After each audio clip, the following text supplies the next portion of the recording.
Good morning.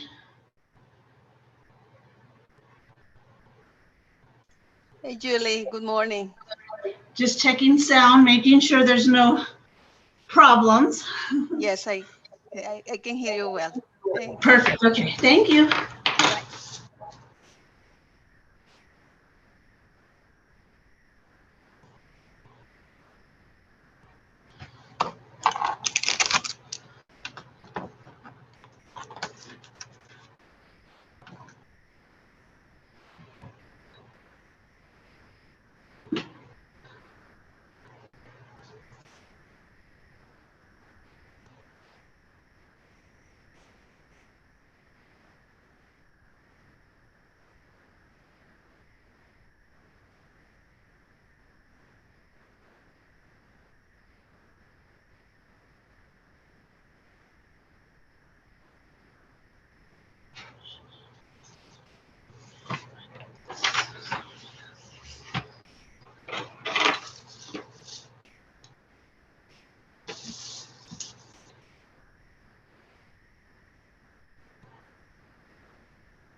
Good morning, Anna and Miss Beatty. Good morning, Miss Yee. How are you? I'm good. Good, good. I got some sleep last night, so I'm a lot better. Well, that's good. Hi, Jane. Morning. I love your bangs. You look so, I don't know, so perky. I love them. Yeah, it's a great look. I had to make a change. Perfect. I haven't cut my hair for over a year since the Oh, COVID. So. They look great. Oh, I got word from my boss that I can go back to the office July 1. So that means that they're probably we're gonna follow not too far from that day. And you know, they've got all the rules put in place. I have to be in the office 4 days and I can flex one at work at home.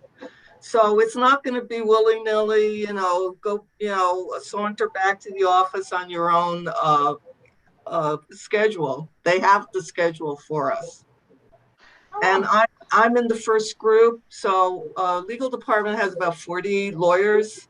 And, you know, I don't know, this administration grew it a lot, but it's about 45 people altogether. And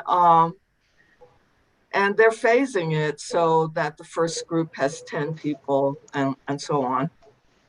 Wow. So So it's you, very controlled. that's nice. That's a good Good way to do morning. it. Morning, Sarah. Good morning. How are you? Good.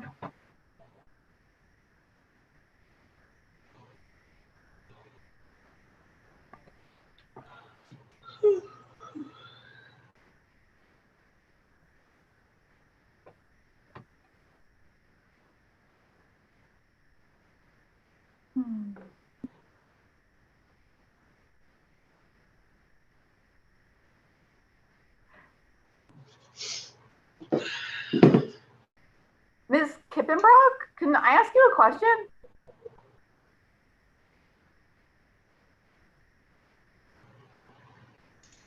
Yes. So I was a little confused because you informed the hearing examiner of 3 public comments the first day of the hearing. And when Commissioner Hall joined on subsequent days, she, in her comments, mentioned other emails that she had been receiving from her constituents about this hearing, which seemed like maybe they should also get docketed here. And I don't want to like contact her office and have any inappropriate ex parte contacts or anything like that, but it seemed like maybe you would be an appropriate person to follow up about that. So you're saying the comments that Commissioner Hall mentioned do not appear in the docket? Right, because they went directly to her office. All right. So let me inquire with her assistant, see if so where those are. That would be great. Thank you. Sure. Thank you for telling me.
Morning, all. Good morning. How are you? Good. Are we having fun yet? Oh, always.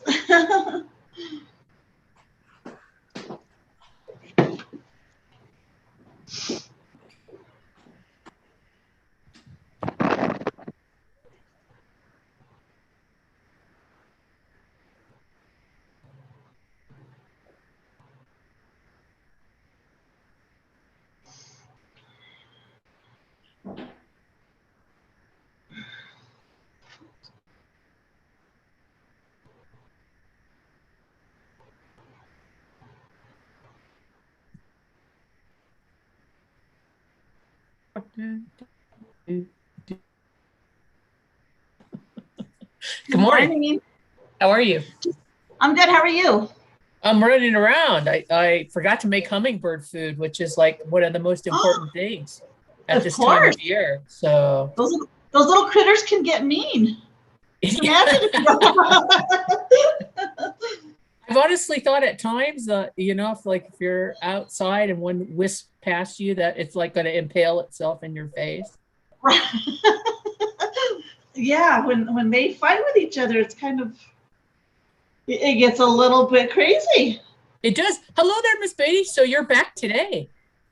I am back, and Ruth will be this afternoon. She wasn't feeling great this morning, so I said I'll take the morning. So you'll just need to watch to let her in. So she'll be joining for the afternoon. Okay, awesome. Okay, cool. Very well.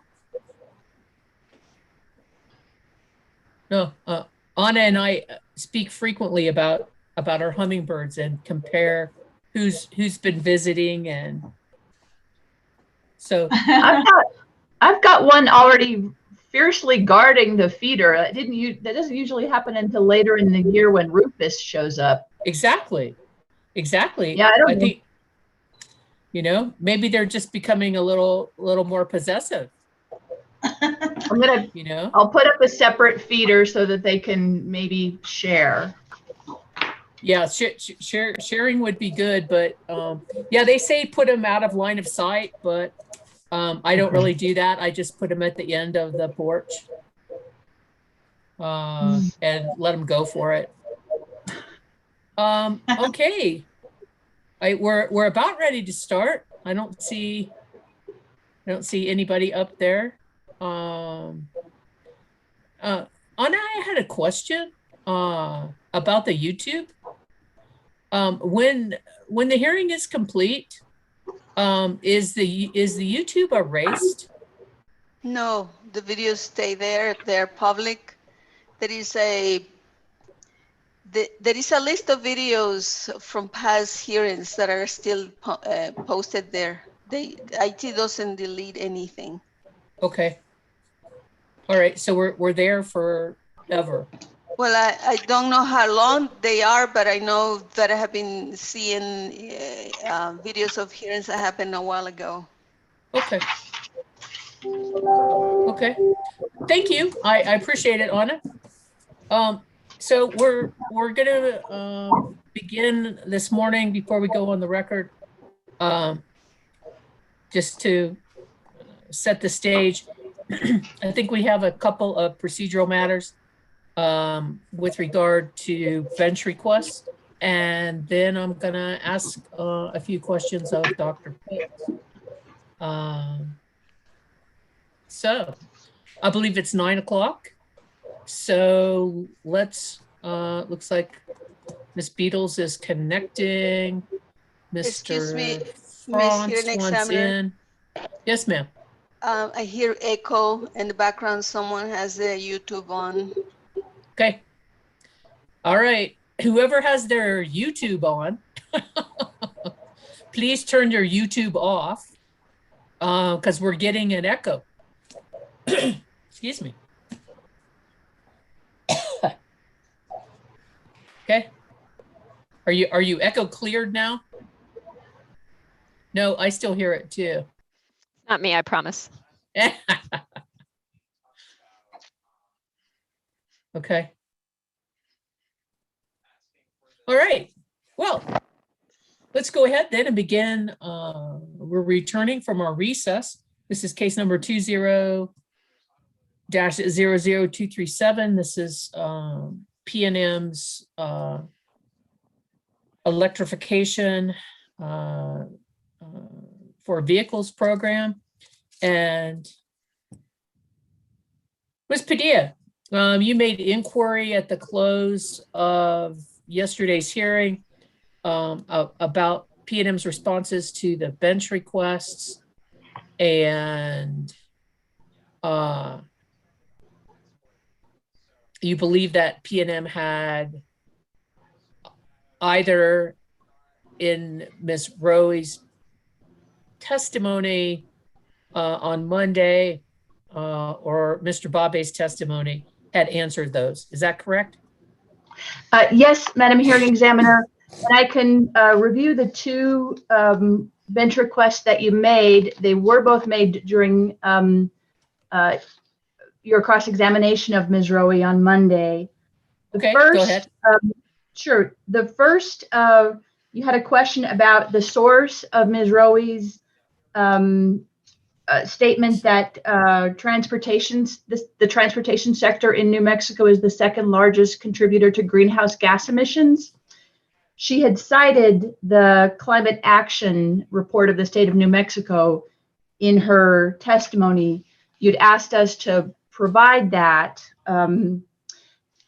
Mr. Babe's testimony in Exhibit AJB2 actually does contain the pie charts from the New Mexico Climate Action Study at page 12 of AJB2.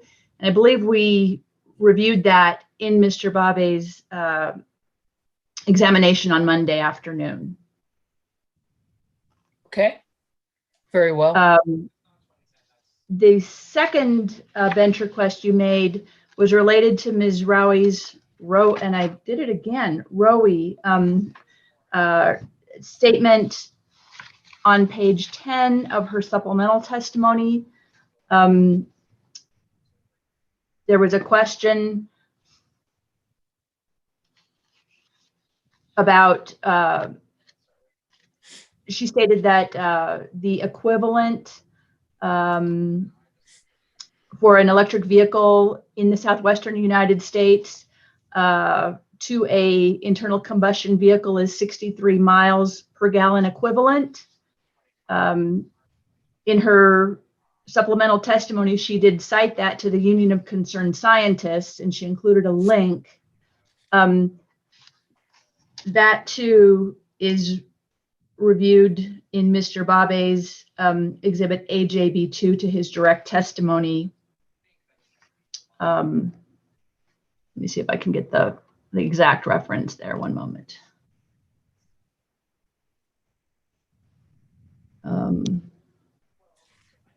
Actually, I think that you had just asked where she obtained that information, and it was in her supplemental testimony at page 10, line 4 through 17. Just see. But I also believe it's cited in Mr. Babe's Exhibit AJB2, which I now have lost the page reference, to the fact that it's that information comes from the Union of Concerned Scientists, referencing the southwestern United States.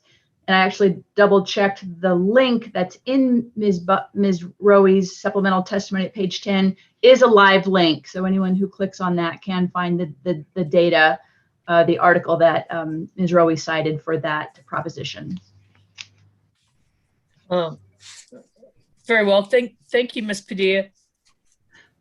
I recall Ms. Rowe answering the question during her live testimony that she remembered that particular attribution.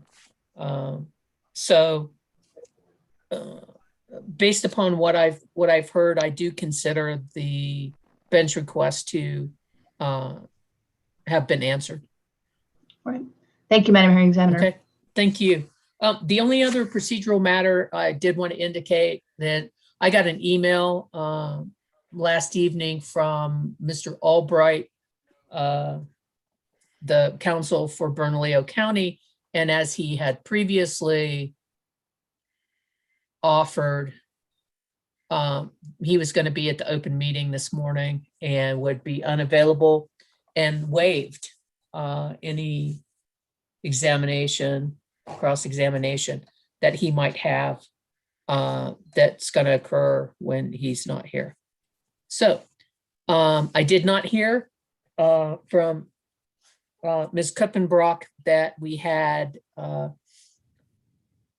anybody had contacted her to give public comment. So we'll go ahead and good morning, Dr. Pitts. Good morning. You remember that you're still under oath today? Yes, I was sworn in yesterday. Okay, very well. And I have a few questions for you. And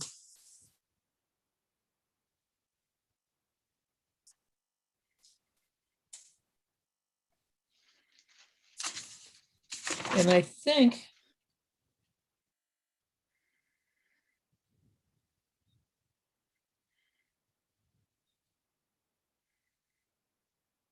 I understand your testimony at page 5 of your direct PNM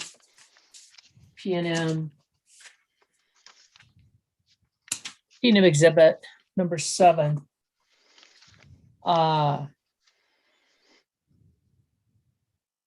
About how you're proposing your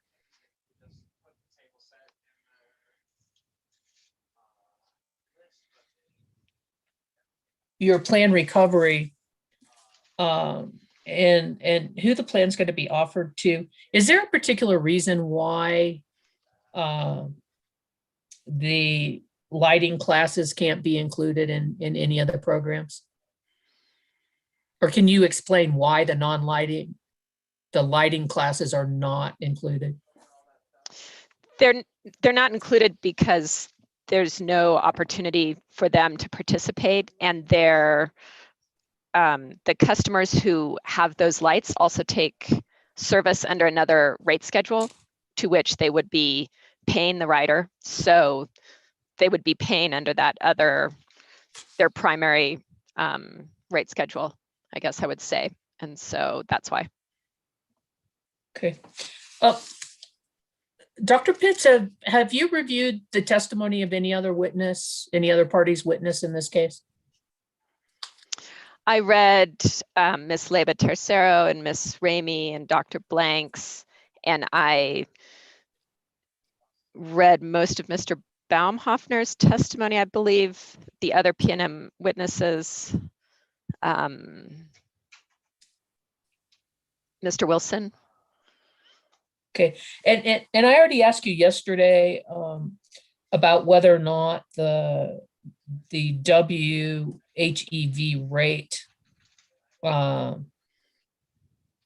whether or not that was going to cover costs, and I seem to recall your answer was we don't know yet.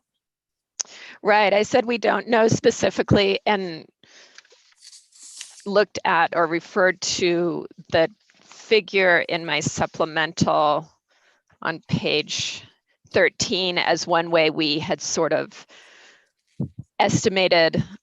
Do I need to wait to pull it up on the screen? I know that was done yesterday. No, okay. I remember your testimony. I'm just Okay. trying to get my brain in the mode of yes. And I realize that a lot of having a first program is hypothesis and speculation, isn't it? I would agree. Because, I mean, I'm looking at page 7 of your testimony, where you're saying, the question is, are the savings greater for higher energy users? And you're talking about, you know, one of the goals is wanting to shift people from peak. And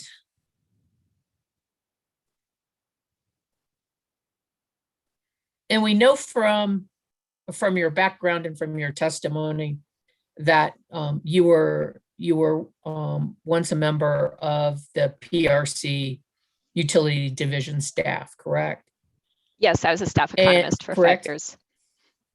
Yes. And during that time, did you have the opportunity to analyze and provide consultation and testimony on some new programs that the utilities began offering during that time? Let me think. I did analysis like on renewables or energy efficiency. Right. I thought you were referring to, did I analyze in their initial filing? And no, they were already established programs by the time I started working on their annual filings. But yes, they were relatively new programs that had been established from statute. And so I worked on those quite a bit. And by doing that,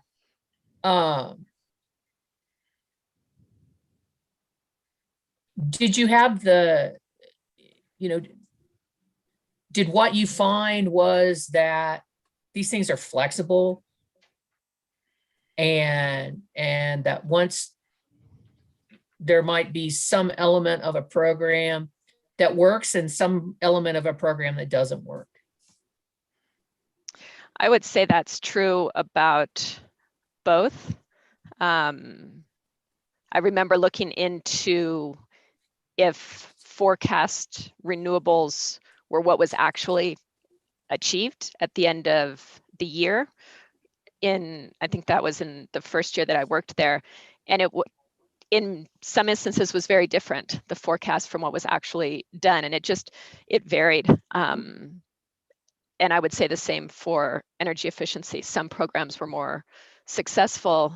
I believe that's also partly why they had some budget flexibility to adjust mid-year if they needed to. So it is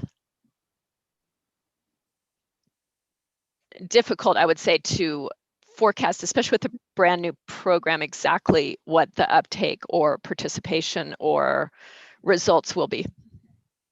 Madam Hearing Examiner, I apologize for interrupting, but I'm getting reports that the YouTube broadcast is down. Okay. Madam Hearing Examiner, Larry Blank just gave me that same information. He's concerned because he would like to follow this. Okay. Let me.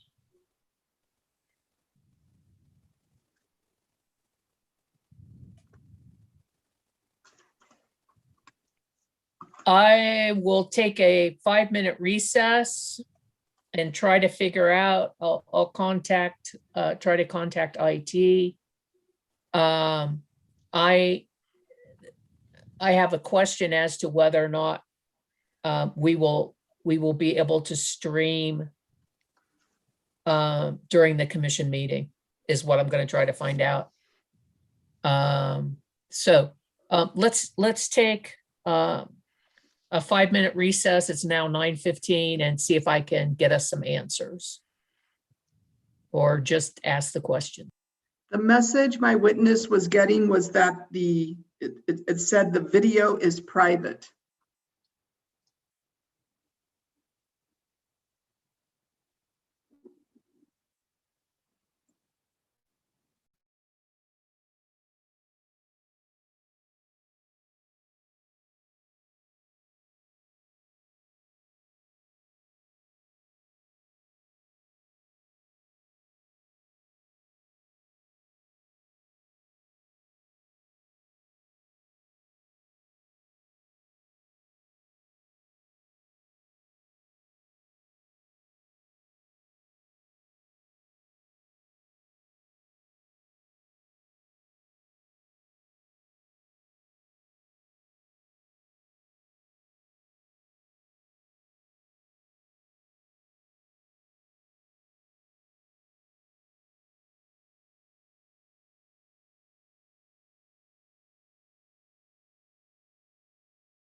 Okay. A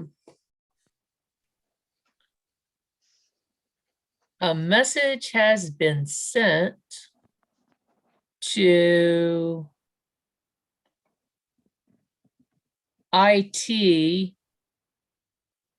and I have been told that I will be notified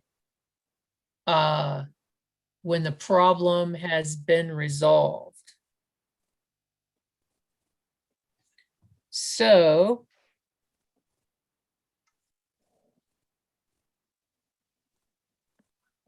I guess what I can offer at this point is that we can take a recess until 9:30 and see if the problem is resolved, and then make a determination at that time about whether or not we want to, we think it appropriate to go ahead and continue without the YouTube.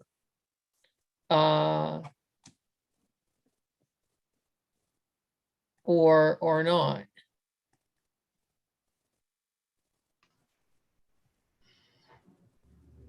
Has anybody gotten any notification at this point that it's been fixed?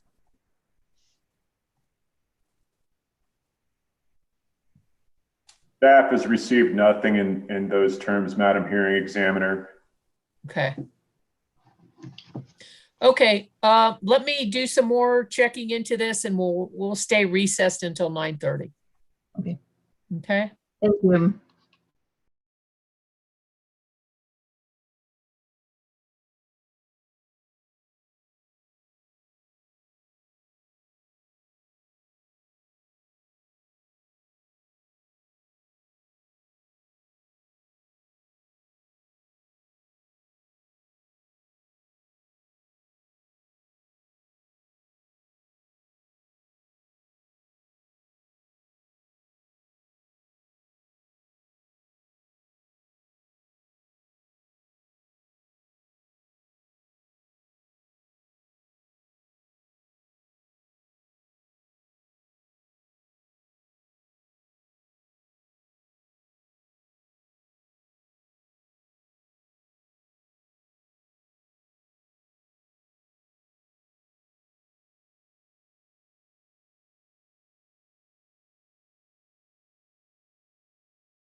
Okay, we are fixed.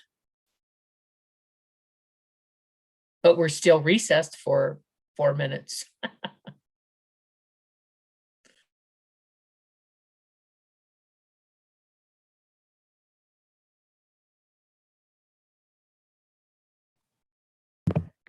Hearing examiner Hurst.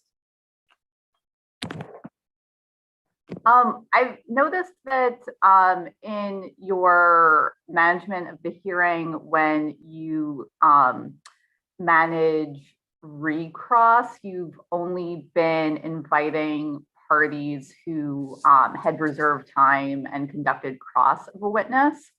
But I would also like to request the opportunity to ask a couple of questions of Dr. Pitts on recross based on a topic that came up in conversation with Commissioner Hall. Okay. All right, thank you.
Okay. It's 9:30. We're back from our technical difficulty recess, and I have been advised that the YouTube feed is now working. So thank you, Phil. Thank you, Anna, for taking care of that. Parties can let me know if something comes up again. And so, Dr. Pitts, you were answering the question about your experience with newer programs that the utilities have been required to institute, and some of the things that you learned about new programs and customer behavior during the time you were a staff employee. Yes. So did you have I recall you saying that some programs are basically more popular than others? Correct. Yeah, I would agree, especially with energy efficiency. There's some programs that you think of as kind of a bread and butter program that are very popular, and then others that uptake is slower, or they just take longer to get going, which I guess is another way of saying the same thing. So it just depends on the program being offered, population being targeted, and time. Doesn't it also, isn't it also important to consider the customer behavior? By that, do you mean, will they participate? How will they participate? That kind of thing? Yes. I think so.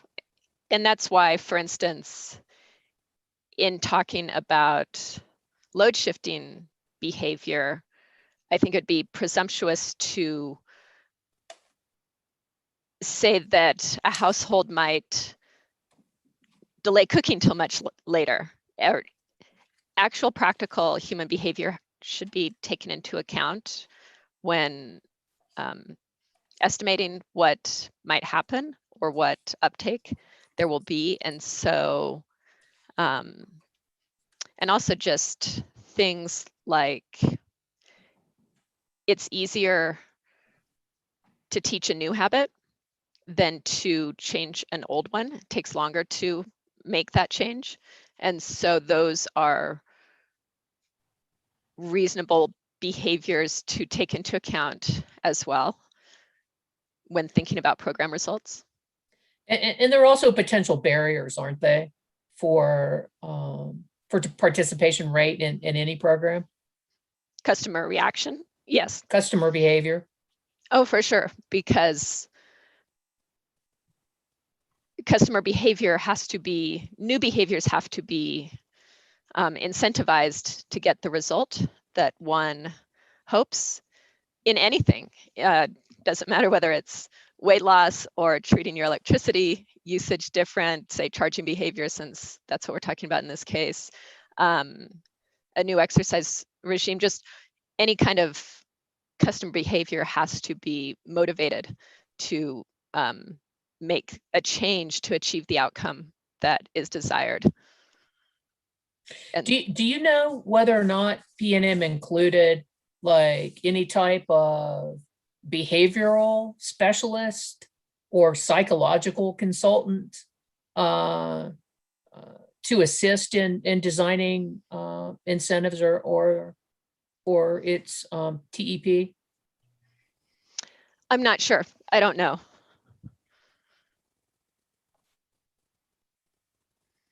Do you think that would be helpful? I think it would be useful to consult people who have that expertise.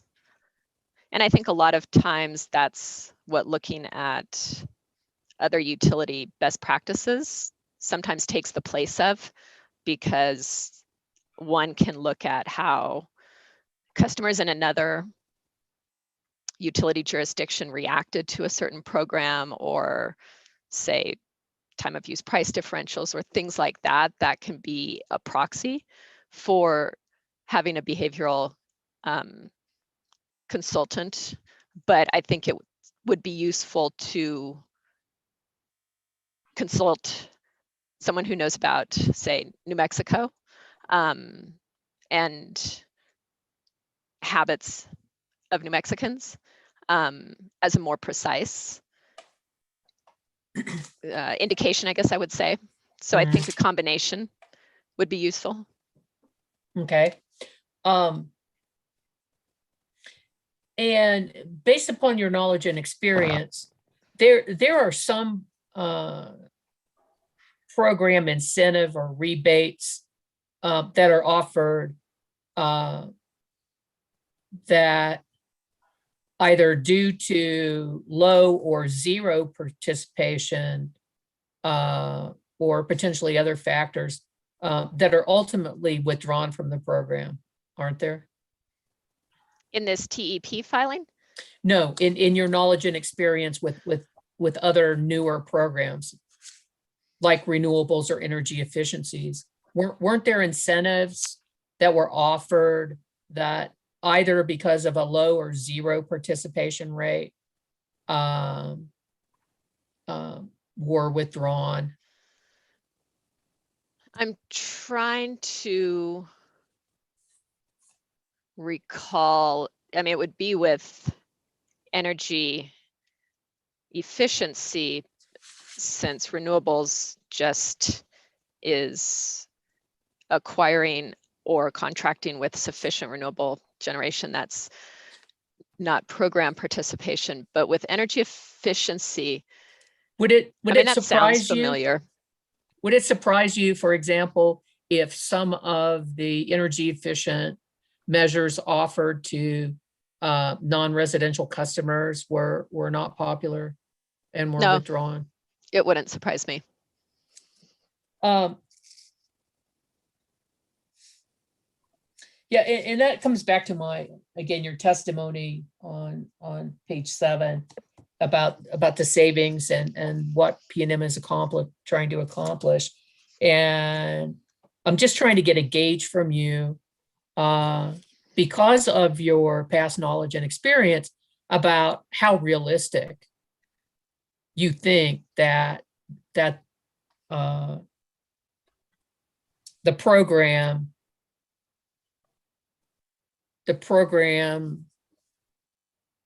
as structured is going to accomplish the goals that you and the statute want to accomplish.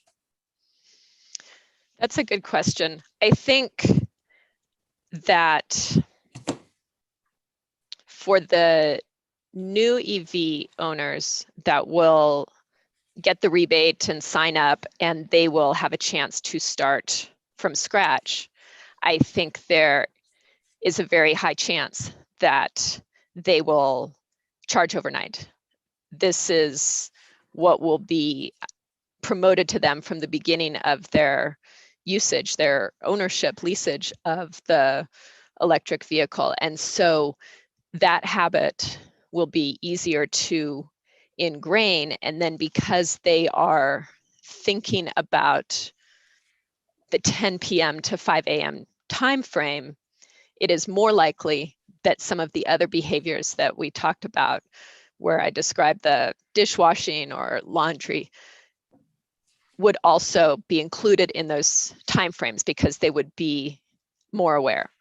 The 1,000 non-rebate, who they could be some new customers, but they also could be a percentage, 1,000 of the current 2,800, who are accustomed to charging whenever they want because there has been no rate incentive to encourage overnight charging. And so I think it will be harder to get them to switch.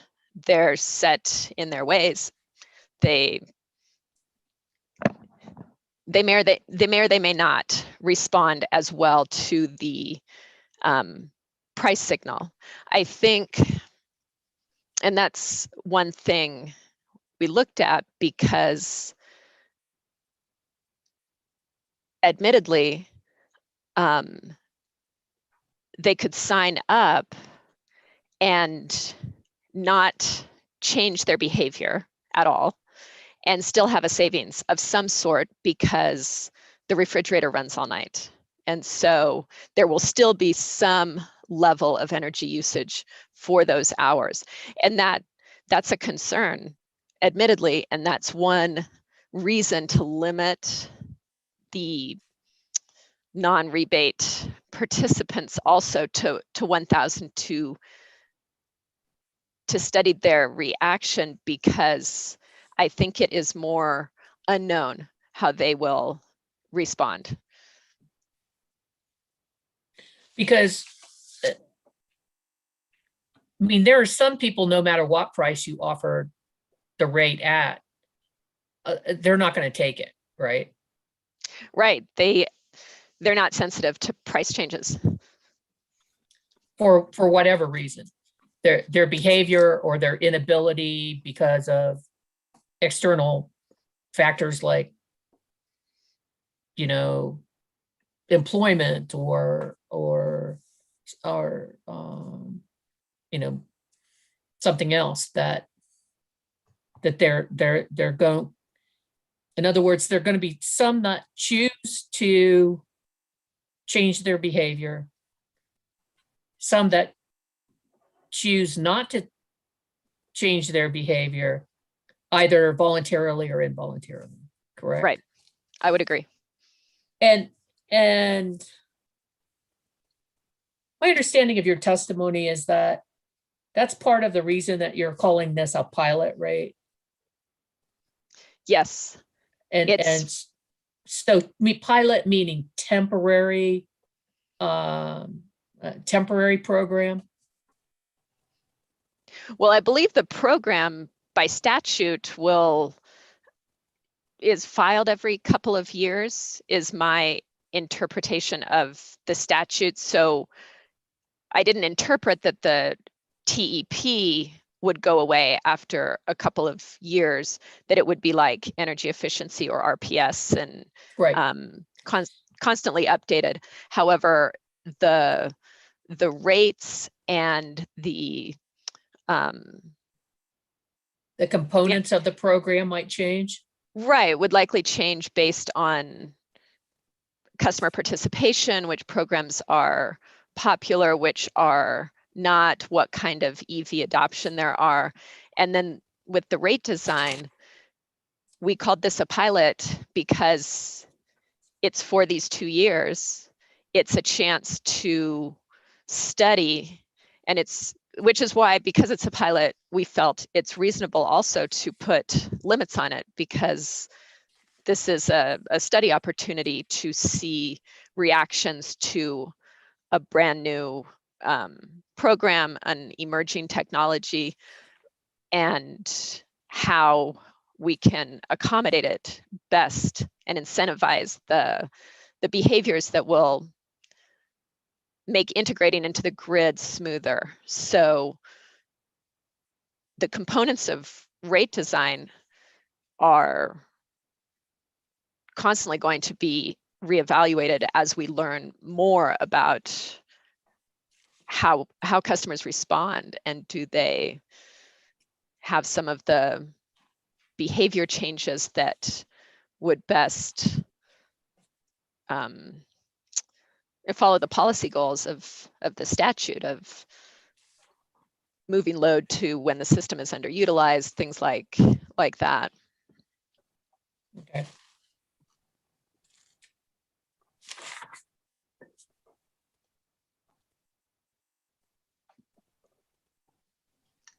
And I think, yeah, I know in your supplemental testimony, you spent time talking about what the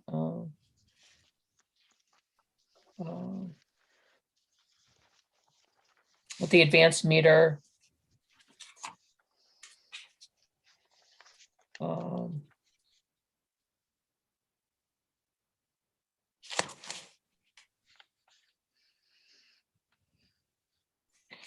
look at page 6 of your supplemental testimony, Dr. Pitts. And the question posed on page 6 was whether or not you had any comments on 3 publications. The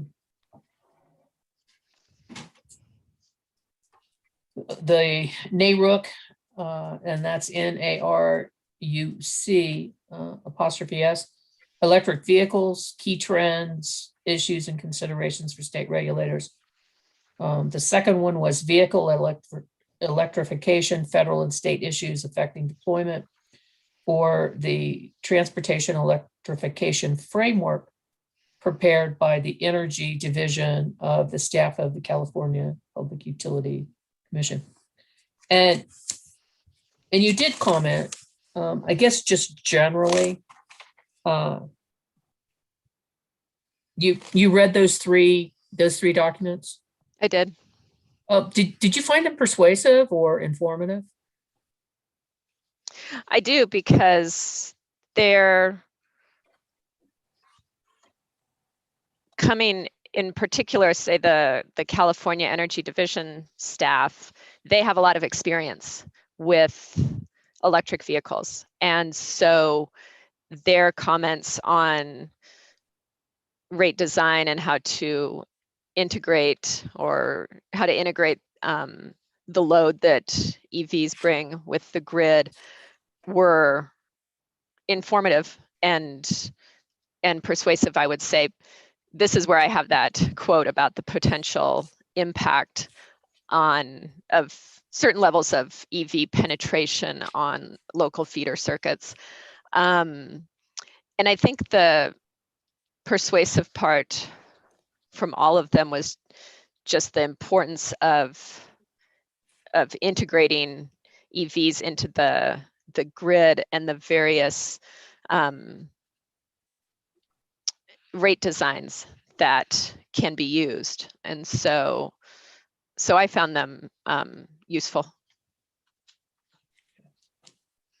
Do you think consider that the commission should consider them as being informative on the topic? Yes. I think NARUC is an excellent source. And again, California has a lot of experience. So it's, a proxy for best practices from other utilities. And so I think they should be part of the discussion. And NARUC, as you understand it, is the National Association of Regulatory Utility Commissioners? Right. So they're coming at the issue of EVs from how to regulate them. So it's important to have all voices and multiple perspectives. And even though there's a lot of different characteristics, or a lot of characteristics that are different between the state of California and the state of New Mexico, you still found the information that had been compiled by the California Public Utility Commission as being helpful. Well, sure. It doesn't mean just because California is a very different population, they have different rate setups, rate designs.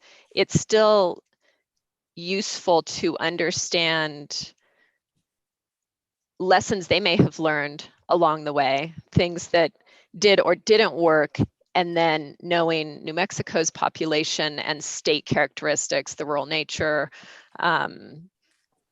we can adapt to New Mexico. And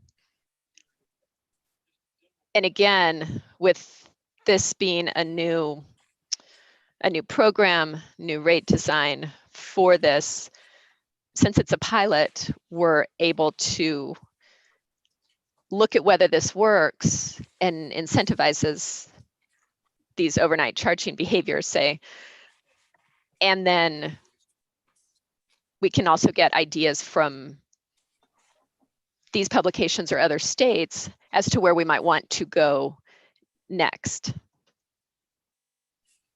And as a staff member with the New Mexico Public Regulation Commission, did you ever have an opportunity to participate in any NARUC activity or to collaborate with any of the other state public utility commissions?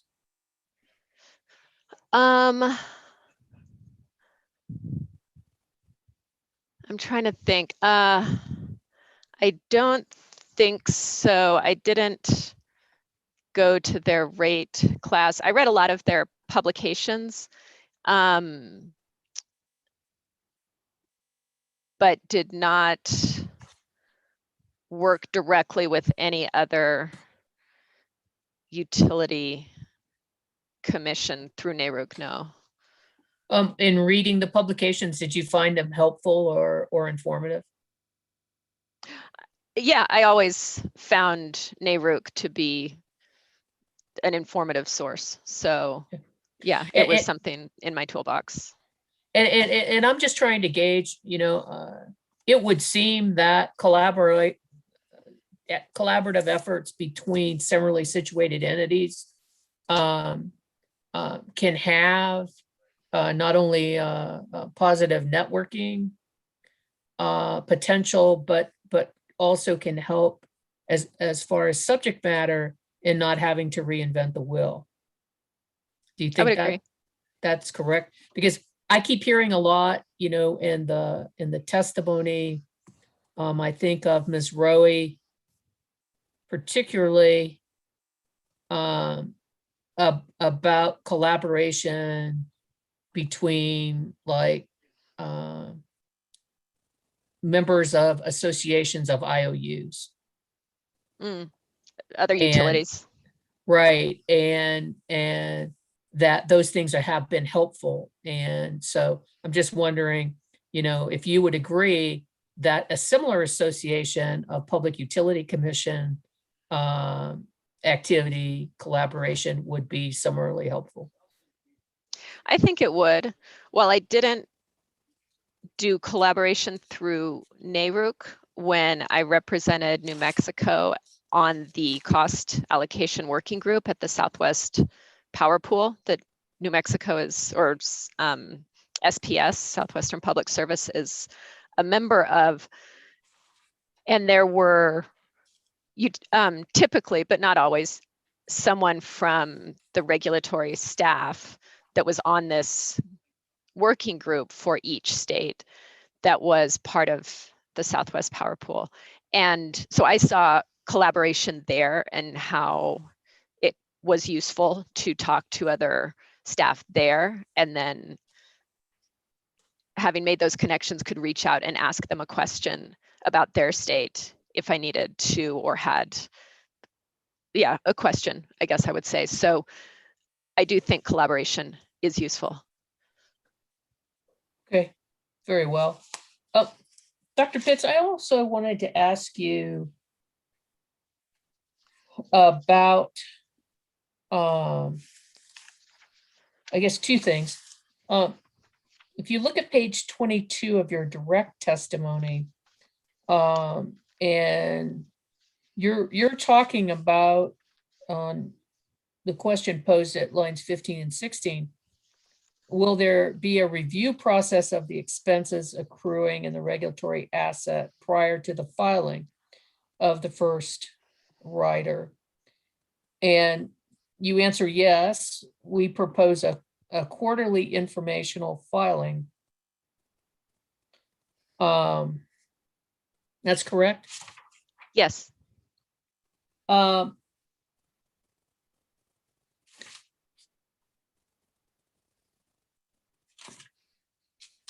And then,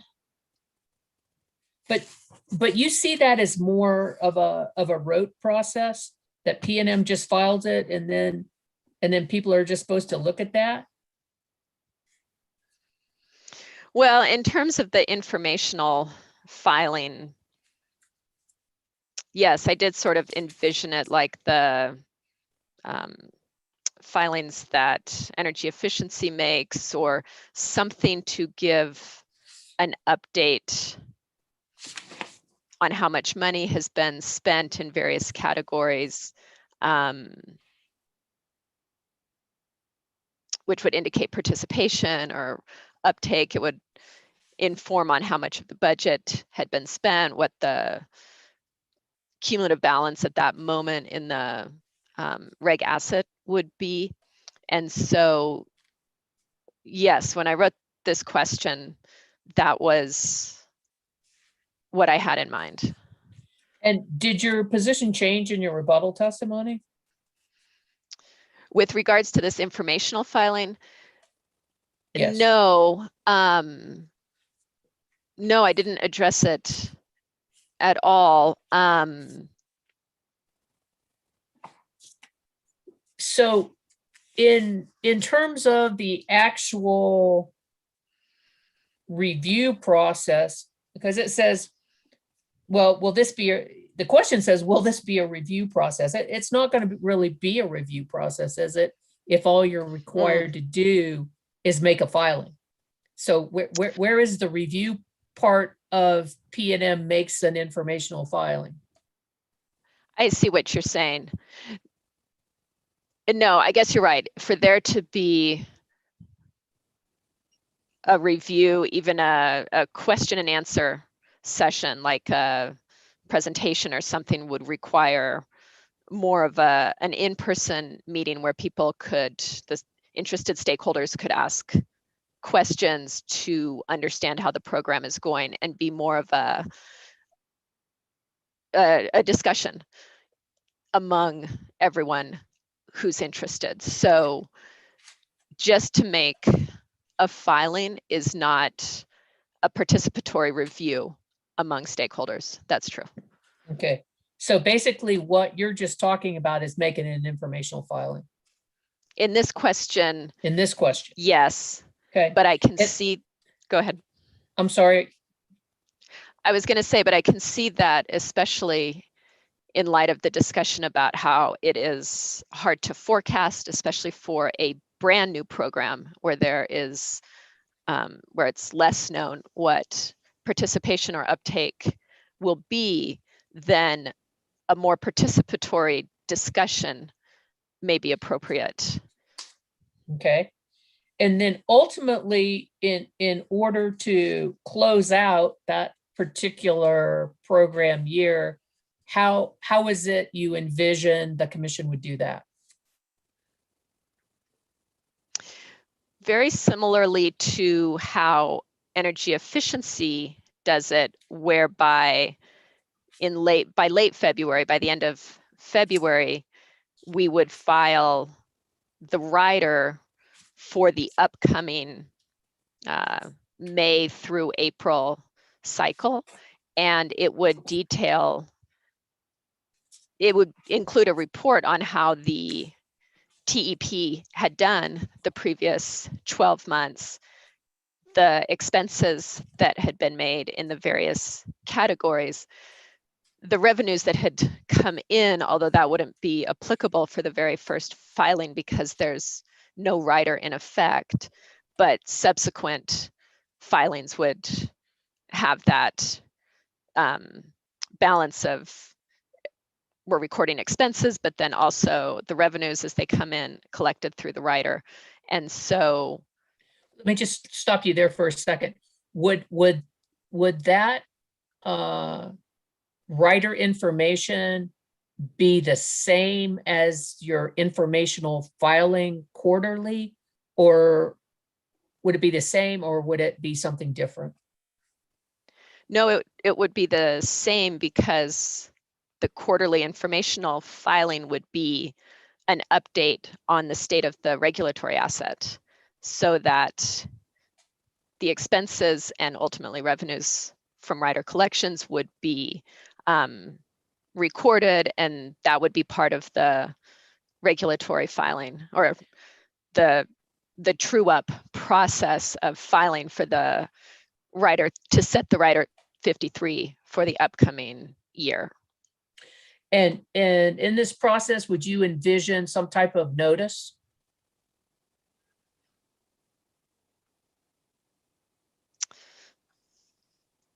I mean, are you looking at, Right. You know, if the informational filing is not really a review, the similar to energy efficiency to get the rider would be a participatory review in your mind? Well, it would be similar again to energy efficiency, where testimony would be filed from P&M explaining the expenses and the reg asset for the previous year and the KPIs from the program, and filing to set the rider. And then there's the process where interested stakeholders can review. Okay, so there And has to be a notice. Yes, and if there's an issue, if I recall correctly from energy efficiency, they could request a hearing, request that it go to hearing, or it can be recommended to go into effect by operation of law. And there's a process by which customers can make comments or, make comments. And that process takes about 60 days if there are no issues. And that's all pursuant to an energy efficiency rule, isn't it? What do you mean? Like the process by which they set it? I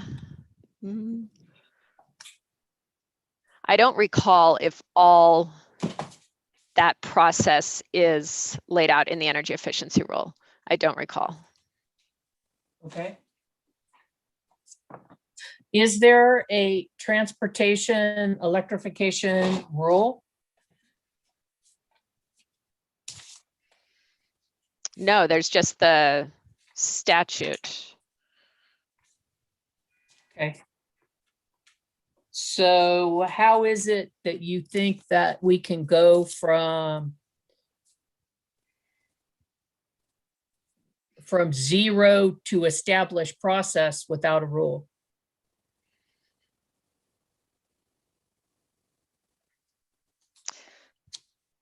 That's a good question. There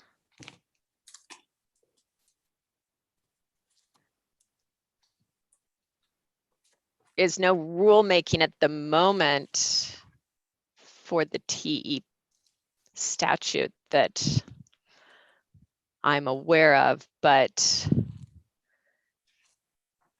in the absence of that, it seems that the precedence of how energy efficiency is conducted is a useful guide, because the types of programs and the expenses are very similar, with the incentives, the rebates, the administration, marketing, those kind of expenses. And so it's a process that all parties are familiar with in the absence of something more specific with a rule. Okay. So then after this opportunity for people to object or ask for a hearing, and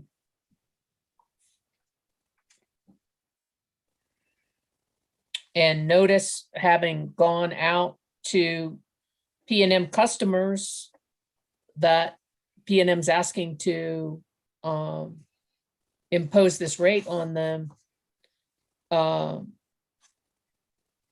there would, if someone asked for a hearing,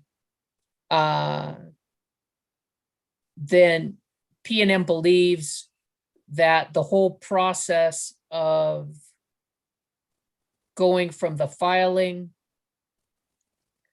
to resolution, including notice, opportunity to object, hearing, and decision, could be accomplished in 60 days. Well, again, referring back to my experience with the energy efficiency, when you say decision, is that the same thing as the part of the process with energy efficiency, whereby if there are no objections and staff has reviewed and writes the letter to the commission and they feel it should go into effect by operation of law, and then is presented at an open meeting. Is that the decision process, or are you referring to a recommended decision? Well, it's your process. I'm just asking you what you're envisioning, you know? I mean, I of course am looking at it from the worst case scenario, you know, or not, let me rephrase that, not the worst case scenario, but what I'm looking at is the more involved process scenario, to be more accurate. And so it's your proposal. So you know, I'm just asking you what you had envisioned when you came up with this. I envisioned that through the quarterly informational filings that there would be a chance to indicate if there were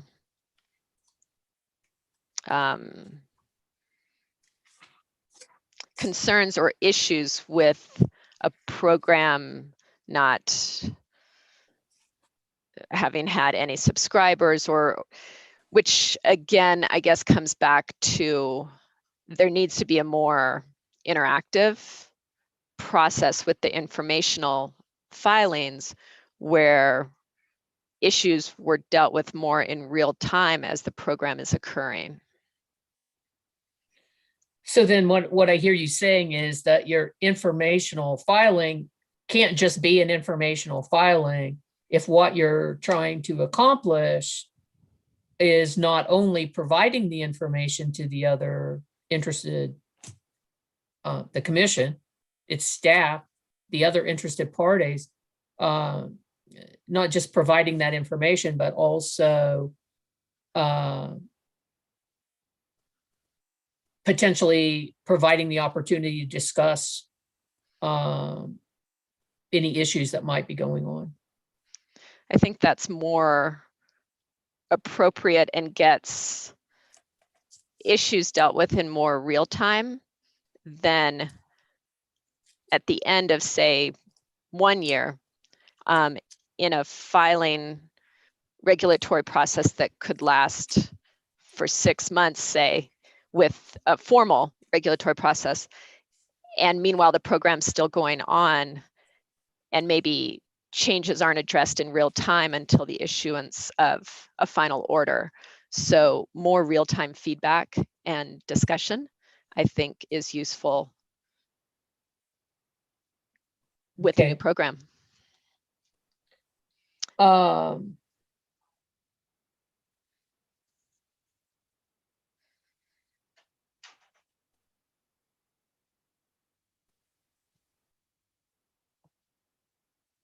So what you had envisioned then was that potentially with these quarterly filing and now quarterly filing and discussion, that somehow issues could be addressed to potentially make the rider, the annual rider filing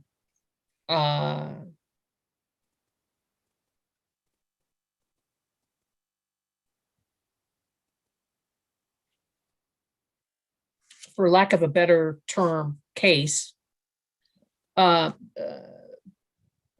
more smoothly and potentially be unopposed. Yes, that would be ideal, because then the program is more responsive in real time in the beginning, in these beginning years. Dr. Pitts, you indicated that,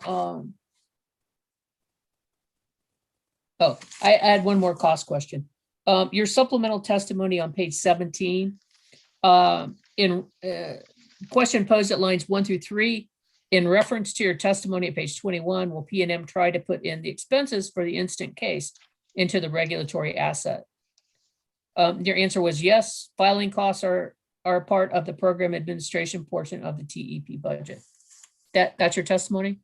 Yes. Do you know approximately what they are? No, I do not. at this time. And then I think my last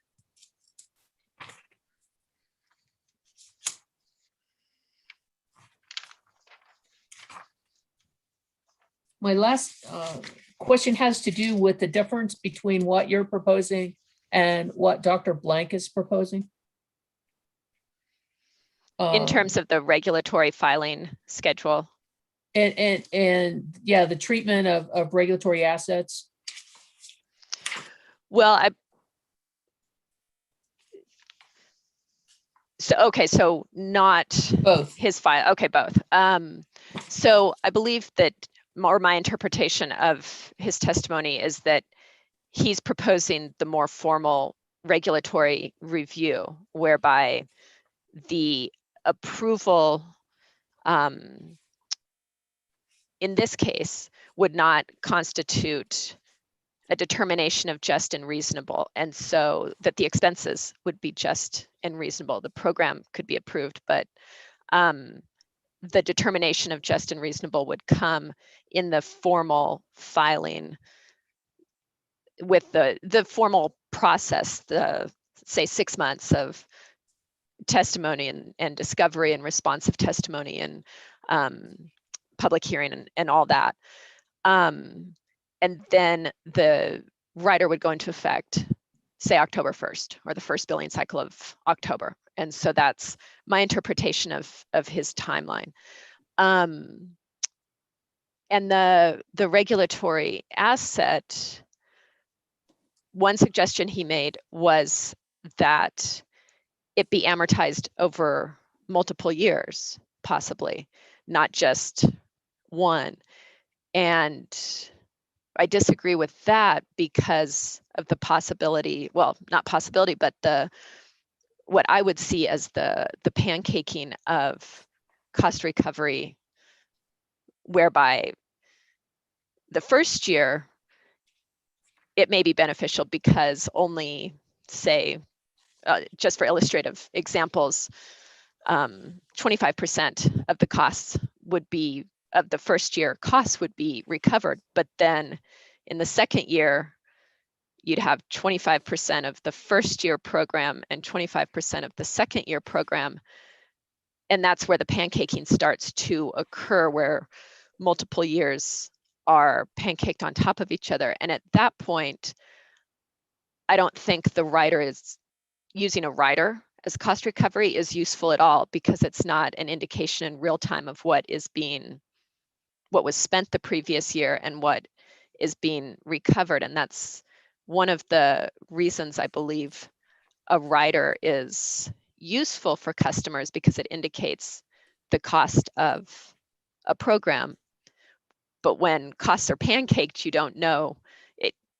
Customers can't separate out program expenses that may have been spent 3 years before with what was spent, the portion that's being recovered from last year.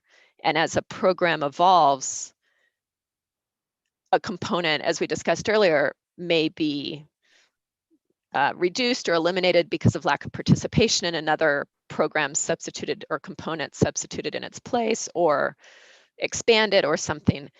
And so cost recovery for a program that no longer exists in the year that the costs are being recovered could occur also, because the costs were incurred 3 years before, but not fully recovered. So that's another difference between what Dr. Blank is proposing and what I proposed or supported in my testimony. Do you think that his proposal violates matching principles? Of matching cost recovery to the year after it was done, or? When it's, my understanding is that one of the goals that we're trying to achieve here is that we're trying to have the customers who benefit from a particular utility program or service pay for that. And that if you don't match the particular, if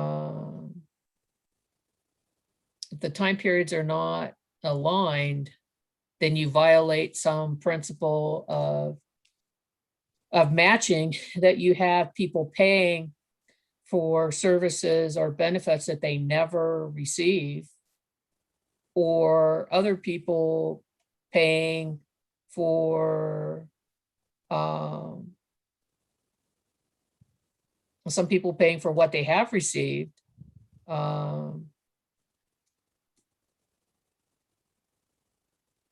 So is that, I would agree that amortizing these types of expenses over multiple years gets away from that principle, because it's no longer, it makes it more difficult, say, if the cost recovery is over 4 years, someone 4 years away from when the rebate was enacted or what have you. So yeah, I would say that is contrary to the matching principle, yes. And what P&M is proposing is again, in my understanding of your testimony, is to treat this similar to how energy efficiency programs are done. And ultimately, by having this regulatory asset and charging the customer deposit interest rate, ultimately seeking commission determination of the expenses and amount in the regulatory asset in a rate case. I'm sorry, could you repeat that? So I think I got confused somewhere. Okay. Ultimately, P&M thinks that the program expenses and revenues and the rider should be done on an annual basis, determined by the commission, correct? Yes. But that the ultimate determination of just and reasonable for those expenses and costs should be determined by the commission in a future rate case. No, we believe that this process that we're going through now, the commission determines that the program, the components, the budget is just and reasonable through its final order in this case, and that then the components. Wait, this case meaning the instant case that we are in, or the proceeding, the annual proceeding? No, I'm sorry, to not be clear, this case that we're in, 20-00237, so that then the budget is approved and the components of the budget were approved. And because the components of the budget are things like the rebates for the various categories, the marketing, the administration, the third-party expenses, then those expenses are just a matter of uptake and customer participation. And so the amount that's spent will be on those exact things, and it will just depend on how many customers are participating. And so because that's the nature of these expenses, the determination in this case, the final order, is an indication that they are considered just and reasonable. So that principle isn't being litigated in the resetting of the rider until the next program plan is presented with a new budget, new components, the full regulatory review. And that's the process we envision. And what, if anything, would be considered in a future rate case that relates to the TEP? The meters, the meter costs, the 1.8 million would be included in a future rate case. And so it's the meters and the part of the 1.8 million is also for the infrastructure to transmit the data from the meters into MV90, which is an interval meter data collection system, and then into the billing system. So that portion we propose to collect in a future rate case.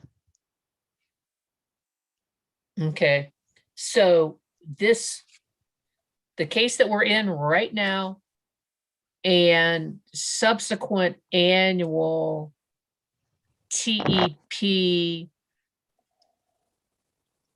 filing, okay, no. Let me ask it differently. The commission in the case we're in now is determining not only the program components, but also determining whether the amounts that have been assigned for the program components, whether it be P&M costs or potential rebates, are just and reasonable. Yes, we believe the final order in this case indicates a finding that these are just and reasonable. Okay. And then in these subsequent annual rider cases, basically, at least for the program budget that's been requested in this case, and if approved by the commission, then the 2 annual filings would basically just be true ups. Right, to reconcile the regulatory asset and to set the rider to collect the money that was spent as approved in the final order. Okay, as it relates to riders. However, the annual, would you envision the P&M Next TEP program being filed in one of those rider cases, or would it be a separate case? It would be a separate filing. Okay. Similar to this one. Okay. And then separately, in a P&M future rate case, what you would envision the components from the TEP that the commission would be considering in the rate case, if it weren't the new program, okay, assuming it didn't include your new program, you've testified that what you would envision the commission having to decide about P&M's TEP would be capital costs, like the meter? The costs surrounding the meter, so the capital cost of the meters, and then this infrastructure that I was just describing that will transmit the data from the meters into MV90 and then into the billing system. So that's all part of the 1.8 million. So that's the portion that we propose to recover in the next general rate case. In base rates? Yes.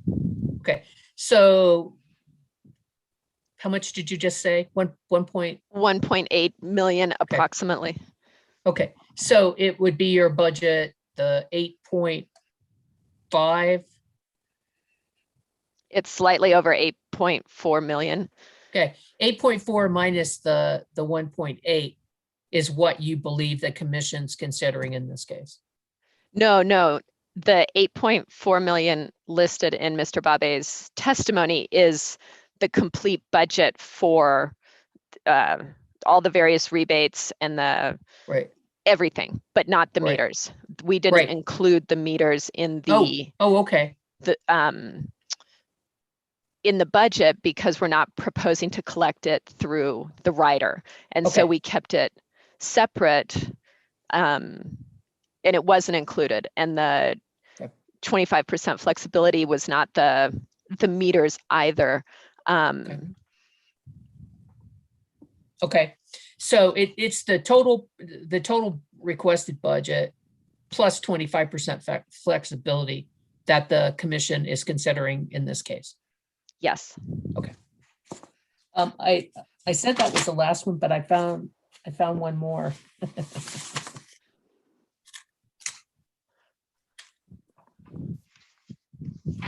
Okay. You testified, okay, in rebuttal. Okay, that's in the 190.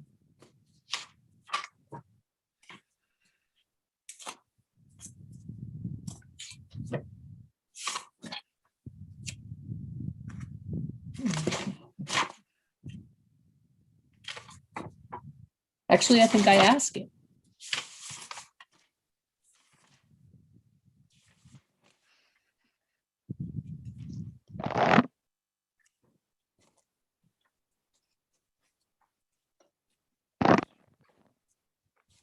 Thank you, Dr. Pitts. I appreciate your time.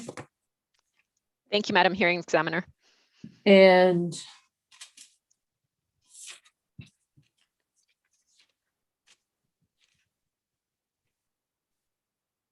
because of a technical glitch, whereupon we had to take our recess early, Mr.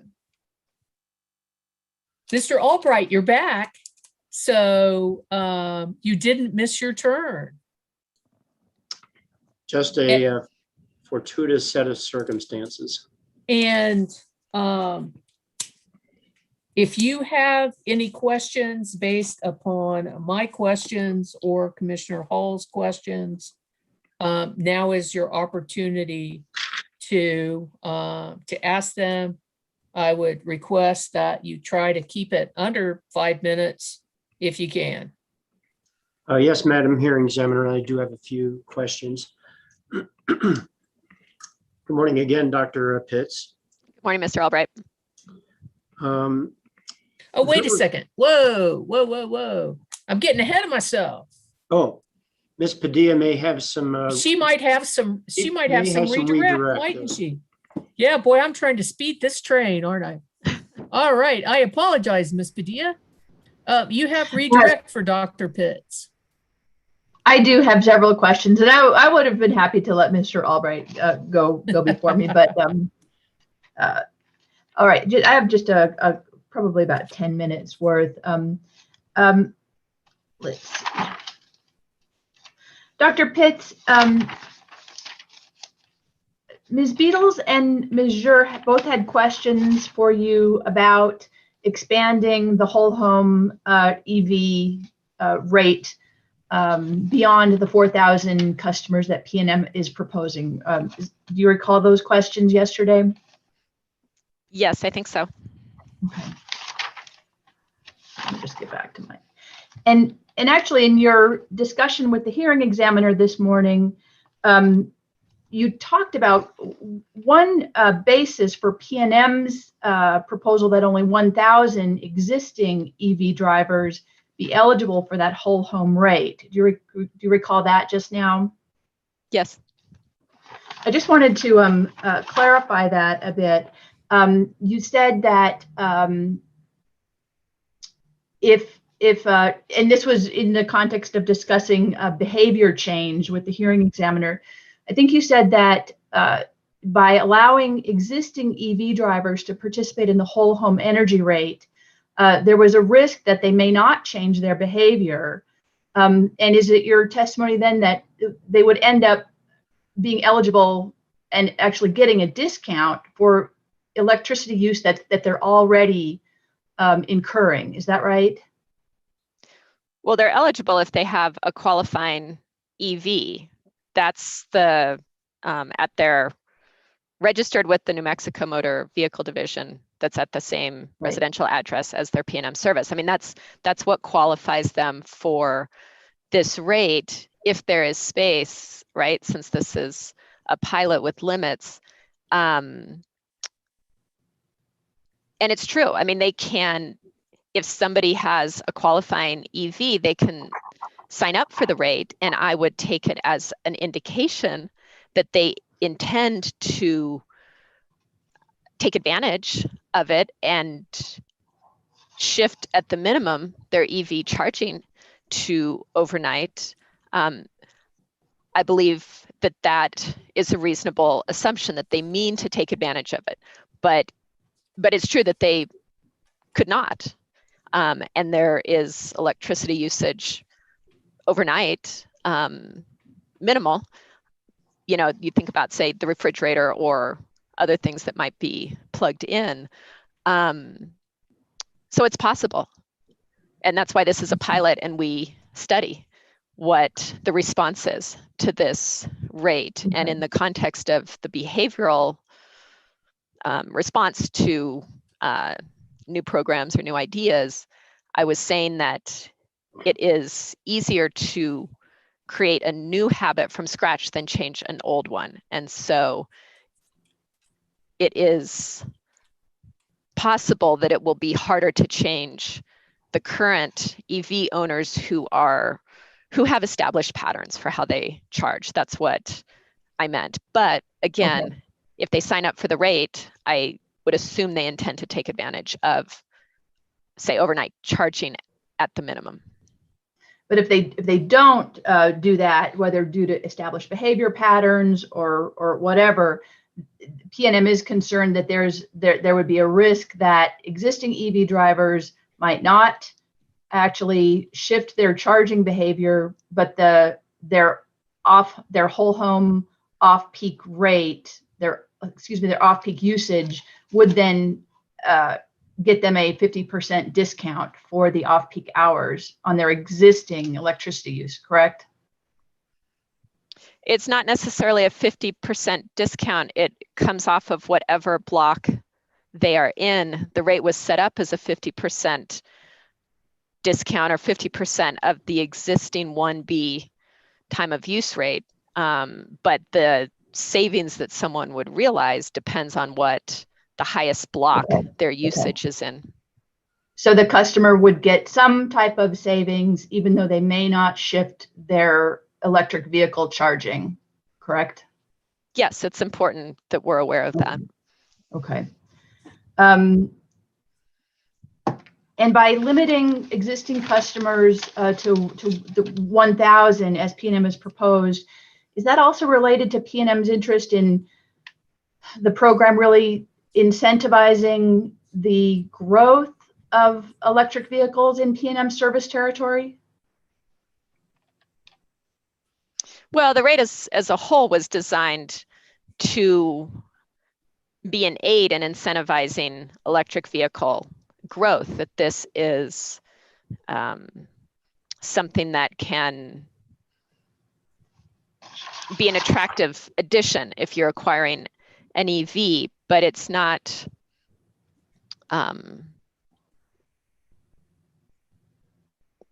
yeah, I mean, I guess I'll leave it at that. It's something that, to get an overnight low rate for a likely time that you might learn to charge your EV, is an attractive option, we believe. Okay. I wanted to just clarify something that you'd had a discussion with the hearing examiner on. You had just discussed the PNM's proposed budget, and you'd said that it was approximately 8.4 million. In PNM's rebuttal case, that budget has been slightly modified, correct, to 8.713 million? Oh, okay. I was thinking of the original. So, okay, I'll accept that.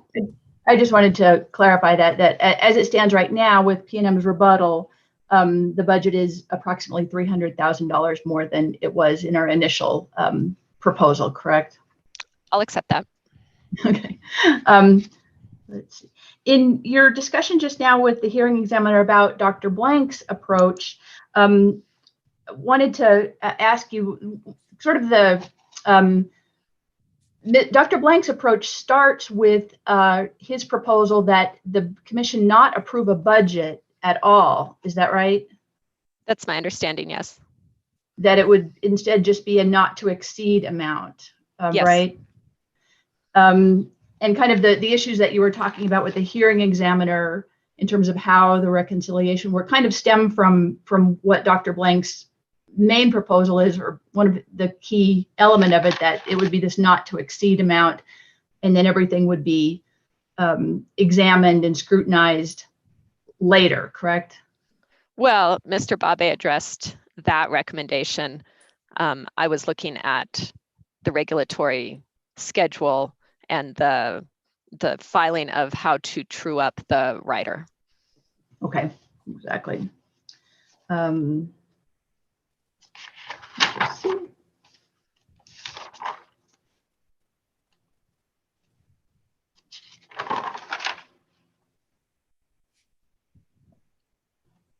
I think those are all the questions I had. So thank you. Thank you, Ms. Padilla.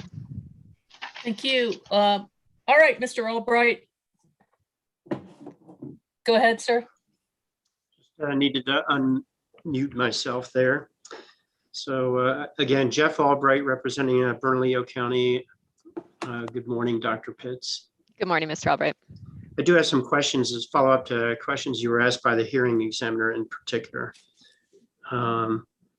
Do you recall the series of questions she asked you with regard to the energy efficiency rule related to the parallels or the similarities perhaps with the energy efficiency rule? Yes. Or your representation that it was similar to what's being done in the energy efficiency rule? That may be more accurate. Well, and that there isn't a TEP rule. The fact that there is not a separate TEP rule, that's correct, which is a little bit concerning, at least to the county. Are you proposing that the TEP be incorporated into the energy efficiency rule? No.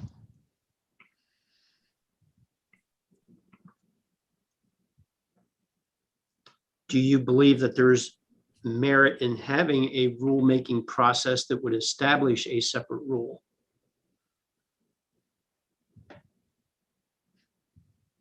For the TEP? Yes, probably. I mean, I know that rulemakings can be long and tedious.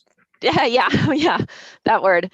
And so, but this is a new program and it's statutorily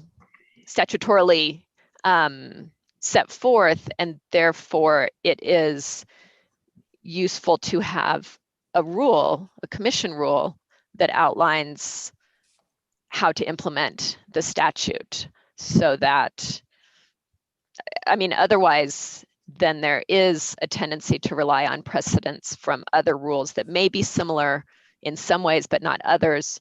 And so it's probably best to have a unique rule for this statute.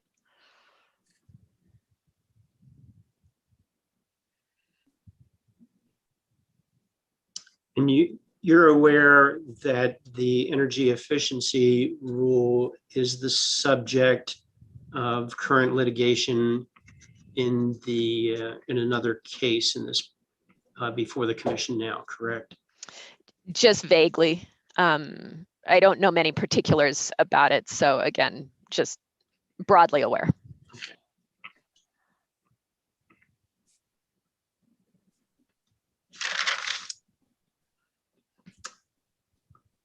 Also looking at Dr. Blank's testimony, why February and not later in the year?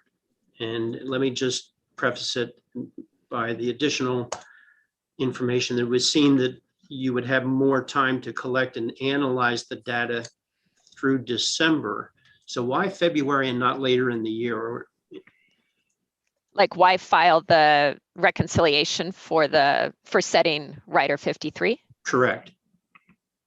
Because since the primary purpose of that filing is only to set Rider 53 to collect expenses, the expenses would be recorded and tallied in January for the end of the year.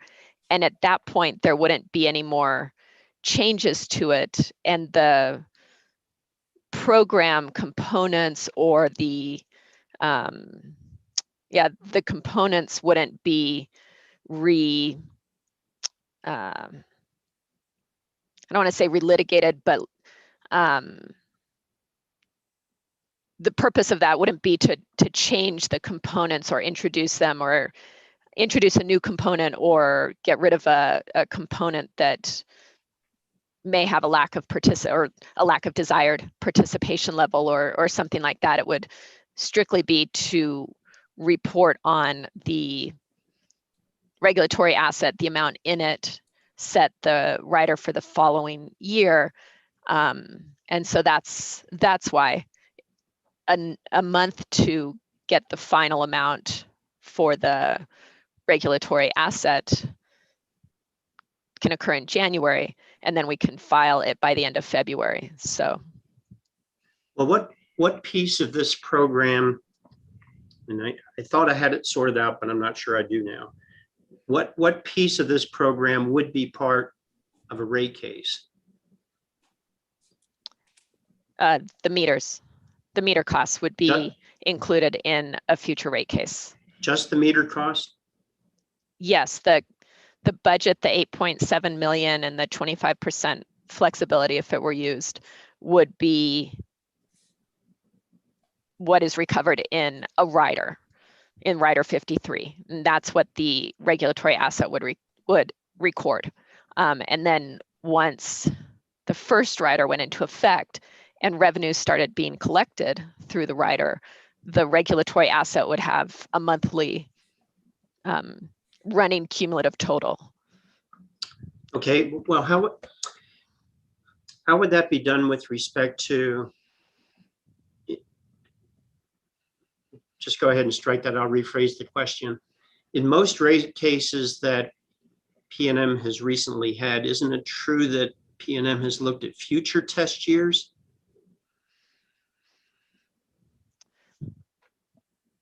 Gosh, I'm thinking back to the 2015 and 16 rate cases, which were the rate cases filed while I was at the commission. And I think the 2016 used a future test year, but I don't recall about the 2015 rate case. So, all right, well, let's assume then for a moment, we'll a semi-hypothetical, let's assume the PNM in the rate cases files for future test years. So how would the known expenses from the previous year be rolled into a future test year?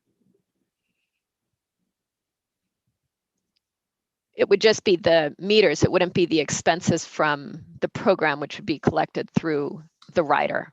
Okay, so no anticipated costs or expenses or projected revenues going forward, correct? No, Rider 53 would be our proposed cost recovery method for the program expenses, the budget that Mr. Babe proposed. Okay, just so the record's clear, I just want to make sure Mr. Albright said expenses and Dr. Pitts testified on expenses. However, capital costs for the meters would be included in the proposed rate base, wouldn't they, Dr. Pitts? Yes, we propose to collect the 1.8 million of the whole meter cost, the meters and that infrastructure that will transmit the data into MV90 and then the billing system. All of that is the 1.8 million.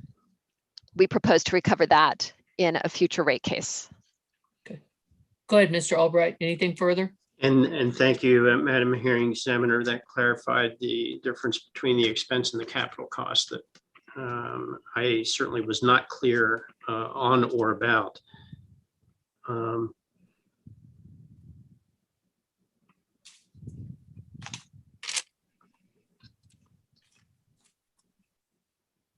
Anything further, sir? No, I was just looking through my notes. I believe that's it, Madam Hearing Examiner. Thank you very much. Thank you, Dr. Pitts. Thank you, Mr. Albright. Thank you. Ms. Sir, any brief recross for Dr. Pitts? No, in the interest of time, I'm going to just go ahead and waive. I know we're getting behind. All right, thank you.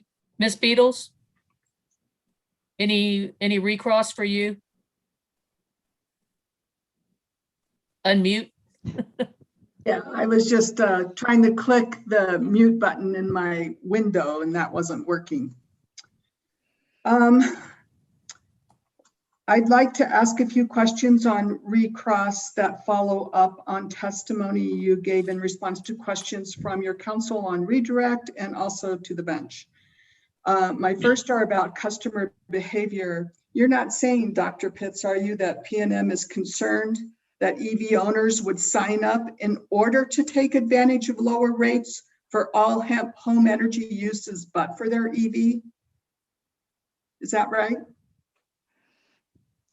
I'm sorry, Ms. Beatles. Could you rephrase that? Yes, I'm sorry. Could you rephrase? Is PNM concerned that EV owners would sign up for your whole home pilot in order to take advantage of lower rates for all home energy uses but for their EV? Okay, I guess the part I don't understand is but for the EV. What do you mean?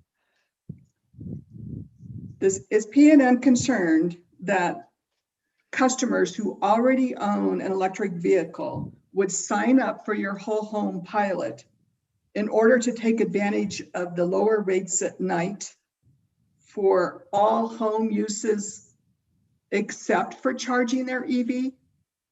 No, all I was saying is that if you look at it from a behavioral standpoint, it is possible that if they sign up and don't change any of their behavior, it is possible to still save money on the electricity usage that goes on overnight. However, and that would be a form of free riding, because sort of the payment for doing their part for being on the rate would be the shifting of the EV charging, or hopefully shifting of the load. So no, I didn't mean to imply that PNM is worried that all 1,000 are going to sign up and not do anything, but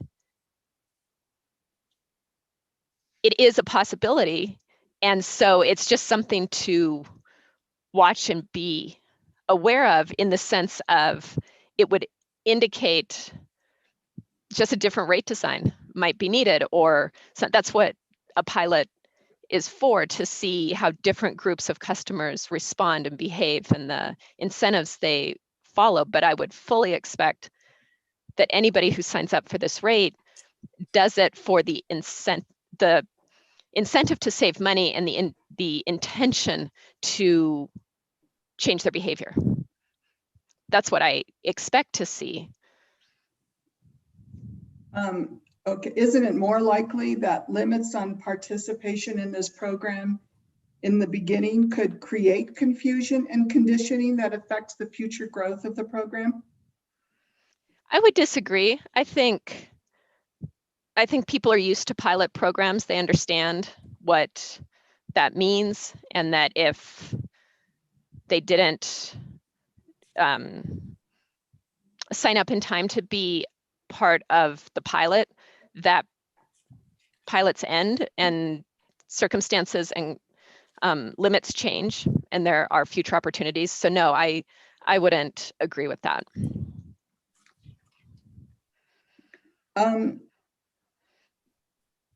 Is it your understanding, or is it PNM's position, that the 25% budget flexibility could be used to increase the total number of available rebates?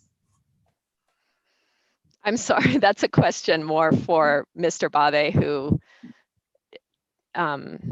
works with the budget and designed it. So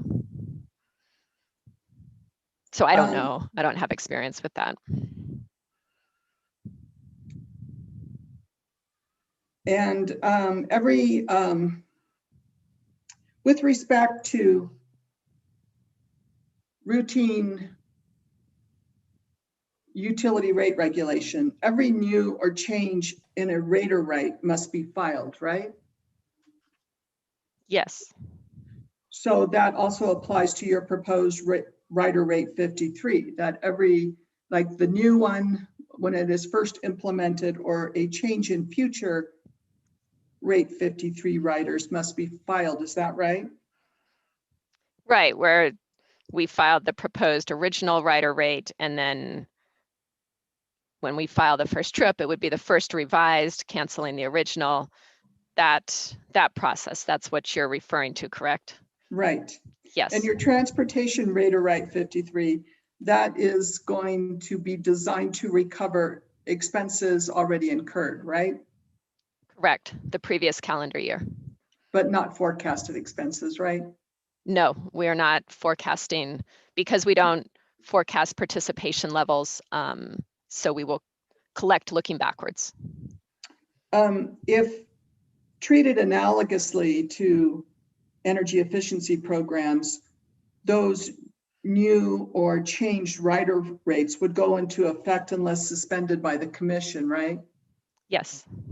And energy efficiency rider rates are subject to suspension if a stakeholder files a protest or objection and the commission finds grounds to suspend and review that rate, right?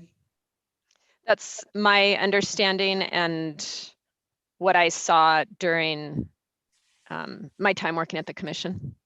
What would the company have any objection to the transportation related rider rates going into effect in a analogous fashion? No, we would not object.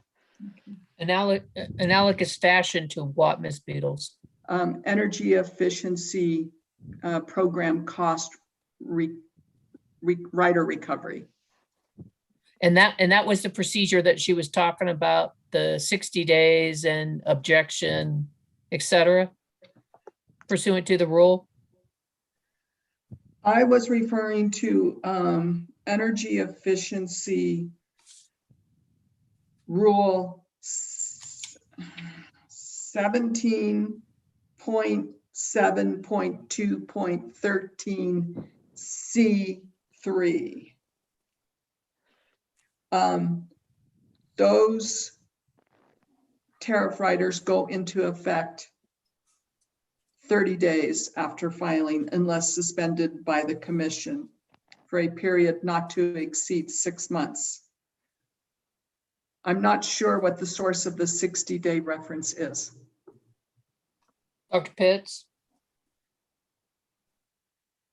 I was thinking of my experience with true ups for energy efficiency, whereby they are suspended and then typically staff reviewed.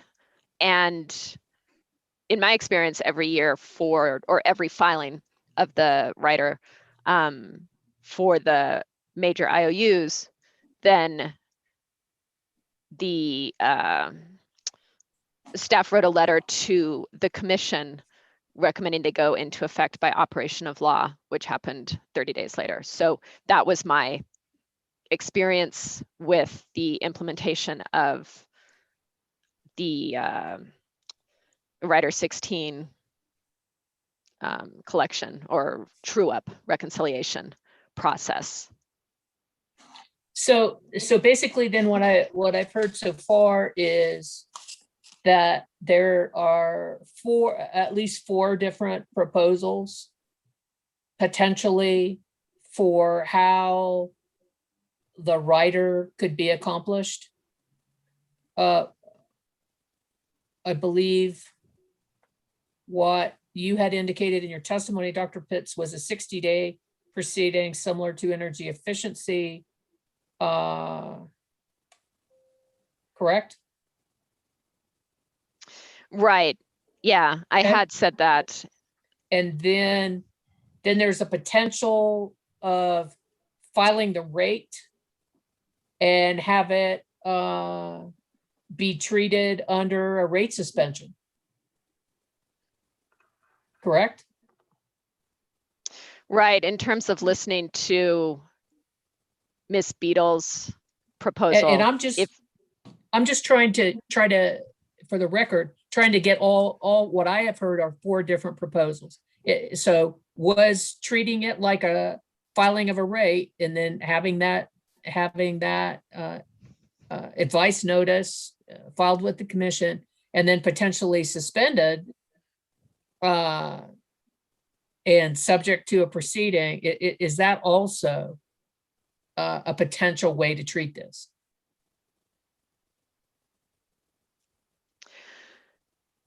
Well, I was just going off of my experience with energy efficiency, whereby it was, for all practical purposes, approximately a 60-day period, because, I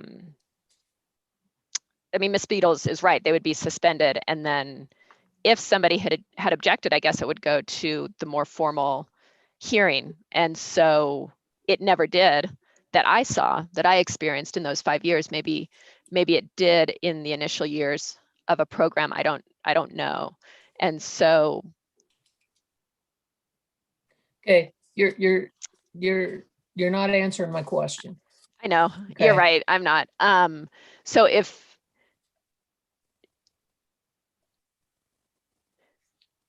that's Okay, more let- appropriate in the beginning stages, the years of this program, since it's a new statutory program without an applicable rule, then PNM would agree. Okay, and I'm not even to that point. I just want to try to see if what I've heard you testify to is that potentially there are 4 different ways that the writer could be treated. I thought I heard you say in your written testimony that the writer could be treated in some kind of true up process in 60 days. Correct? Yes, that was our proposal, and I thought that was the only thing I proposed. Okay. And then during your testimony today, it also sounds as if that the advice notice for the true up could be filed in an advice notice and then subject to regular rate suspension. Is that a possibility? And so that would be what Ms. Beatles is now suggesting. Okay. And PNM would agree to that. Well, and that's the third thing I heard. Okay. I'm thinking regular rate suspension like any other rate. Advice notice gets filed would be number 2. Do you agree that that could happen? Yes. Okay. Number 3 would be the energy efficiency rule, 30-day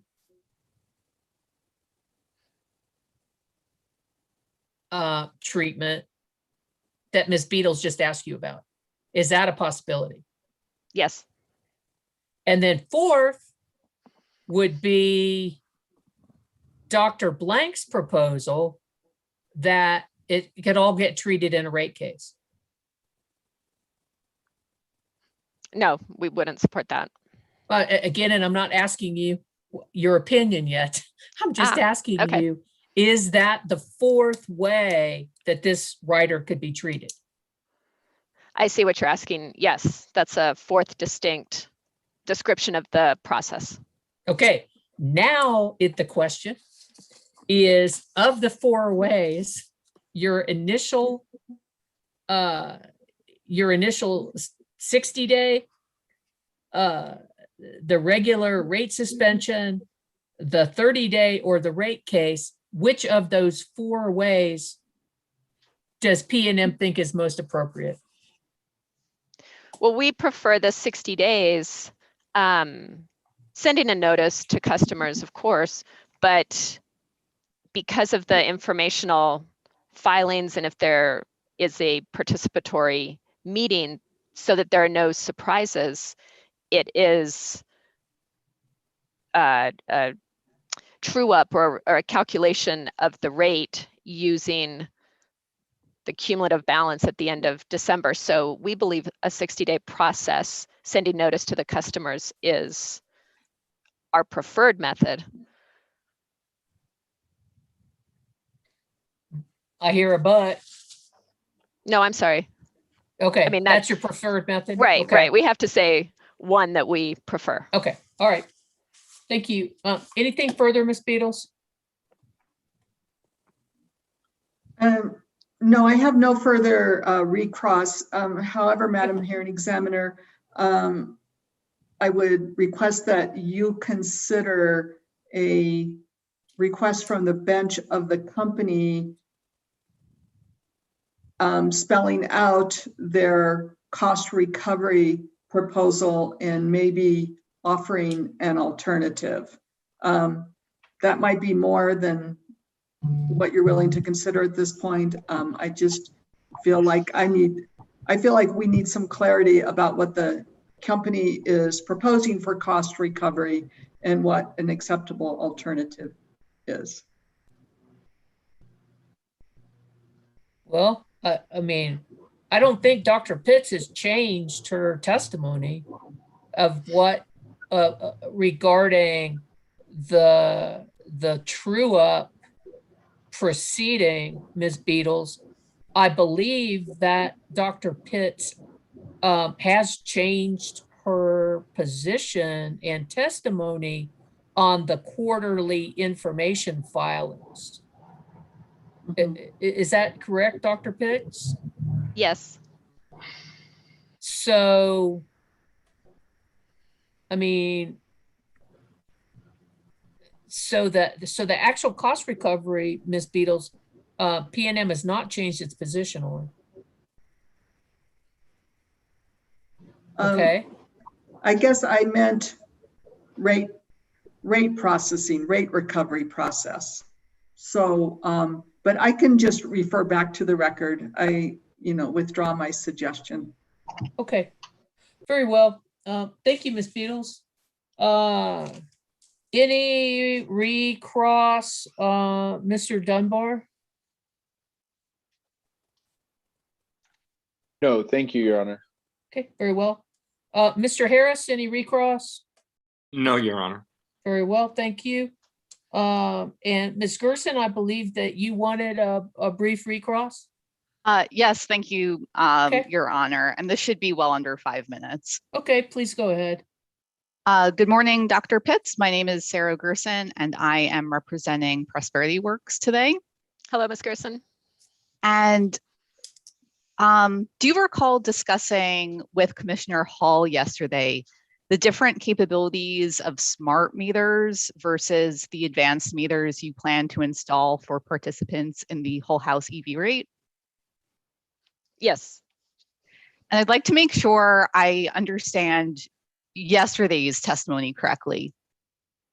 Is it correct, generally speaking, that if PNM offers a demand response program for these customers in the future, at that point, PNM would upgrade the advanced meters capabilities by installing a communication network, which you called a mesh network. And at that point, they would be considered smart meters? Well, without commenting on what PNM's future plans are with the demand response program, because I don't have information on that, but yes, my understanding is that the meter, there's the advanced interval meter in terms of what kind of data it collects, interval data in this instance. And then in order to be a smart meter, it has to have the capability of connecting to the utility and or customer, say daily, at a minimum daily is how the EIA defines it. And to do that, there has to be, and maybe the terminology is incorrect, the mesh network behind that allows for that constant communication. Okay, thank you.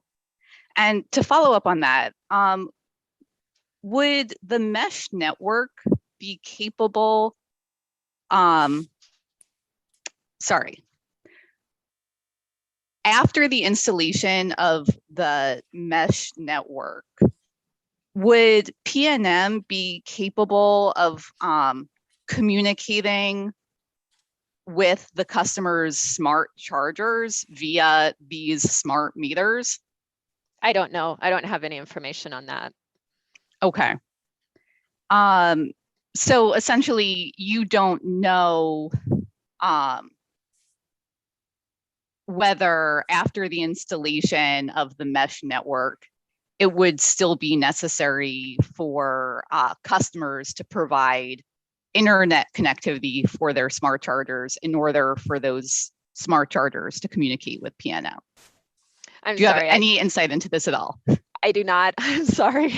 Okay. Those are all of my questions. Thank you very much. Thank you, Ms. Gerson. Thank you. Ms. Yee, any recross from the city? Madam Hearing Examiner, good morning. First of all, I would like to make a request to be able to ask Dr. Blank questions when his turn comes to testify on his response to how his testimony was characterized in these questions this morning. And I say that for the sake of administrative efficiency, I could try and cross-examine and probably iron out some of the discrepancies that we see. But I think it would be very efficient if I were to ask him 2 questions and if he would then be able to clarify what his testimony was. Your Honor, please. Well, we're not to Dr. Blank's testimony right now. So do you have any questions of Dr. Pitts? Yes, I do. Okay. Can you get finished in 5 minutes? Yes. Okay, go ahead. And I'll reserve your request when Dr. Blank is appearing. Thank you, Your Honor.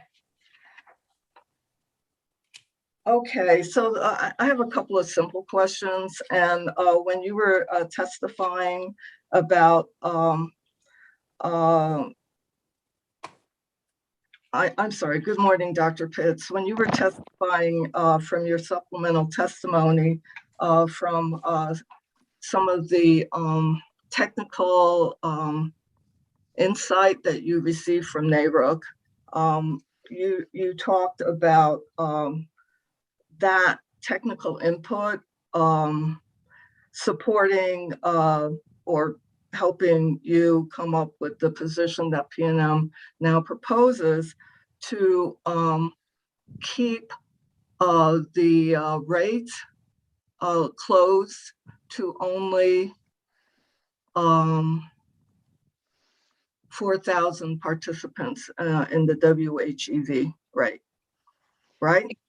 Good morning, Ms. Yee. No, I'm sorry. I didn't mean to say that those 3 publications informed our desire to have a limited amount of participants in the WHEV. That wasn't the takeaway from those publications. Other rate design elements were. Okay. All right, but anyway, you do remember that testimony this morning, right? And that's where I want to focus your attention when I ask these questions. On those publications? No, on PNM's rationale for limiting the participation. Okay. Of ratepayers on the whole home rate. Okay. You remember that testimony this morning, right? I remember my discussion with the hearing examiner. Yes. Yes. All right. So then my question to you, my 2 questions to you are, wouldn't it be an option to close that feeder if it became overburdened, or if PNM projected that a feeder were overburdened? So wouldn't that be an option rather than limiting the participation in that rate? Well, I don't know about that for one thing, but that wasn't necessarily the feeder wasn't the reason we decided to limit it. It's an issue of the grid impact that we're aware of has been cited in some of those publications, and it's just, it informs the why we believe doing this load research is important to understand how EVs integrate with the grid. I don't know whether we would turn off a distribution feeder or Oh, I'm sorry. how that would be possible. Dr. Pitts, I'm sorry.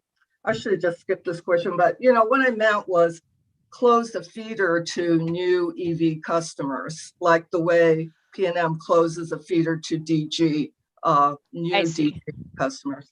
Yes, I understand now. And I don't know, we haven't gotten to that point.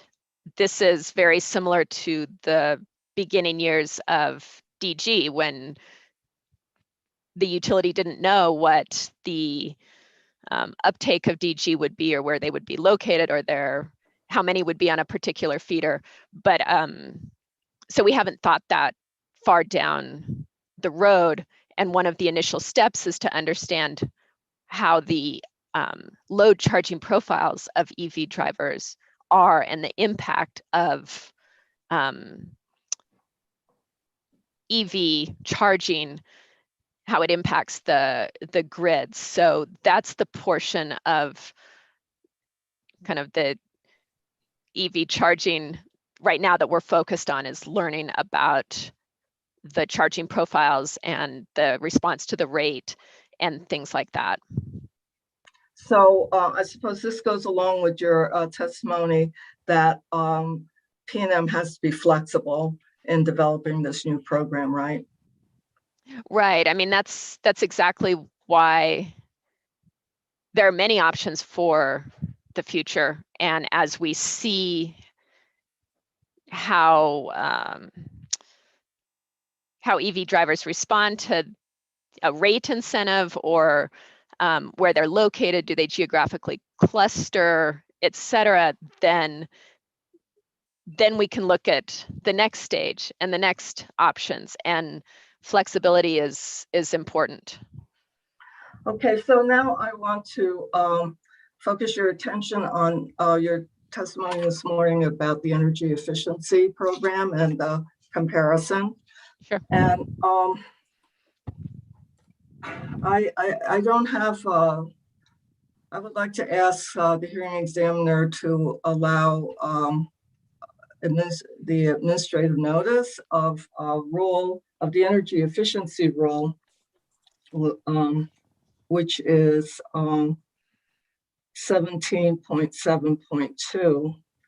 And that my question to you, Dr. Pitts, is are you familiar with the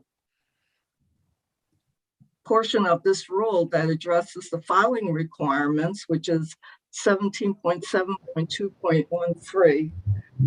Madam Hearing Examiner, Leslie Padilla with PNM. I would object to this question unless Ms. Pitts could, get a copy of the rule that Ms. Yee is discussing. Dr. Pitts, you got a copy of the energy efficiency rule? I do not. Yep, me neither. Not on a file, I don't. Nope. And no one offered it as an exhibit. So I think you're going to have to ask your question generally. I don't think there's an objection that there is a energy efficiency rule at the commission. Is there, Ms. Padilla? No, and if Ms. Yee can ask her question generally, there clearly has been some question and answers about the rule. So, I understand why she would want to ask a question. Just in terms of exactly what the rule says, it would be unfair to Dr. Pitts since she doesn't have a copy of it. Okay, right. I can do that. Okay, go ahead, Ms. Yee. So, thank you, Madam Hearing Examiner. So my question is, do you recall that the energy efficiency rule requires, and the statute behind it requires that the cost recovery the energy efficiency program cost is limited to 3% of the customer bills, or $75,000 per customer per year. So in other words, if you don't remember those exact figures, that there is a preset limit on cost recovery. Do you remember that? I do remember that. I remember the 3% distinctly, but I thought it had been updated where now it is between 3 and 5%. It wasn't anymore that mandate of 3%, no more, no less. I thought that had been updated in the past year or so, but yes, I understand the $75,000 customer limit and the mandate on spending. All right, thank you, Dr. Pitts. And so you also testified about filing in response to questions this morning. You recall that testimony? Yes, ma'am. And so the filing of that annual report would in part address whether P&M recovered its costs. I'm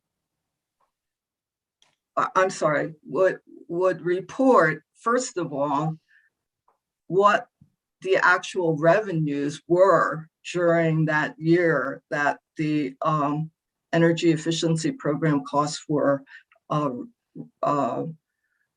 being recovered, because P&M would have to use the prior year, correct?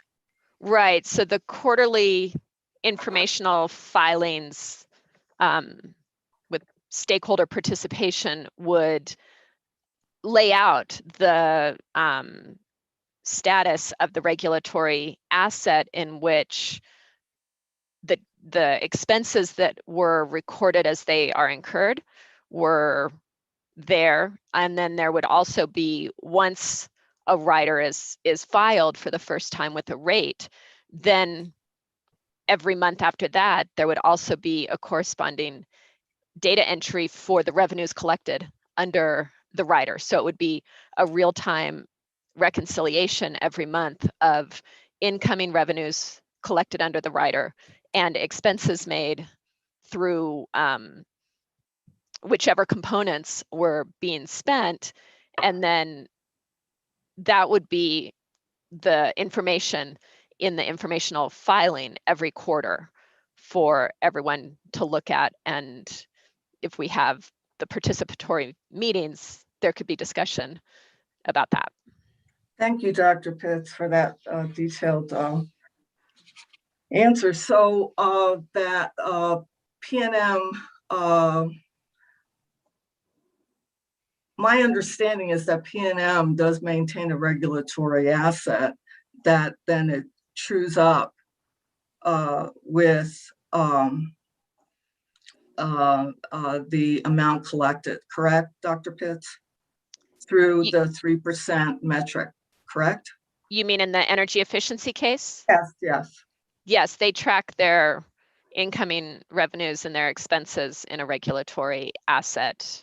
All right, so then going back to this case, this TEP case, there is no comparable limitation on cost recovery under the transportation electrification statute, correct? Correct. All right, now I want to talk with you about. You got much more time, Ms. Yee? You're way past your 5 minutes that I'm trying to limit. Okay. Can you try to make it short? Yes, I can. And I do have your 17.7.2 on the screen. Okay, the last question is on the matching principle. I want to ask you a question on the testimony that touched on the matching principle. And my question goes to the nature of the expenses that are being recovered through this rate rider. So first, there are the education and outreach type of expenses. And correct, Dr. Pitts? Right, right. There's administration and marketing and third-party expenses. And those are actually P&M has separated those into actually two categories: administrative and education and outreach, correct?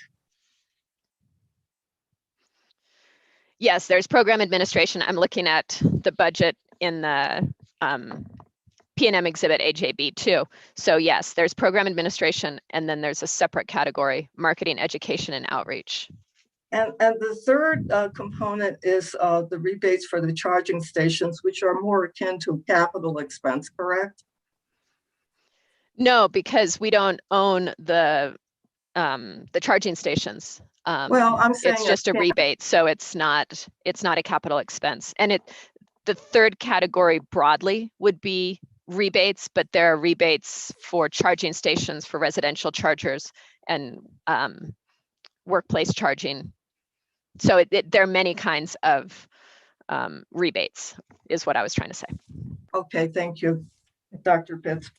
But the benefit, my word usage was akin, and so that the benefit of the items purchased are enjoyed over a period of years. Wouldn't you agree with that? The charging stations. Charging stations would be used over a period of years. All right, I have no other questions. Thank you. Thank you. And just to make the record clear, I will take administrative notice of 17.7.2 INMAC, referred to as energy efficiency. Thank you, hearing examiner Hurst. I appreciate that. Thank you. Okay. Very well.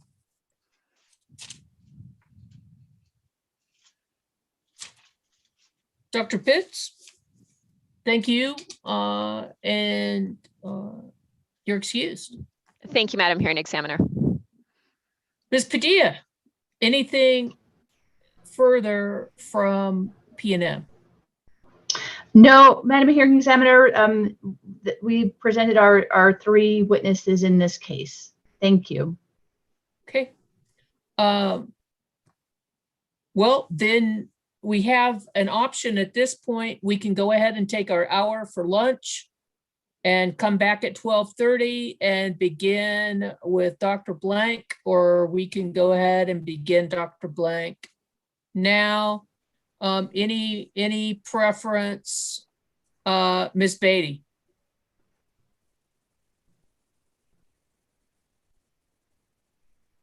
Sorry. No, I'm fine. Whatever you guys decide. Okay. Any thought by anybody?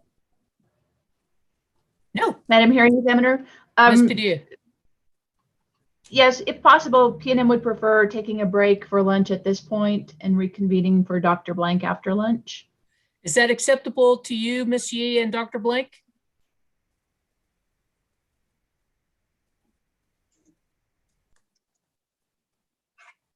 I haven't heard from Dr. Blank, and let me see.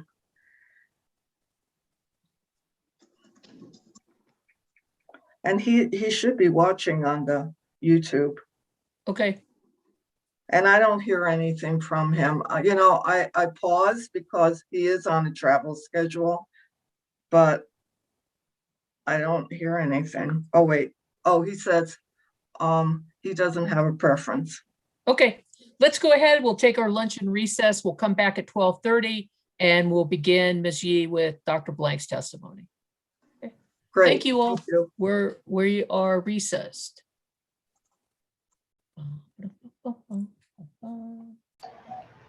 And Ruth will be in at 12:30. I will let her know.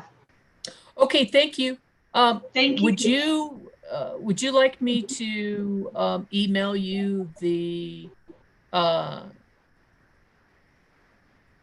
the statutory, or not statutory, the rule reference, the administrative code reference? Yes, that would be absolutely great. Okay, thank you. Thank you. Oh, You have a good and I day. guess I'll see you tomorrow. I will see you tomorrow. Okay, thank you. All right. Thank you. Bye-bye. Madam, Thank you, Ms. Beatty. Madam Thank Hearing you. Examiner, can I just ask a brief question? After Dr. Blank, are we returning to the order of witnesses that are in your order setting witnesses? Yes, as I indicated last evening, after Dr. Blank will be Mr. Baumhefner, Mr. Kressig, Mr. Wilson, Ms. Porter, and then the staff witnesses.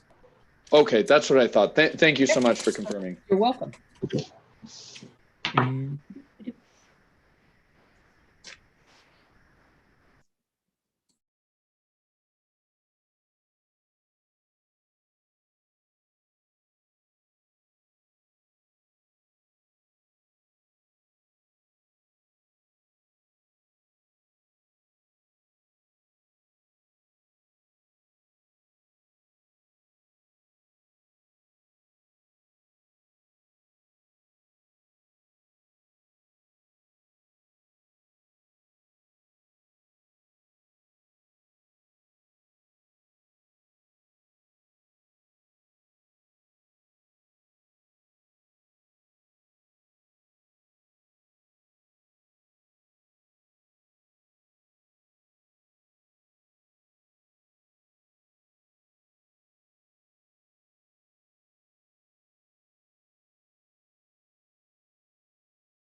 Madam Hearing Examiner, before we start, I'd like to ask a question about scheduling of witnesses. And I think you're either quiet or muted.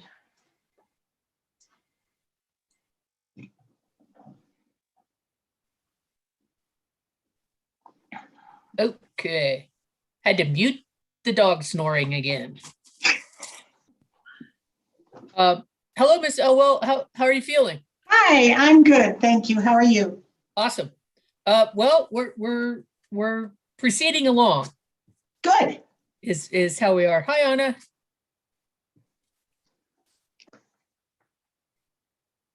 Anna, I forgot to ask you this morning. I figured you would tell me. We've had no one contact to give public comment.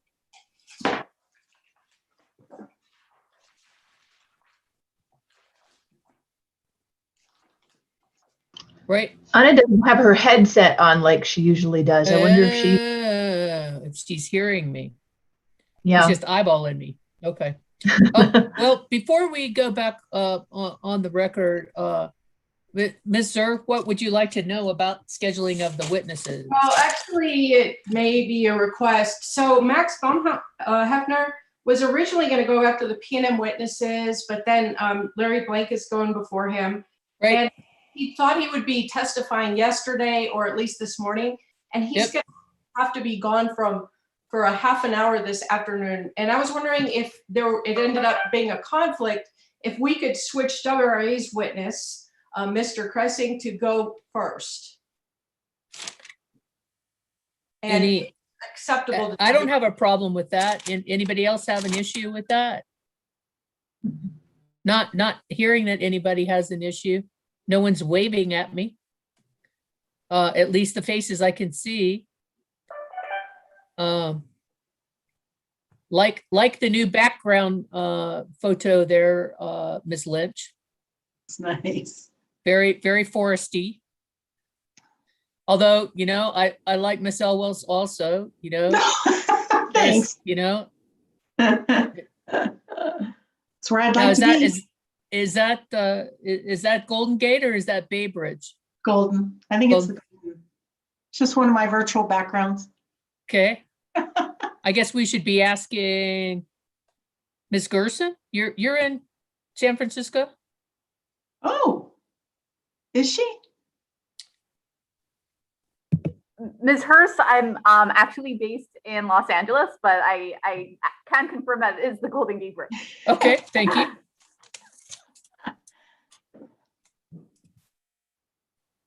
Okay, like I say, if no one has an issue with that, I think that would be fine to. Thank you. Okay, you can let us know when we've concluded with Dr. Blank. I sure will. Thank you. All right. We don't have anything else procedural then. P&M has presented its witness, and pursuant to agreement of the parties, City of Albuquerque will now be presenting its witness. Ms. Yee. Thank you, Hearing Examiner Hurst. I call Dr. Larry Blank to the stand, please. And Ms. Elwell, if you would please swear in Dr. Blank. Sure. Would you raise your right hand, please? Do you swear or affirm the testimony you're about to give is the truth under penalty of perjury? Yes, ma'am. Thank you. Okay, somehow your mic went muted, Larry. There you go. Good afternoon, Dr. Blank. Welcome to this hearing. Good afternoon. Would you please state your name for the record? My name is Larry Blank. And for the record, my name, Ms. Elwell, is Jane Yee on behalf of the City of Albuquerque. Yes, thank you. Dr. Blank, do you have in front of you a document that has been marked City of Albuquerque Exhibit A for identification purposes? Yes, I do. And would you please identify it for the court and the record? Yes, this is my pre-file direct testimony of Larry Blank on behalf of the city of Albuquerque, dated May 3rd, 2021. And have you reviewed this testimony in advance of this hearing this afternoon? Today? Yes, I have. Do you have any corrections? No, I do not. Is it accurate and complete to the best of your knowledge? Yes, it is. And if I were to ask you the questions on that in that document, would your answers be the same as they are recorded in the document? Yes, they would. And I think I was supposed to ask you, did you prepare this document or was it prepared under your supervision?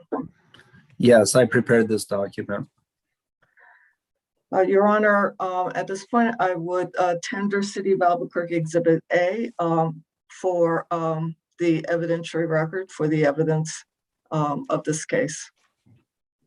Any objection to what's been identified as City of Albuquerque Exhibit 1? Is that correct, Ms. Yee? Well, Did you say A? A on it, yeah, A. Okay. City of Albuquerque Exhibit A. The Madam Hearing Examiner. Just a question. I mean, we normally do number the testimony exhibits as 1, 2. Is there a reason we're doing it as a letter here for the City of Albuquerque? Under the procedural rules, usually they're numbered. It's easier for reference, I think, but I mean, I'll defer to Ms. Yee. I don't recall that we have a procedural rule on whether we use numbers or letters. Mr. Albright, do you have a section reference? Abby, go, Abby. You're muted, Mr. Albright. My apologies, I was muted. I think I can find the reference, but I won't take up time with that issue. Okay. It doesn't make any difference to me. I mean, if Miss Yee wants to use an A instead of a 1, that doesn't give me any heartburn. So, so back to my question. Does anybody have any objection to what's been identified as City of Albuquerque Exhibit A, the direct testimony of Dr. Blank being introduced into the record? Hearing and seeing none, City of Albuquerque Exhibit A is admitted. Ms. Yee? Thank you, Hearing Examiner Hurst. I would like to restate my request from earlier in this morning that you, the hearing examiner, would grant me permission to ask 2 foundational questions and 2 clarification questions based on the testimony this morning about Dr. Blank's pre-file testimony, and I had asked for that permission on the grounds of administrative efficiency. And so if I understand you correctly, Ms. Yee, basically you want to ask your witness about his testimony because you believe that his testimony has been misstated in the record? Yes.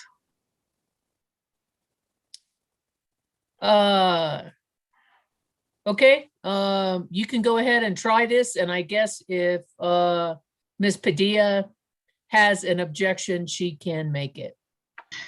Madam Hearing Examiner, could I just state what I think P&M's condition would be? I mean, I think we're okay with this, but only to the extent that it's not rebuttal, because the city didn't file a rebuttal testimony. So only to the extent that this wouldn't have properly been rebuttal, and I'm not assuming that it would be. Just on, I would just want to make that note.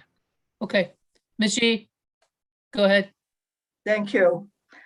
So, Dr. Blank, let me begin by asking, were you monitoring the hearing this morning on the commission's YouTube feed? Yes, I was. Did you hear testimony of Dr. Pitts? Did you hear Dr. Pitts's testimony in response to questions from the hearing examiner and interveners on recross this morning? Yes, I did. Yes. All right, so in the course of that, did you hear the Q&A about your proposal for cost recovery occurring during a rate case? I heard that characterization, yes. Right, so do you have a clarification or correction on that? Yes, the process that I have recommended would not take place in the context of a future rate case. So there would be a need under my recommendations, there would be a need for possible review and regulatory scrutiny regarding the expenditures that are posted to the regulatory asset account. But that process would take place on an annual basis. It is not something that's reserved for a future rate case. So I'm not sure if that was just a poor choice of words during the examination of Dr. Pitts or not, but that's my clarification. Thank you, Dr. Blank. And did you hear the Q&A about the amortization period? I'm sorry, about your proposal for the amortization occurring over more than 1 year? Yes, I heard that discussion. And do you have a clarification or correction on that? Yes, I would just clarify that my recommendation at this time to the commission is that it retain flexibility regarding the recovery period for the amounts that are posted into the regulatory asset account. I have given reasons why the commission might want to retain that flexibility in the future, but I'm not asking for a commission decision at this juncture related to the recovery period of the regulatory asset. That would come at a later date. I'm just recommending that the commission retain that flexibility and not render a decision at this time regarding the recovery period or periods in the future related to the regulatory asset account. Hearing Examiner Hurst, that ends my the questions that I had prepared for this purpose, and I would pass the witness for cross-examination unless you have anything more for me. No, thank you, Ms. Yee. Welcome, Dr. Blank, and I believe, Ms. Padilla, that P&M has reserved 30 minutes for questions for Dr. Blank. That's correct, Madam Hearing Examiner. Good afternoon, Dr. Blank. Good afternoon. My name is Leslie Padilla. I'm a corporate counsel for P&M Resources. And I wanted to ask you, I probably won't use the entire 30 minutes. I wanted to first ask you, in reading your direct testimony at pages 1 and 2, you describe your background and experience, correct? Just in general, you describe your, yep. Yes, that's generally accurate. As part of your experience working with either governments, utilities, or utility companies, have you become familiar with transportation electrification programs in other jurisdictions? I am generally familiar with those programs. I have not specifically served as an expert or an advisor specific to programs in other states. Have you looked or are you familiar with Colorado's transportation electrification program, for example? I think I've looked at aspects of that program. I wouldn't say I'm an expert on the Colorado program per se. Did you happen to, I'm sorry, I would hate to speak over you, I apologize.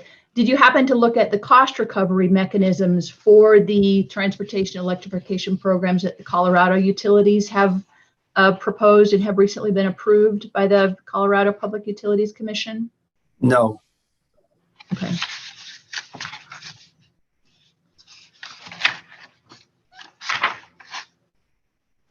Were you listening to the hearing on Monday and yesterday when Mr. Babe, PNM witness, was being cross-examined? Yes, I heard most of his testimony. There may have been times I missed, but I would say probably 80% of his testimony. And did you hear discussion or some of the questions about the stakeholder process that PNM conducted prior to developing or in the process of developing its transportation electrification program? Yes, I heard that come up at least once, yes. And is it your understanding that the city of Albuquerque was a participant in that stakeholder process? Yes, I know. Yes, there was at least one meeting, perhaps more than one meeting, in which the city of Albuquerque was a participant. Okay.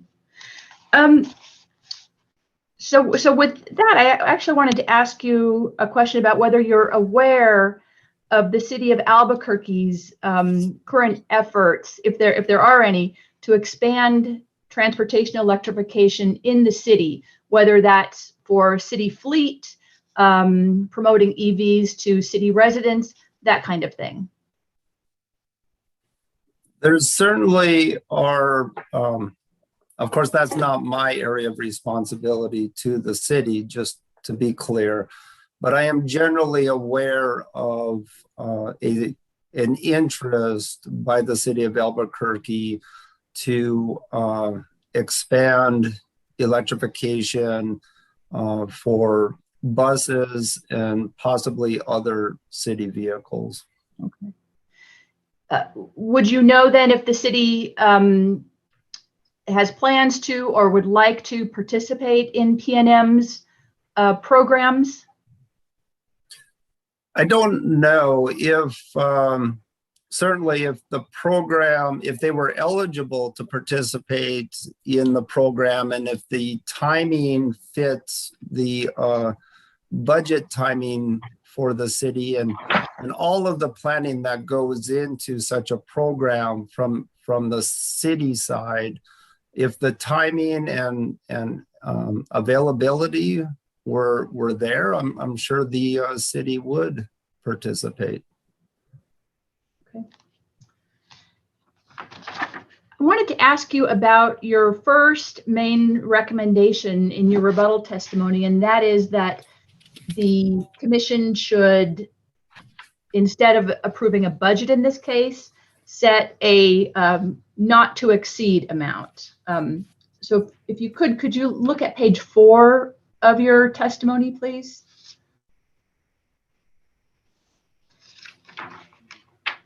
Page 4 of my direct testimony? Yes, your direct, page 4, lines 13 through 17. Yes, I'm there. So on line 16, you state that the commission should approve the non-budgetary aspects of the TEP. Do you see that? Yes. What are the non-budgetary aspects of the TEP? For example, the rebate programs, the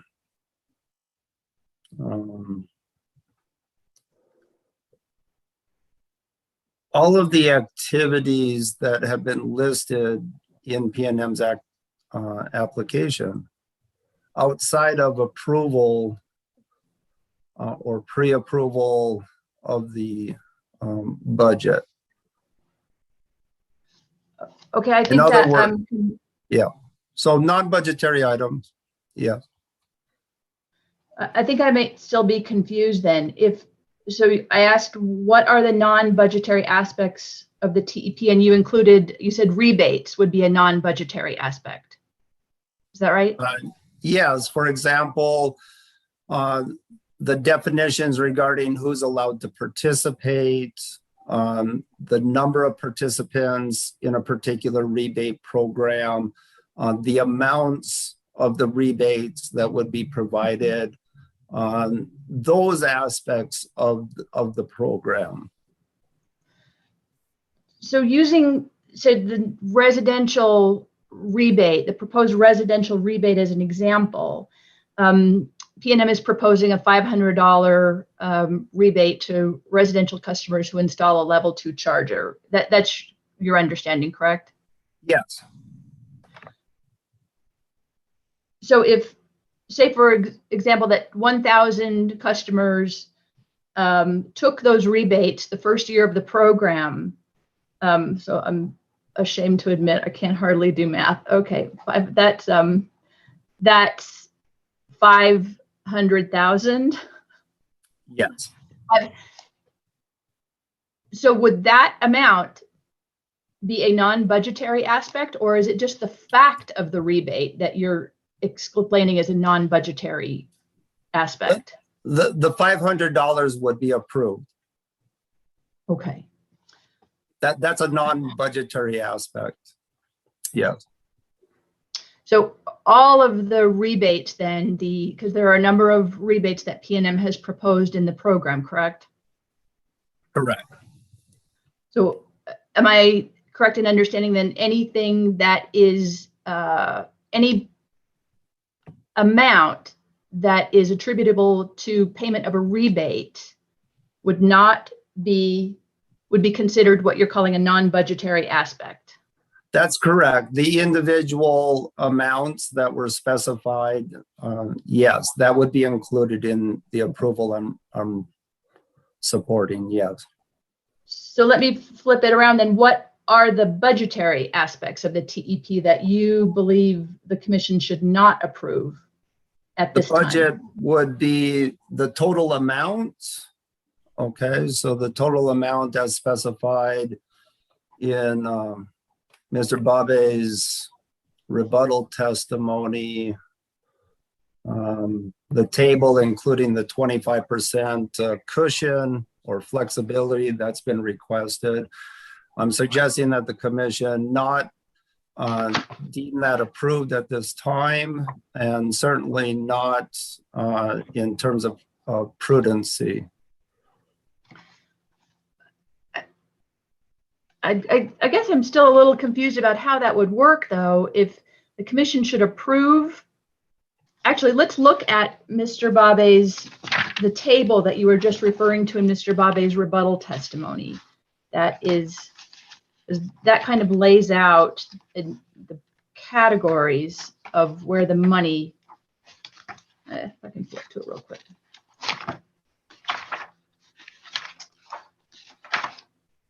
Maybe we will take up the full 30 minutes. I believe it's on page 13. 13. Okay. So just to go through a couple of these categories then, residential charger rebate, the second line on that table is 1.5 million. That in your testimony is a non-budgetary. No, that's aspect. That's a budgetary item that would not be deemed prudent at this time. Okay. So you're saying that the commission should allow PNM to have a program that grants 500 residential rebates, but does not approve the budget for those rebates. Is that right? Yeah. Yes, the $500 is a parameter similar to other parameters that define who's eligible, and how much the individual participant would receive. Here we're looking at the overall budget, and what I'm recommending is prior to approval of this type of budget, the expenditure would first have to be made.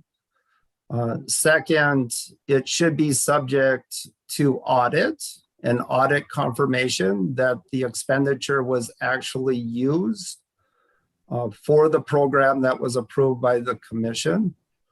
And then also subject to any discovery or other regulatory scrutiny. But if I understood Dr. Pitts' testimony, what PNM is asking for is pre-approval of the, if we take that first line out on the $1.5 million without any regulatory scrutiny whatsoever in the future. Well, isn't what's happening right now regulatory scrutiny of PNM's proposed budget amounts? It's a preliminary regulatory scrutiny of the programs that your company has proposed, but it is not proper regulatory scrutiny of the amounts expended because the amounts have not been expended. Therefore, there's no audits to confirm that these expenditures were made consistent with the programs that you are proposing and hopefully will have approved by the commission. And so you can't do that today.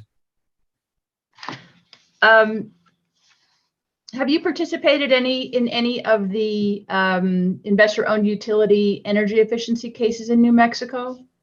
No, I have not. Okay.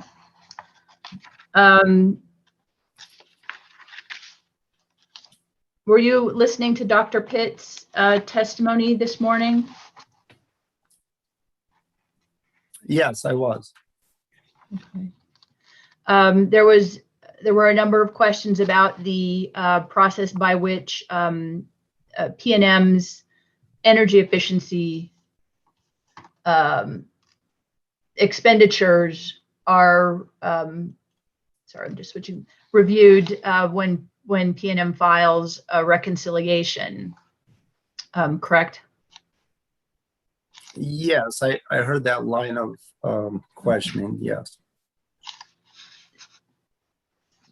So that is an opportunity for staff and any interested interveners to review expenditures, program expenditures in energy efficiency cases. Is that do you understand that?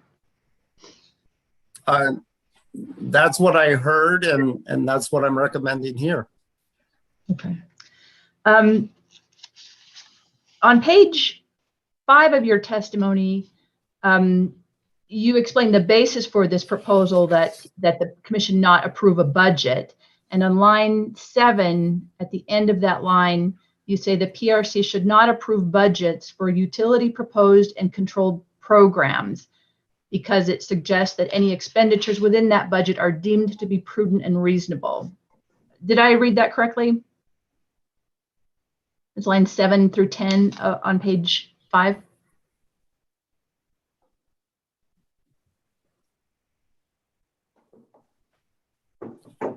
Yes, that's what I've stated. You're aware, aren't you, that the transportation electrification program is a requirement by statute that was passed by the legislature 2 years ago? Not the program that PNM filed. I don't see that in the statute. So perhaps if that's what you meant, no.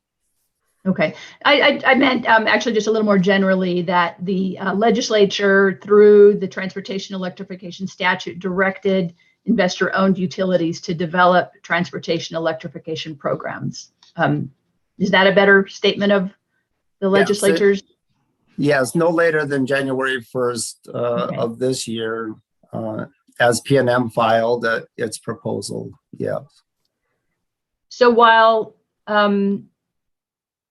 you're objection to approving a budget for a utility proposed and controlled program. You state that in this case, that's not exactly the full story here about PNM's program, since it is required by the statute, correct? Some type of application was required for the expansion of transportation electrification. What PNM chose to propose in its application are expenditure programs, including expenditures on the customer side of the meter. I'm not sure if I'm answering your question. Let me pause and allow you to restate it. You are. I'll move on. I did want to ask another question just about this difference between the process that we're in the middle of now, reviewing PNM's program, and the additional regulatory review you're recommending later. In terms of the opportunity for parties to explore PNM's proposal now, parties could have asked about specific budget items in more detail in discovery in this case, correct? Yes. Did the city of Albuquerque ask any questions of PNM about its programs and budgets in discovery in this case? I don't think so, but it doesn't get to my point. Until the expenditures are made, there's not much to discover, is there? Well, I don't know. You could have asked about more detail of our program administration expenses, education, marketing, and the city didn't ask any of those questions in discovery, did it? There was no need to. Your application, I felt, was fairly clear. Okay. So I understood the parameters of the program. What we're talking about now, what I'm discussing in my testimony, are the expenditures that have yet to be made. Okay. For example, I mean, expenditures could be made that are not consistent with what's described in your proposed programs. That would only be discovered at a later date if that were to occur. I'm not suggesting that PNM would do that, but it certainly could happen. And that would only be discovered after the expenditure is made, right? Well, Ms. Pitts actually outlined quarterly informational filings, and I think this morning she clarified that those would be reports about what has been expended. Did you understand that from this morning's conversation? Yes, my testimony supports those quarterly filings subject to discovery. Okay. I wanted to ask you about the city's position on the whole home electric vehicle rates. The city is recommending that there actually be no cap on participation in that whole home EV rate. Is that correct? That's correct.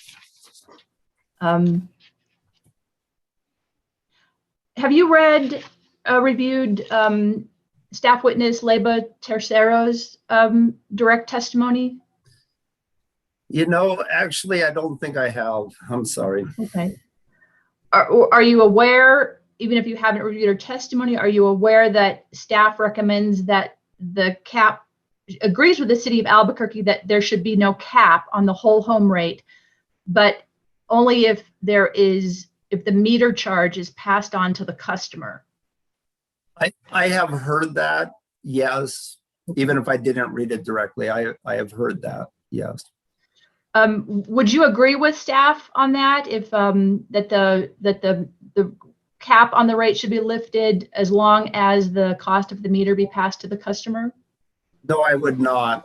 The cost of the meter will be booked to the appropriate plant account or accounts of PNM, and that item will be dealt with in your PNM's next general rate case. Okay.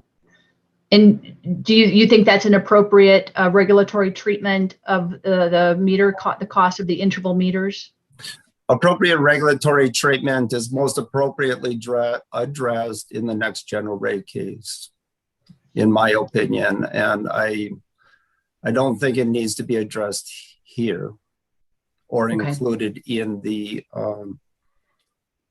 whole home rate.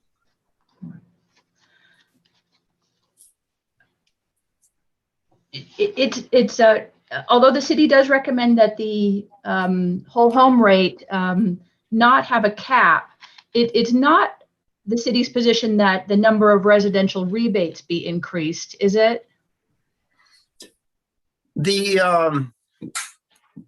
I haven't stated a position on that. I don't think the city of Albuquerque would be opposed to increasing the cap on the number of rebates. But we haven't stated a position until now on that subject.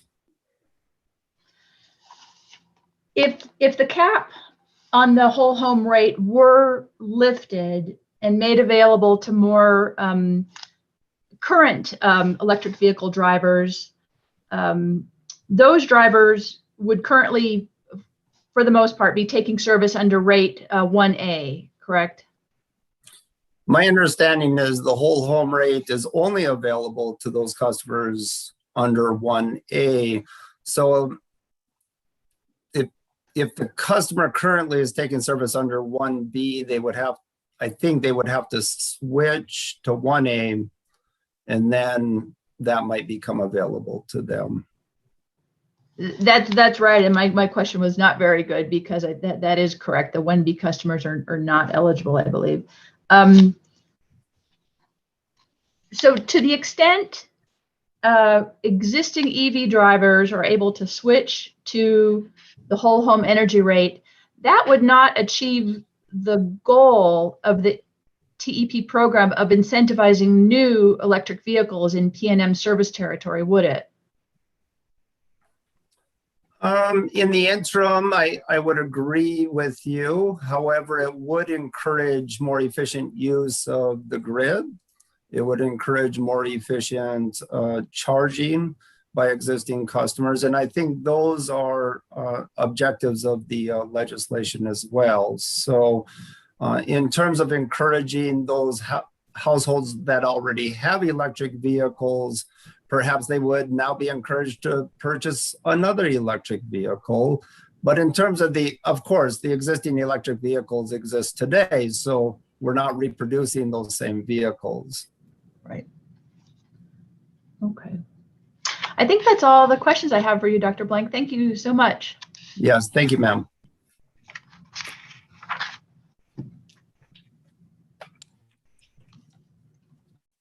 Mr. Albright, I believe Bernalillo County reserved 15 minutes for Dr. Blank.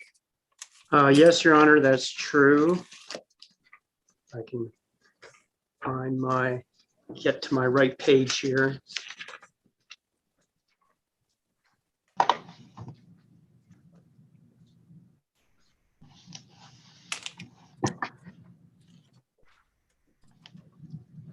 Good afternoon, Dr. Blank. Good afternoon. Good to see you again, sir. Yes, sir. For the record, my name is Jeff Albright. I'm the sole proprietor of J. Albright Law, LLC, and I'm representing Bernalillo County in this proceeding. I just have what I hope are just a few questions. So first, would you turn to page 3 of your testimony, please? Yes, I'm there. Okay, with regard to the your modifications that you list there, and how does the program avoid cross rate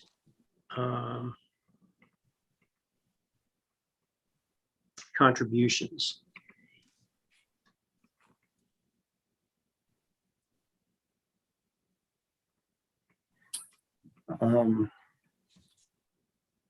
I'm not sure. And I'm looking at the third item there. The commission should make clear the amounts for recovery through TEP and the rates by rate class are subject to commission approval each year. How do we avoid any cross-rate subsidization? Since it appears that it's only going to affect a few rate classes and it's going to exempt time of use rate classes. Well, first of all, it does not exempt time of use rate classes. So I'm not quite following you on that. Well,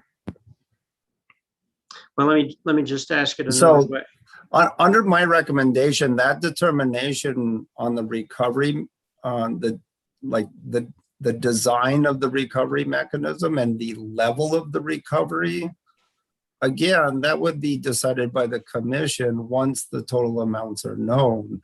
And therefore, we would also know by sub-program area, such as residential rebates, we would know how much had been expended within the residential class, for example. And that might be one of the considerations that go into the commission's decision on the design and level of rate rider number 53. Since the charge of rate rider 53 is going to apply to everyone across the board, including low and middle income people as well, do you have an opinion as to whether or not it disadvantages LMI people as opposed to other people who may be in the 1A class? So again, it's the record's clear. That is PNM's proposal. Correct. And I'm asking what your opinion is on that. On their proposal, right. Okay, that's their proposed rate design. And just to clarify, my recommendation is that final decision on rate recovery will come at a later time. But I understand your question. Yes, impact on low-income households of New Mexico is always a concern of mine. The state of New Mexico consistently ranks near the bottom of the United States in terms of per capita income. That ranking is should be of particular concern for the PRC as we consider any program or any rate design. So I think that should be a consideration, yes. And that's whether or not it's part of a rate proceeding or in this proceeding itself. Would you agree that the impact on LMI individuals within this program, as it's proposed, should be a factor that the commission should consider as to whether or not there's sufficient funding in the program that there would be perhaps less impact on LMI folks if there were greater funding, for example? So as proposed on a kilowatt hour basis, the contribution from a low income household on a per kilowatt hour basis would be the same as a non-low income household. And in terms of the components of the program that are dedicated to low income, meeting low income objectives, I would say yes. And in fact, the legislation, which has stimulated this particular filing, has indicated that special consideration be given to low income focused programs as well. So I think clearly it's front and center before the commission as one of those considerations, yes. Okay.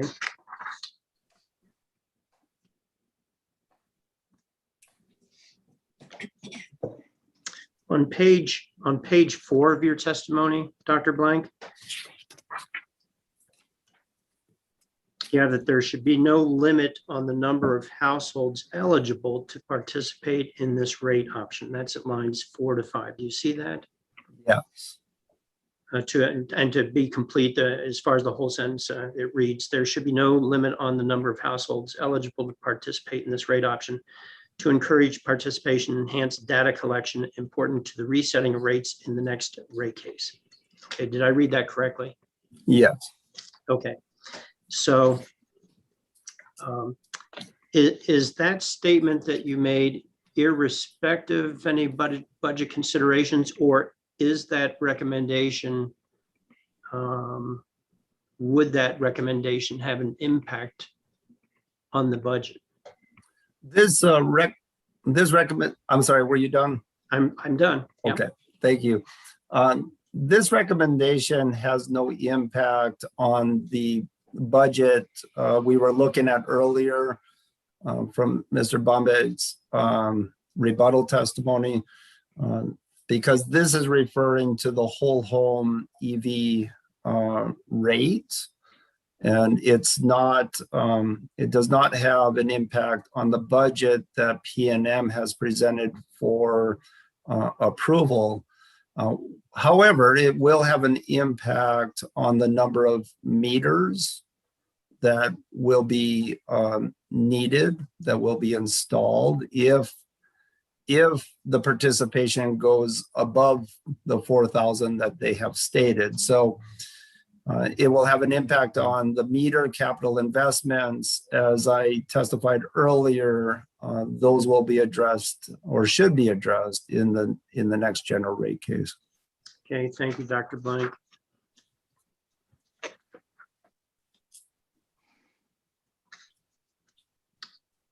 Would you turn to page 6?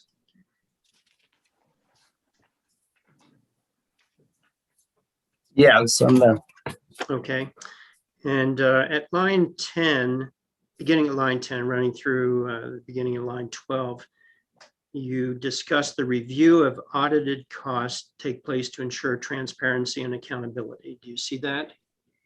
Yes.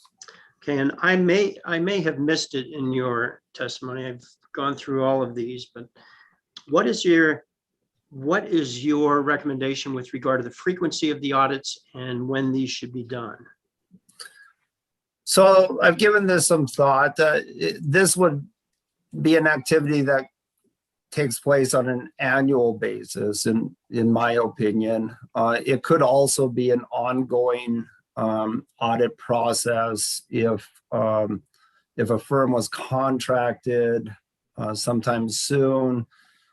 Through that engagement, as on almost on a monthly basis, those expenses could be passed on to the auditors. So I haven't given a specific recommendation on the timing of the audit, but what I envision at a minimum, it would be an annual audit. It could be broken down to be more timely than that, so as to spread the workload over the course of the year. And that might be better for the regulatory review, which follows in streamlining that regulatory review. So we're not waiting for months for an audit report. Do you think, with regard to the audit and the audit reports, obviously that's something that would apply to all of the IOUs, correct? Since each one of them has their own program or some form of program. So, as you know, this is not a rulemaking proceeding. Correct. Right? And so my recommendation is specific to P&M in this case. And that was going to lead to my next question. Do you think that this type of issue with regard to the audits would be better served by a rulemaking proceeding for all of the IOUs? I don't think it's necessary that there be a rulemaking proceeding. I do agree that if we had some additional guidance contained within a commission rule serving to implement the statutory language, that would be helpful today. to have that, but we don't have that.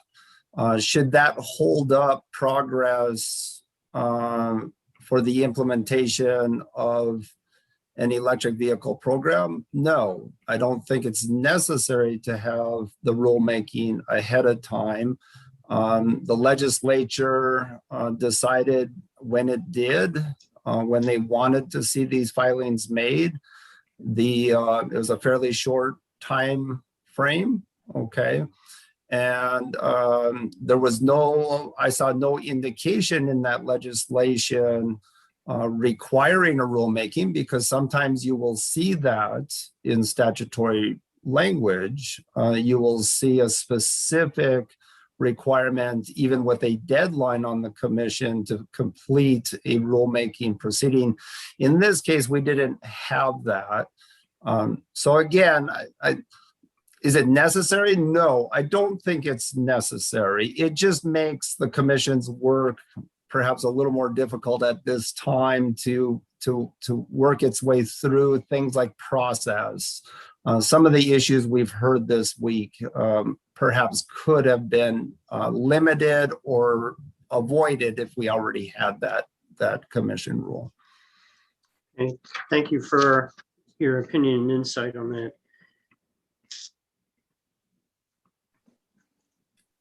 You got 2 minutes, Mr. Albright. Thank you, Madam Hearing Examiner. Could you turn to page 7, Dr. Blank? Yes, I'm there. Okay, and in lines 16 to 17, the sentence reads, in contrast, the proposed investments in TEP serve to potentially expand PNM's revenue and profitability. Do you see that? Yes. Do you, what do you base that statement on? This is an attempt to expand service, regulated utility service. Through that expansion will come more revenue at just and reasonable rates. Those will include a reasonable return on investment, and therein lies the profit component. So this is clearly an attempt to expand regulated electric service. We don't know the extent to which it will be successful. Okay, like any investment, of course, there is some uncertainty and some risk. But it is very different from an energy efficiency program, which often serves to reduce customer usage. This is a program that can serve both customers and PNM in terms of expanding regulated electric service. Okay, thank you very much, Dr. Blank. Madam Hearing Examiner, I have no further questions. Again, thank you very much, Dr. Blank. Appreciate it. Thank you, sir. Well, Ms. Sarah, I believe that you reserved 15 minutes for Dr. Blank. Yes, Your Honor. Thank you. Good afternoon, Dr. Blank. I'm Stephanie Zur with Coalition for Clean Affordable Energy. Good afternoon. So I'm just going to jump right in here. Does the tragedy of the commons principle apply to vehicles emitting carbon dioxide and other pollutants into the atmosphere? As a PhD economist, from that perspective, yes. Could you very briefly explain what that means when we refer to the tragedy of the commons? Yeah, so tragedy of the commons, as it is both used by economists and oftentimes used by lay people or policymakers, refers to the use of resources where most or all of us have access to certain resources, oftentimes with no cost or no charge. And we will tend to use those resources to serve our own selfish interests. And in doing so, we can cause a large depletion of that resource. It may help if I give an example of a resource, such as the air, okay, or air quality, if you think of it in terms of air quality, or water, okay, water resources. And if we have free or easy access to those resources, in using those resources for our own personal benefit, that can cause an over depletion of the resource, and hence the term tragedy. So in this case, would you agree the resource we're talking about is the atmosphere, and it's being used as a dump for our pollutants, basically, for lack of more technical terms? Sir, where does this relate to Dr. Blank's testimony? It has to, it relates to the principles of cost causation and to subsidization, which was an issue in his testimony and in staff's testimony. And I promise I'm going to get to the point here if you'll just give me a little bit of leeway, and you'll see that this does relate. Well, okay, I'm really questioning the relevance of Dr. Blank. Do you teach, or are you familiar with environmental classes? I am a professor of economics at New Mexico State University. Yeah. Okay, I'll allow you a little leeway, Ms. Zerb, but like I say, I'm really questioning the relevance of these questions. Got it. So does that make vehicular pollution an appropriate area for regulation? This tragedy, the commons that occurs? Regulation in general, government regulation in general. And yes. We agree that is what the legislature, at least to some degree, in enacting the transportation electrification statute, they were trying to mitigate the overuse, or to remedy the issue. Yes. Yes. The legislative powers are a form of regulation, and I would interpret this legislation as acting in that way to try to limit the use of the atmosphere. And would you agree with me that the transportation electric program is intended to benefit not just the customers who are participants in the rebates and rate schedules, but is supposed to benefit the public at large? Is that true? yes, I would agree with that characterization. Now, staff has recommended program participants bear all of the cost of the meters, correct? You're aware of that? That they have requested that they bear the cost of the meters? Yes, sir. Are you aware that staff has recommended that the meters be paid for by the program participants? I'm sorry, I thought you said PNM. Yes, it's my understanding staff would like to see an additional meter charge for those participants. Okay. So now if a customer has a high demand or a high level of usage, is it appropriate to have that customer bear the costs of that burden on the system in general? If they use more energy, should they pay more? Is that the question? Yeah, and I'm not specific transportation electrification, just general question about causation. Yes, as we use more energy and as we place greater demand on the capacity availability of the company, that causes more cost. Okay, but again, just to be clear, I'm talking about one individual customer. If they use twice as much electricity, shouldn't they pay more than someone that uses half as much, or if their demand is higher? would that follow the principles of cost causation? Yes, if they use more, they are causing more cost and should pay more, yes. Okay, so if in the case of energy efficiency programs, or in this case, the transportation electrification programs, do the cost causation principles that make individual ratepayers pay for their participation in the program apply to the same extent as the principle of cost causation as applied to an individual ratepayer with high demand or high usage?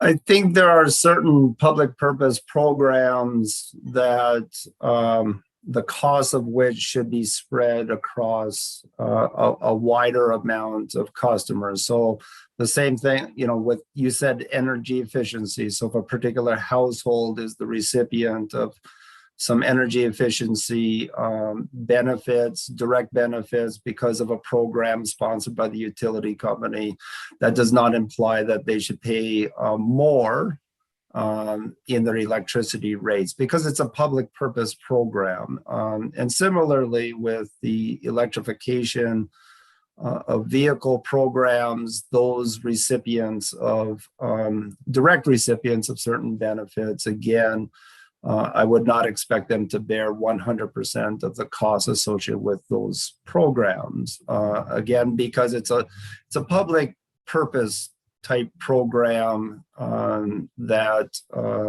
is deserving of a wider cost recovery.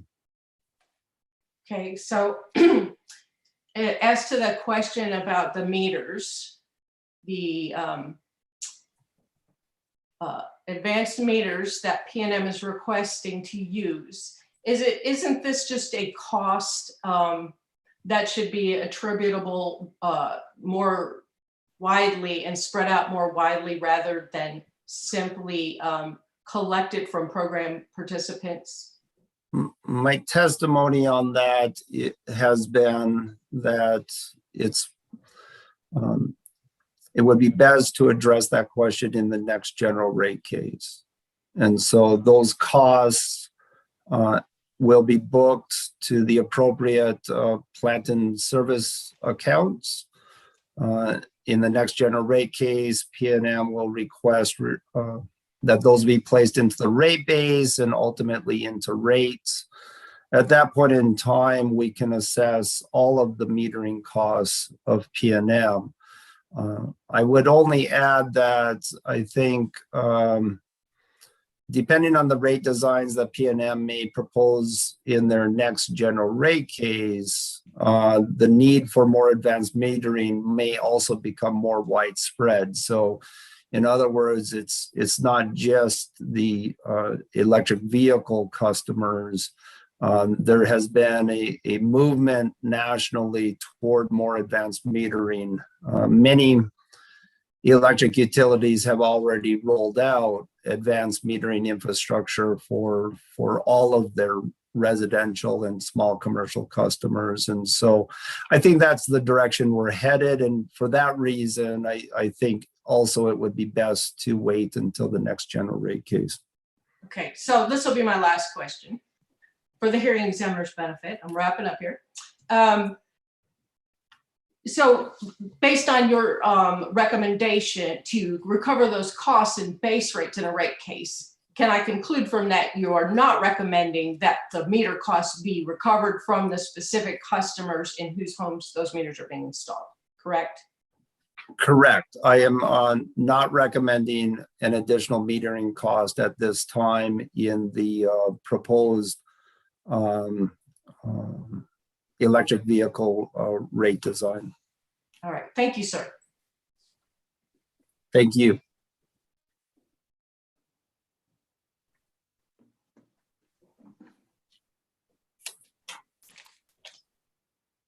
Ms. Beatles, I believe you reserved 15 minutes.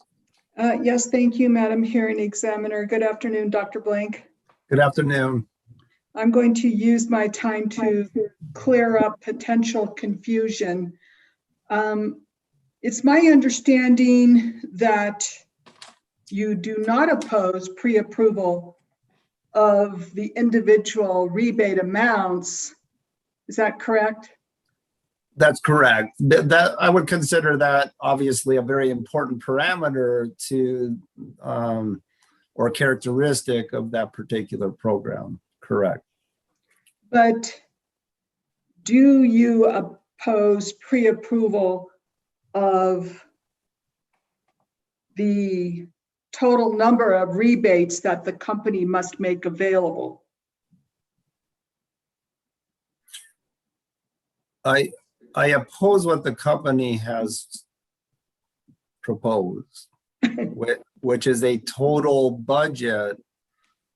They want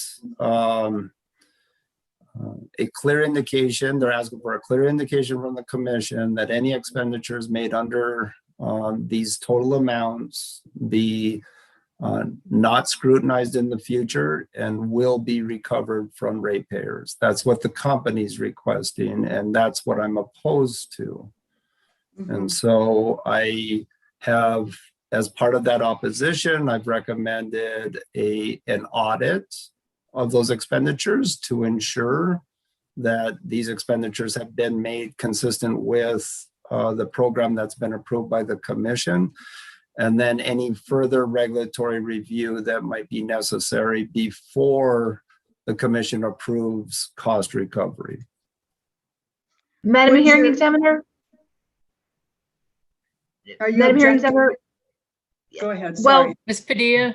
Leslie Padilla on behalf of PNM, and I realize Dr. Blank is not my witness, so I may not have a basis for an objection, but he did mischaracterize Dr. Pitt's testimony in this case. PNM has not suggested that there's no opportunity to scrutinize expenditures after they're made. Well, you're right. You can't. you need to save that one for I guess potentially recross, Ms. Padilla. But I think you've made your point, even though I'm not going to allow your objection. Go ahead, Ms. Beatles. So to further clarify, Dr. Blank, for example, the total number of residential charger rebates that PNM is proposing, even on rebuttal, remains, I understand, at 3,000. That's my understanding, yes. And my witness recommends that that number be increased to 5,000. So what is your position on whether the commission should pre-approve the total number of rebates that the company must make available, whether it's their 3,000 or our recommended 5,000? I think the commission can pre-approve either the 3,000, the 5,000, or any other number. What it is not approving under my recommendation is the cost recovery until there is an audit that those expenditures actually went to that purpose. And then, any other regulatory scrutiny that might be deemed necessary. But, and then at that point, I would expect that the commission would order approval of the cost recovery mechanism. Mm-hmm. And that is different than what I have heard from PNM, including Dr. Pitts, when she specifically stated that they are looking for a just and reasonable determination now. Mm-hmm. So it is subtle, but I think there's a very material or very large difference in what I'm saying. It's close, but it's not quite there, because I'm looking at approval for the cost recovery, which is part of approval of the recovery rate mechanism. Okay. Would your concerns be satisfied if the commission approved a budget, but also included in its final order express language that final expenditures were subject to prudence review and audit. And I'm sorry to play with words. I have effectively recommended that already. I have recommended that the commission order, not approve, but order the creation of a regulatory asset with a not to exceed amount, which I would expect would be somewhat related to the budget that has been submitted in this proceeding. So again, that's not budget approval per se. What the commission is using its authority to order the creation of a regulatory asset for a specified purpose with a specified cap. So if the commission approves what they call either a budget or an amount not to exceed, would your concerns be satisfied if rider rate tariff filings in the future were made subject to a commission approved process that made them subject to review and audit if an issue is raised? I would suggest I would suggest that the audit take place regardless, that these expenditures be audited at least on an annual basis. And then I would agree with what the proviso that you've stated, yes. So in other words, audit should not come after someone raises a question. I mean, audit should just be part of the requirements that comes out of the decision in this proceeding that we're having now. You're talking about a third-party independent audit, right? Yes. And that does add some additional administrative cost, right, to be recovered by ratepayers? Yes, it will. What is do you have any kind of sense of the how much that cost would be? Oh, I would expect at least $100,000 a year, but perhaps a little more. I don't know for sure because I don't run an audit company. So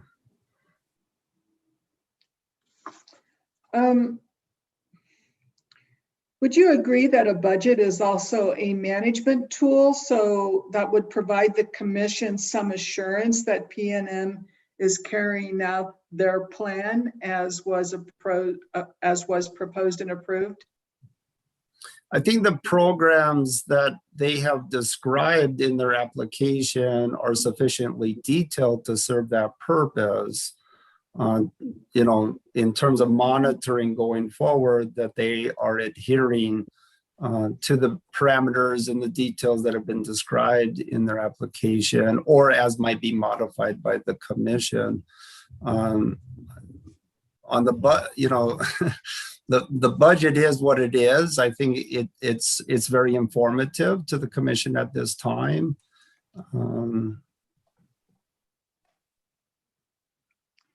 I'm going to ask you some final questions about your concerns about the recovery or amortization period of the rider rate.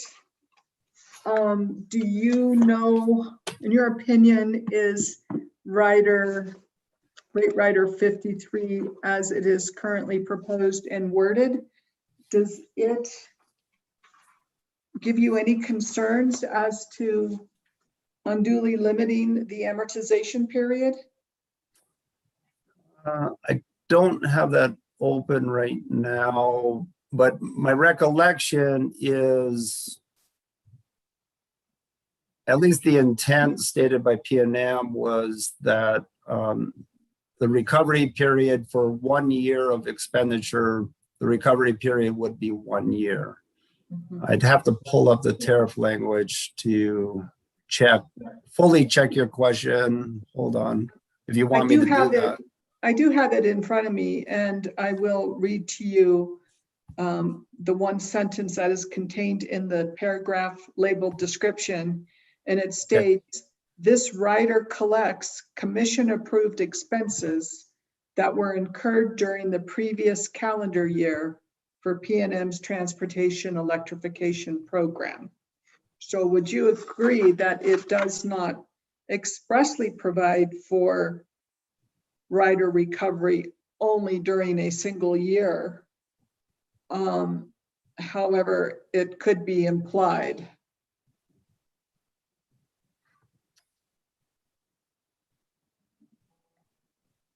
I'm sorry, I'm looking at the tariff language now. Normally I would just accept accept your description during the previous calendar year. That's fine. Yeah, maybe where that comes up is in the examples and the testimony of PNM to adjust the rate for the upcoming 12 months. If you look down to the provision below in the tariff, the proposed tariff language where it says annual TEP adjustment, it does say to adjust the TEP rate for the upcoming 12 months. So I think there's an implication there that the recovery period is 12 months. And of course, that's been supported by PNM testimony. So what would you recommend? For example, I'm not making a recommendation.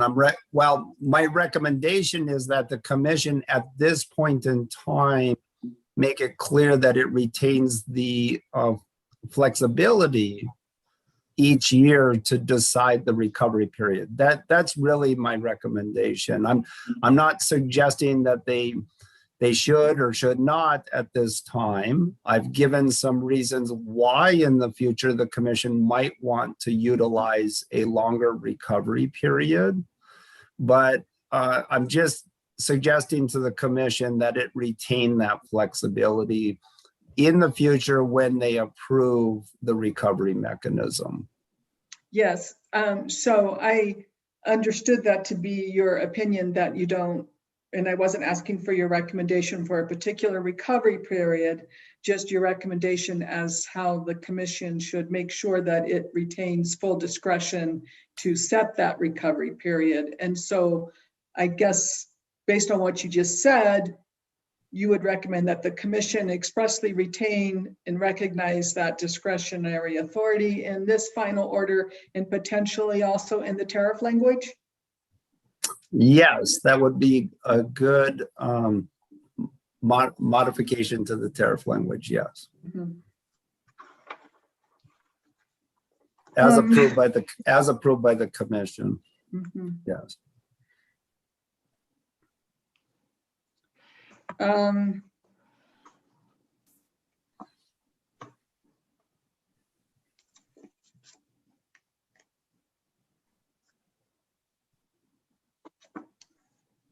That's all I have.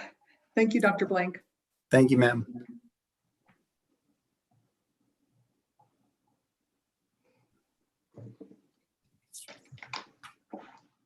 Very well.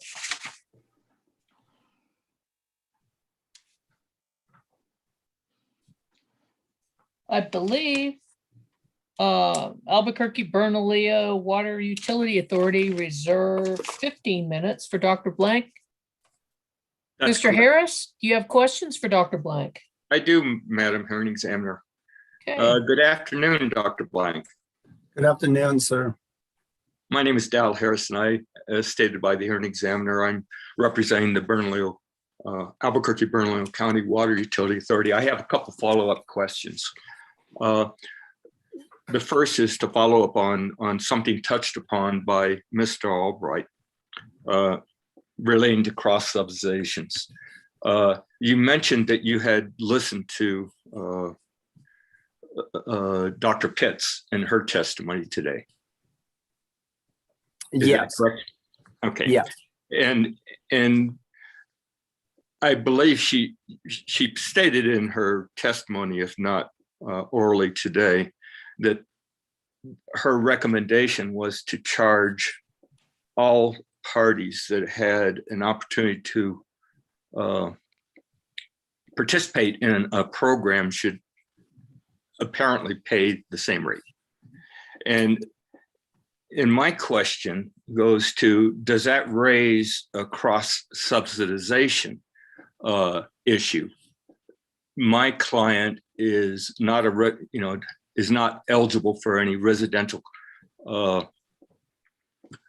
programs, although they are entitled to a particular program. So would it be appropriate, in your view, from a regulatory standpoint, to have a non-residential rate class pay for programs that are designed to benefit the residential rate classes?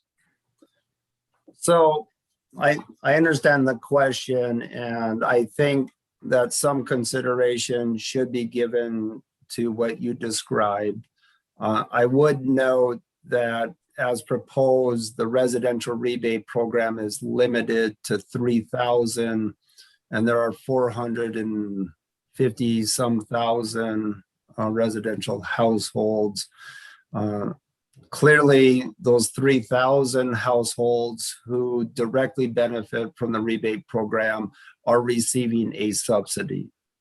And that subsidy has to be paid by somebody. Is it any less of a cross subsidy if the remaining 447,000 customers pay that subsidy, or if it's spread beyond that, is that more of a cross subsidy?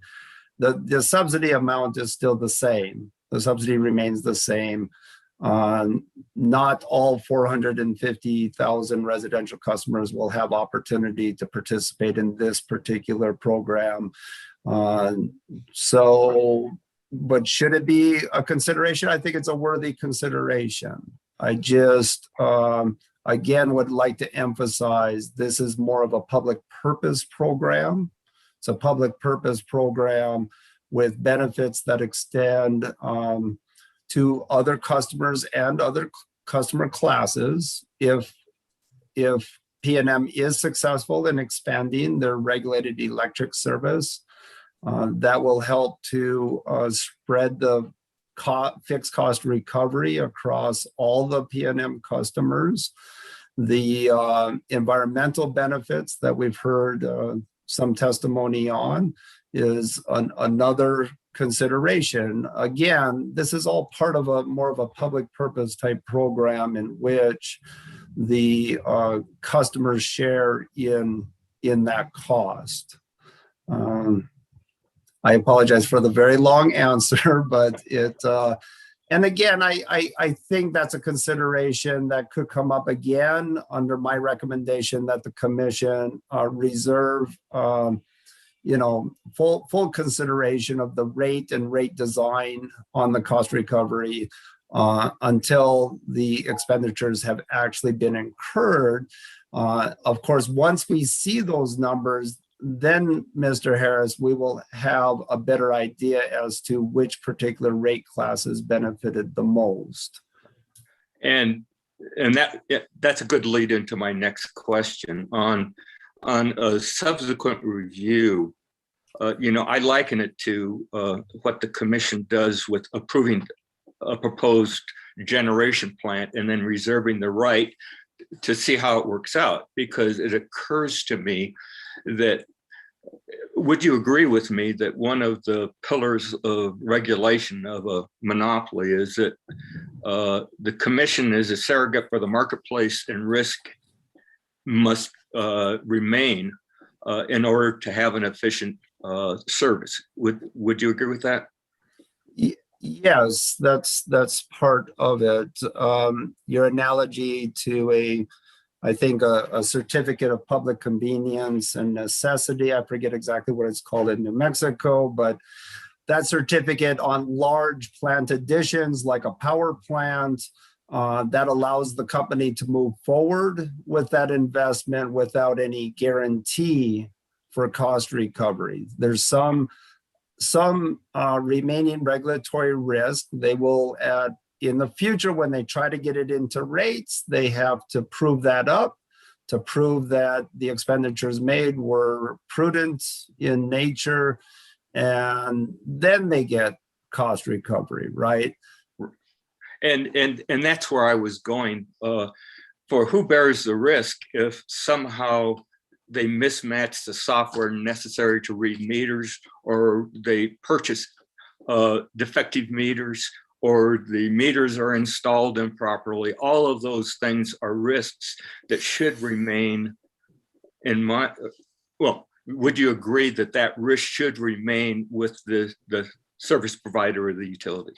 Yes, that is a description of the type of unexpected events that could happen as they roll out this program. And I want them to have to come back to the commission, just explain what happened. If they need some special consideration because there was a software problem or whatever the issue may be. This also serves as the closer regulatory scrutiny also serves to keep the commission more quickly informed and to be thinking about possible changes in the program that they might want to see in the future. Okay, I appreciate it. Thank you, Dr. Blank. Mr. Harris, are you, in your analogy with trying to equate building generation with this program, are you referring to any specific commission role? Was that question of me? I'm sorry. Yes. Okay. No, it was a general. It's a general argument and anticipation that when you roll out a whole bunch more meters, there's going to be. No, I just want to know, Mr. Harris, if you're referring to a specific commission rule. No, I was not. Okay. All right. Thank you.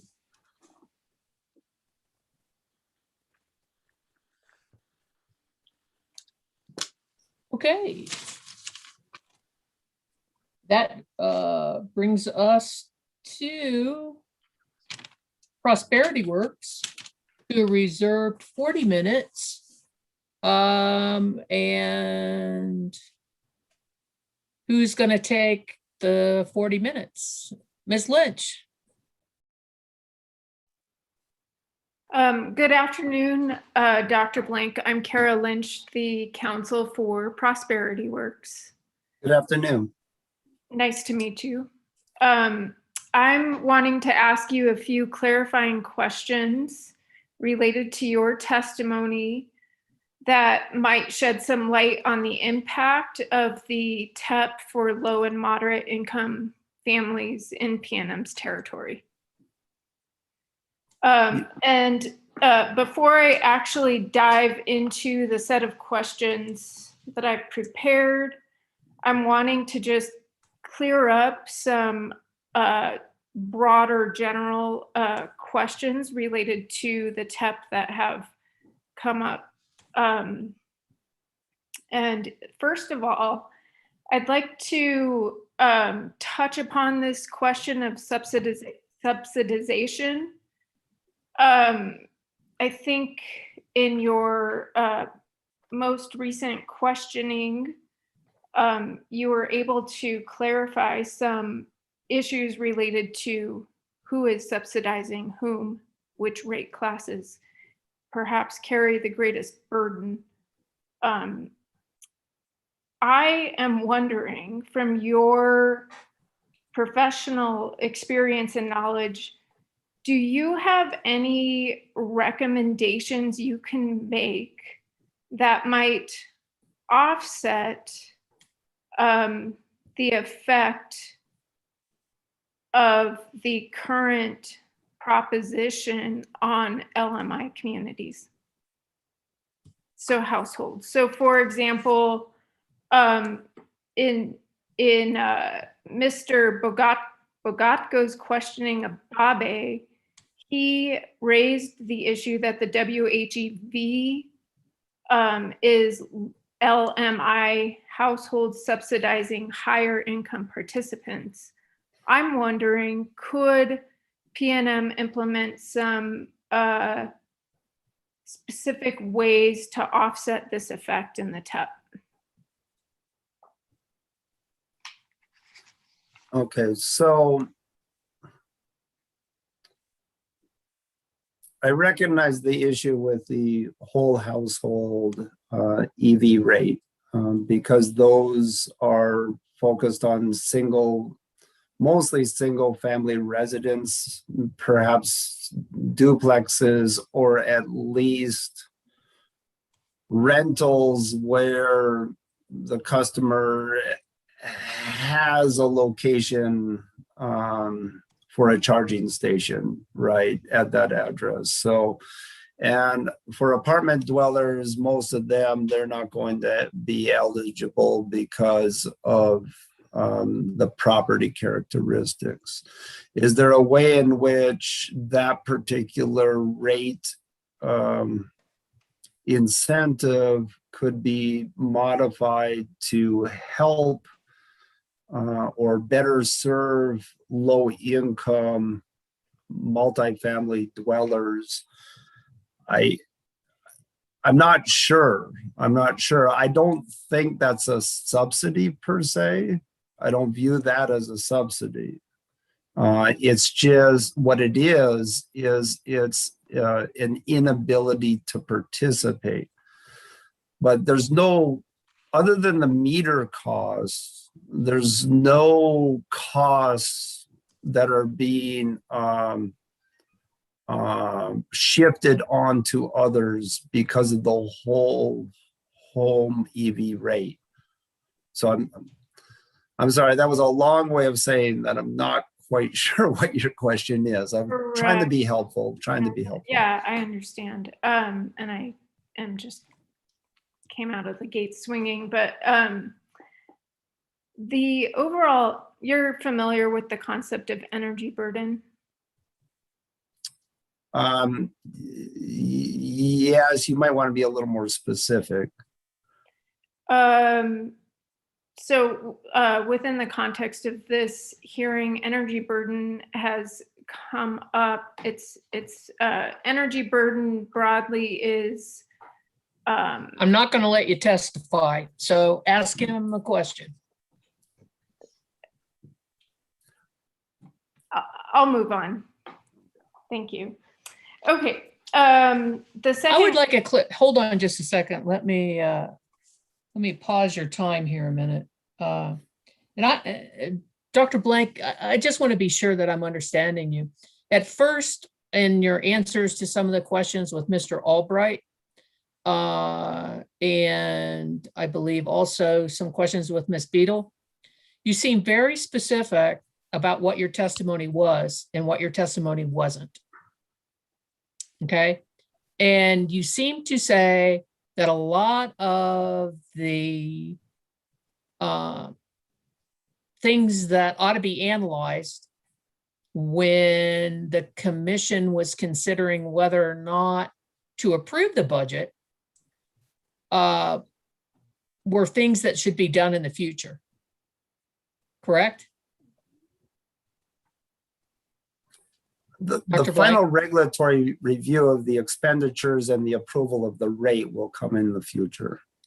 Right, but you seem to indicate in some of your answers, again, with regard to whether the commission should consider the rates being subsidized or yes, other regulatory considerations like the matching principles and et cetera, should be considered by the commission at a later date.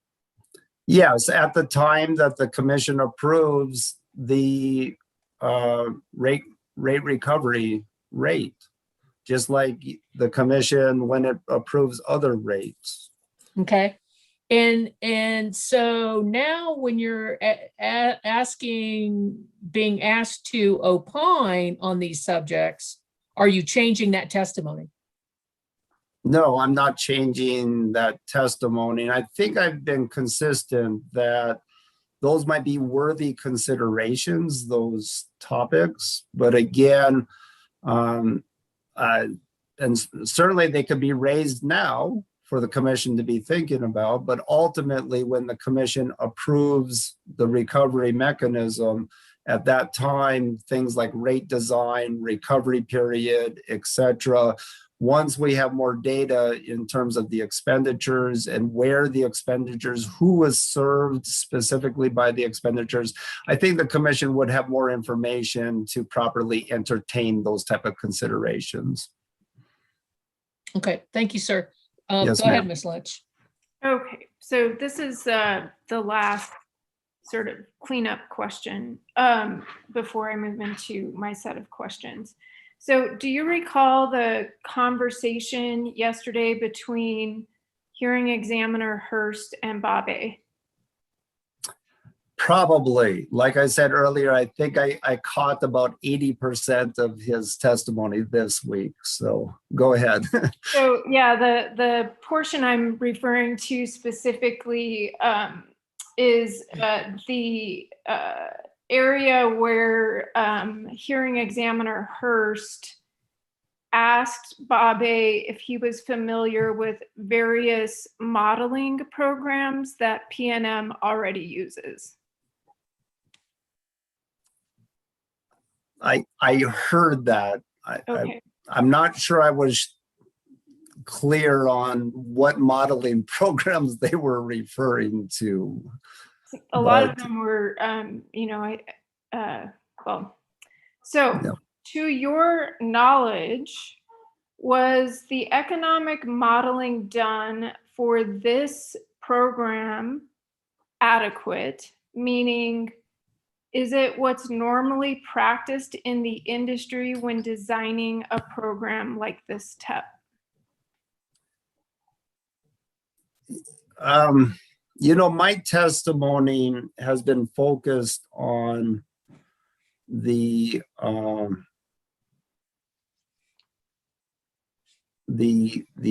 cost recovery mechanism. It also has been focused on the whole home electric vehicle rate and participation.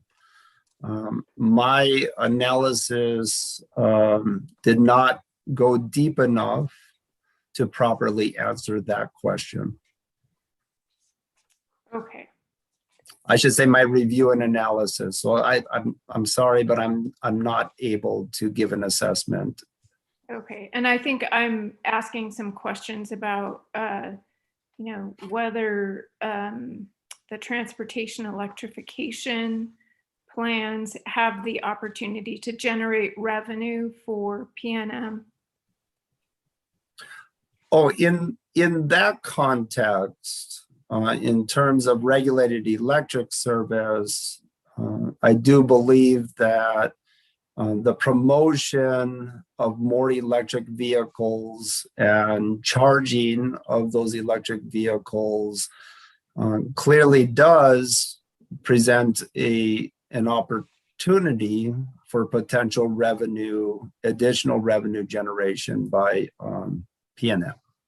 Right, and I think you actually addressed that in your testimony, and we'll get to that soon. For now, what I'd like you to do is turn to page 3, line 3 of your testimony, and you can let me know when you get there. Yes, I'm there. Okay. So here in your testimony, you state that PNM's budget as proposed should be denied. Is that correct? I'm sorry, did you say page 3? Yeah, line 13. Oh, I'm okay, line 13. Yes, their proposed, their request for approval of the budget should be denied. Yes. Okay. Now, you said a couple of reasons for the denial, which I want to explore a bit. One of the reasons you state for the denial is because of, quote, budget flexibility built into it. What do you mean by budget flexibility?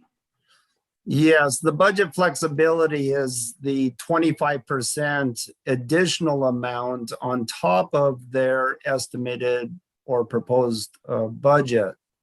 So it's P&M's proposal of where they add in another 25% on top of the budget, which is even in my opinion more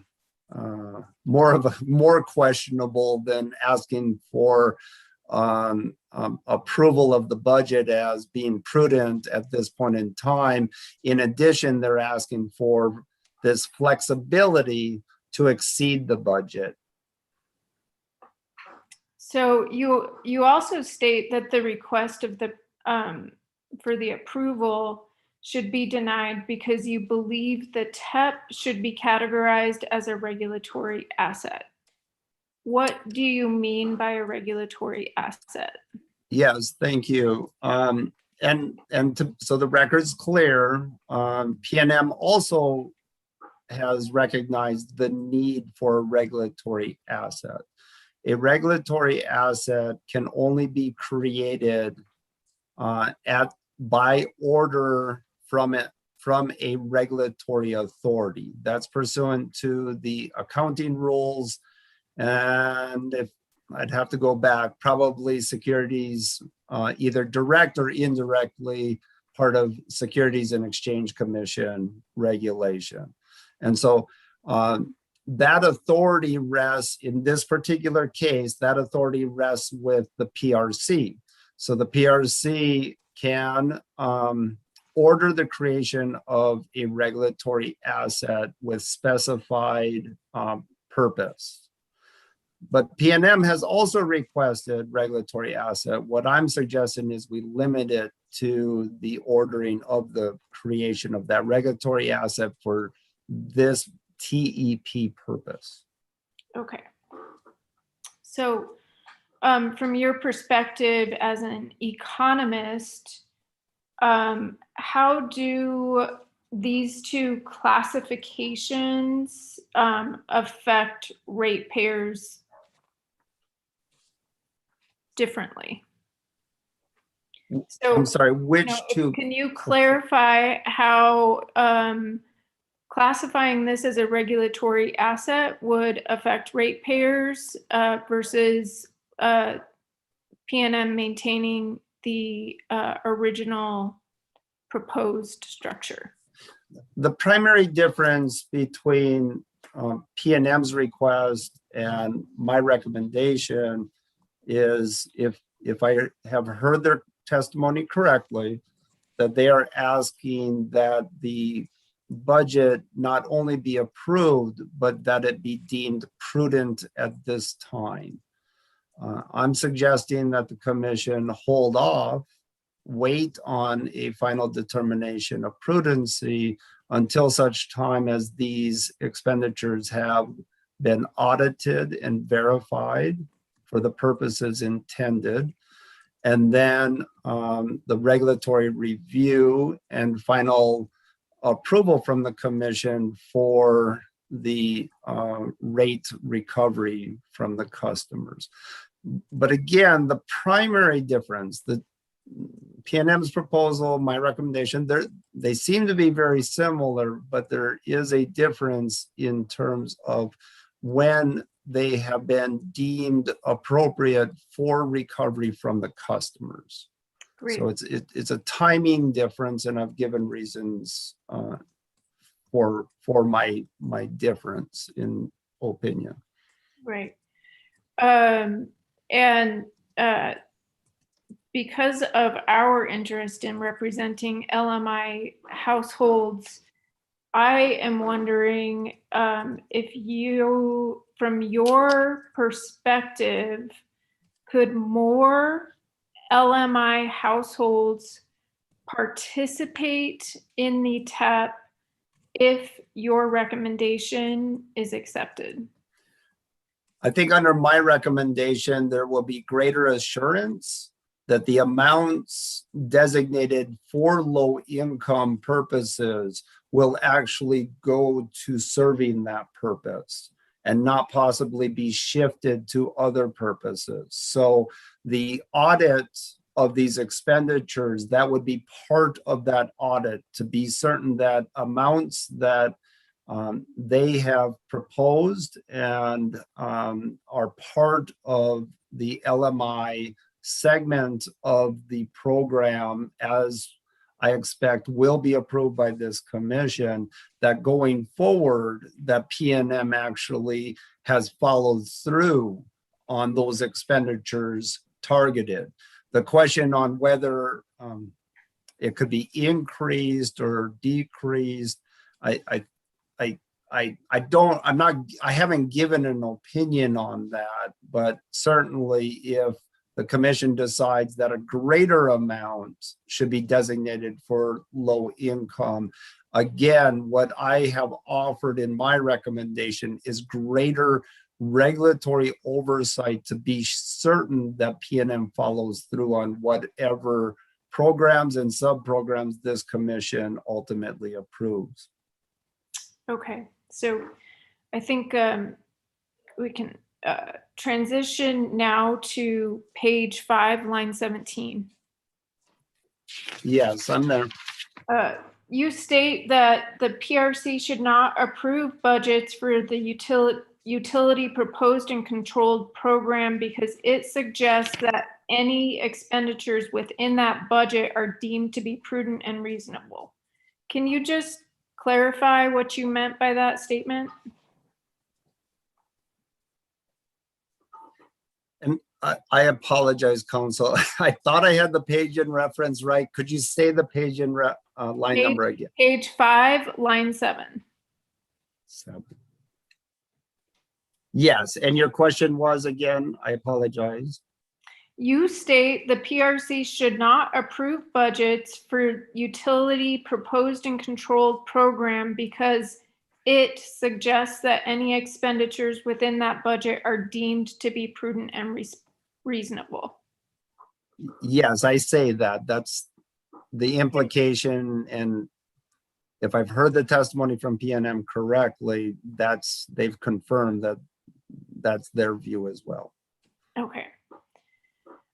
So just to clarify, the TEP could be reclassified as a regulatory asset in the future if it's not done so now. The commission could create a regulatory asset for a cause or for need. I think at any point in the context of a regulatory proceeding that's properly noticed and all that, right? So the commission, I think, again, PNM also has requested the creation of a regulatory asset for TEP. We don't differ on that. Where we differ is the nature of that regulatory asset. But yes, that regulatory asset could be expanded in the future. There could be additional regulatory assets that may be ordered by the commission in the future, yes. So the commission should maintain a flexible perspective on how the TEP gets classified in the future. Absolutely, absolutely. I think the order, that particular order for the creation of a regulatory asset, I have suggested that the commission place a cap or a limit on that. But using that as an example, the commission in the future certainly could change that cap, could increase, for example, that limit. Okay, thank you. If you could now turn to page 6, line 20 in your testimony. Yes, I'm really there this time. Okay. You state that unlike energy efficiency programs, the TEP is an investment to expand electric utility service to the benefit of PNM as well. What do you mean that the TEP expands electric utility service to the benefit of PNM? So this program, this TEP program, is primarily focused on the creation of new customer service. Specifically, much of it has to do with new electric vehicles, new with charging stations, and through that additional charging of additional electric vehicles, therein lies the creation of or expansion of regulated electric utility service. Okay. So I'm just following your testimony here. It's down a little bit further. By installing an L2 or a DCFC charger, are customers essentially paying for equipment that PNM can use to generate and transmit energy into the grid?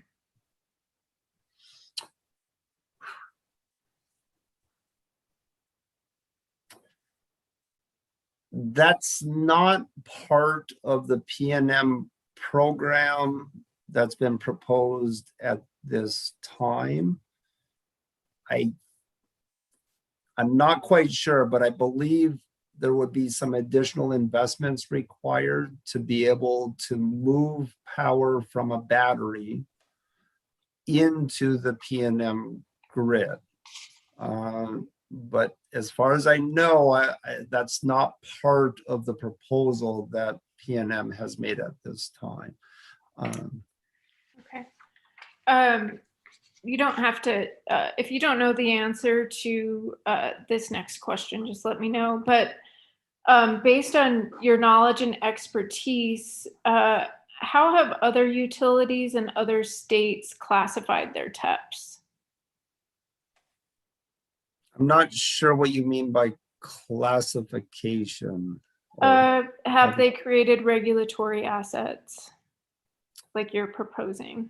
So I'm generally familiar with some programs in other states, but I have not studied them in depth to know the answer to that question. But the creation of a regulatory asset is a common tool used by regulatory commissions for the kind of the safekeeping and deferral of recovery of costs related to special programs such as this. So I wouldn't be surprised that regulatory assets are part of those programs. I can't say with certainty. Okay. Now, if you could turn to page 7, line 2 in your testimony. Yes. There you use the phrase realization of benefits. What do you mean by that phrase? Yeah, so this is in the context, if I may, the whole sentence matching. It's an example of the matching principle in which it is important to match cost recovery with the realization of benefits. Realization of benefits in the context of this sentence, what I'm referring to with the rebate programs, those are going to subsidize the installation of charging stations. The life of those charging stations is over multiple years going into the future. So that's what I'm referring to, and that's one example of realization of benefits. There are other benefits with the expansion of electricity service for the purpose of charging vehicles. There are other system-wide benefits that will come in the form of sharing of common costs, sharing of capacity costs in the grid with the charging of electric vehicles. And those also will develop and continue into the future over multiple years. Okay. I'm just wondering if you could elaborate on why that might matter for the ratepayer, especially LMI households. Yeah, so that does matter in terms of cost recovery. If the commission does recognize that these benefits continue over multiple years, that might be one consideration that the commission uses to amortize the recovery of these costs over multiple years rather than recovery in a single year. And so the benefit, so how does that impact ratepayers? It reduces their immediate payments for support of these programs if we defer the recovery over multiple years. Low-income households in particular, as I had some earlier testimony today, I think we always need to be sensitive to the electric bills that are being paid by low-income households, and that would likewise serve to benefit, potentially affect them by spreading costs over multiple years. Okay. Now, if you could turn to page 8, line 21. Yes. And I know that certain things have changed over the course of this hearing. So if you'll just entertain this question as it's written, and then we can frame the answer around those changes. But on page 8, line 21, you raise an argument that participation in the WHEV rates is artificially limited by PNM's budget for meters. In your opinion, is it likely that LMI households will be able to take advantage of the lower rates as proposed by PNM? I think many, if not most, LMI customers are not going to be able to take advantage of the whole home EV rate, especially those who live in multifamily dwellings. I think that's going to be difficult because of property constraints. So now there's other, of course, the commission knows there's other aspects of the TEP program that will target low income to the benefit of low income households. But for this particular item, it's going to be difficult for many of the low income households to participate. Okay, thank you. I just have a few more questions and then we can wrap this up. So these questions are more broad in nature. Is it correct to say that classifying the TEP as a regulatory asset means greater growth potential for the EV market in PNM's territory? Yes, I think my recommendations and the asking the commission to retain the flexibility on cost recovery gives the commission greater flexibility to expand the program, to increase the dollar amounts within the program, perhaps either in this proceeding or in future considerations for electric vehicles. So I think that is part of kind of the package of recommendations that I have provided to the commission. The greater flexibility to the commission also translates into greater flexibility to make changes to the program, to add to the program, to expand the program, including expansion for low income households. Great. So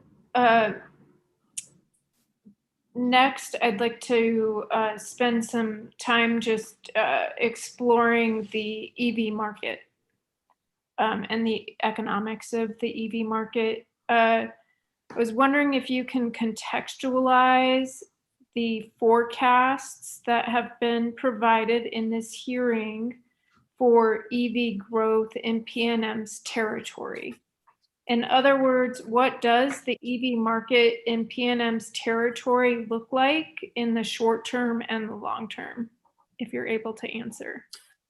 Well, what I can do is reiterate what PNM has provided. They have indicated they have an estimate of 2,800 household electric vehicles as of, I think, fall 2020. They have projected, or maybe it's more of a target, 7,800 residential electric vehicles as a goal. It's either a goal, target, or an estimate or a projection, one of those. I forget what time frame that's over, but that would be a significant increase in the number of electric vehicles. Okay, so then in your opinion, does PNM's TEP adequately support realistic growth of the EV market in its territory over the next few years? I don't know how, there's a lot of uncertainty regarding these programs. And that's also why I've asked the commission to retain some flexibility. There's a lot of uncertainty. I cannot say today how accurate or how likely this goal of 7,800 residential EVs will be. I hope it's greater than that. I think the timing is very good as the state of New Mexico moves toward a carbon-free grid. The timing is excellent to encourage expansion of the use of electric vehicles. The two complement one another very well. So instead of shifting from gasoline or diesel onto coal or natural gas, we are increasingly shifting from gasoline or diesel fuel onto electricity that's increasingly being supplied by renewable energy. So the timing's good. But I don't know how well this particular program, but I do know that it is likely that changes will be necessary as we move forward. I think even PNM witnesses will, recognize some of this uncertainty and the need to reassess as we move forward. And the commission will be part of that. Obviously, PNM is part of that. So. Well, Dr. Blanc, thank you so much for your time. I've concluded my questions. Thank you, ma'am. Thank you. I believe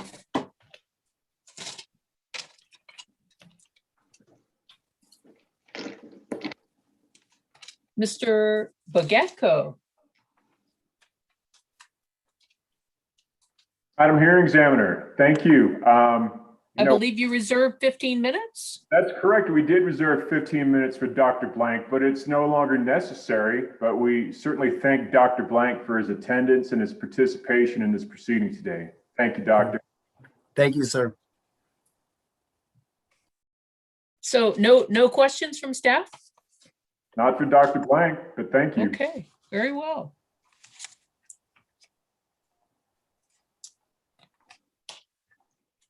And I guess I just have a couple of questions for you, Dr. Blank. You have Yes, water? ma'am. I'm good. I'm good. Okay. All right. I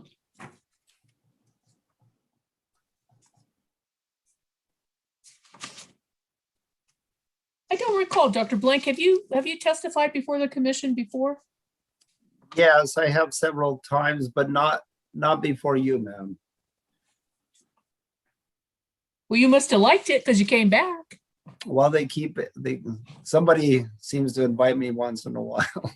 Not always the same client, but yeah. Well, that keeps it interesting. Yes.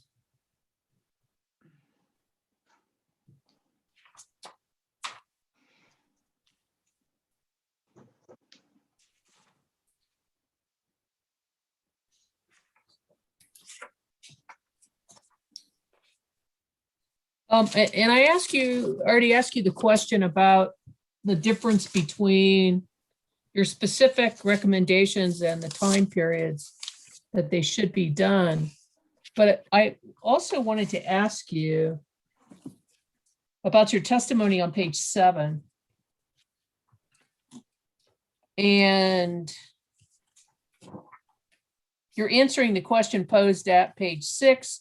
Why should the commission consider a cost recovery period longer than 1 year for a year's worth of TEP expenditure? Dr. Blank, did you read or review Dr. Pitt's testimony? Yes, I did. And do you recall her testimony on, I believe I will characterize it as talking about the potential of pancaking? Yes, I've seen her rebuttal, yes. And obviously you don't have that same pancaking fear in your recommendation. No, I don't. And again, I think you got it already. Just to be clear, I'm just asking that the commission retain this flexibility. So the amounts of this program are likely to be manageable through a 1-year recovery period. But we don't know to the extent that the commission might approve expansion of this program in the future. And so that's the primary reason why I've given some examples as to why the commission might want to amortize. As you know, Madam Hearing Examiner, amortization of regulatory assets over multiple years is common practice with all utility companies. And so the issue of pancaking, I guess, only comes up because this would be a rolling expenditure. So each year, at least for initially, we're expecting expenditures over multiple years. So amounts are being added to the regulatory asset. The regulatory asset is being depleted as we begin recovery from customers. I don't share that same concern of rate pancaking as she described it. I disagree that it's a serious concern. And I guess I'm looking at your testimony beginning at line 5 that says, my suggestion on the timing of recovery is similar to the timing of recovery of new plant and service, in which P&M must wait until the plant is included in rate base and following the next general rate case. That's your testimony, sir? That's not related to the amortization, but yes, that's my testimony. Right. And I guess what I'm just wondering is expenses and capital items in rate cases are not treated the same, are they?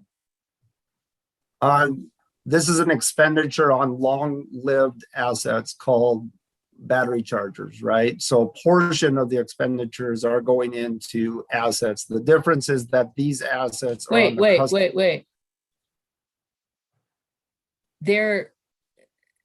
These are rebates to customers. P&M's not going to own the battery chargers. That's correct. But they are subsidies from P&M in support of long-lived assets. Yes. For the account, you're correct. For P&M's accounting, it shows up as an expense item. That's correct. Right. And I'm just wondering how relevant it is to compare a short-term expense to plant in service for a capital asset, that's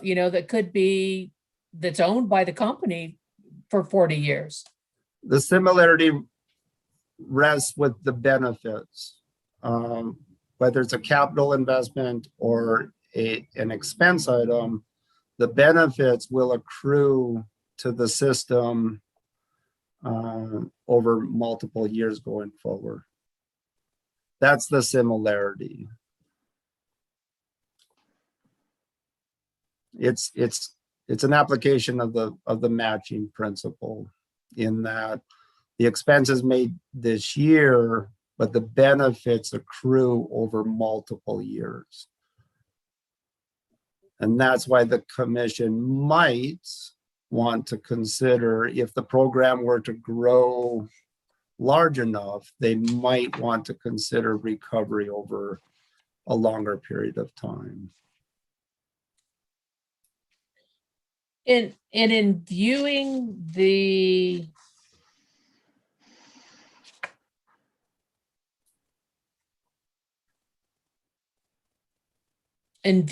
cost recovery that you've recommended, subsequent to audit,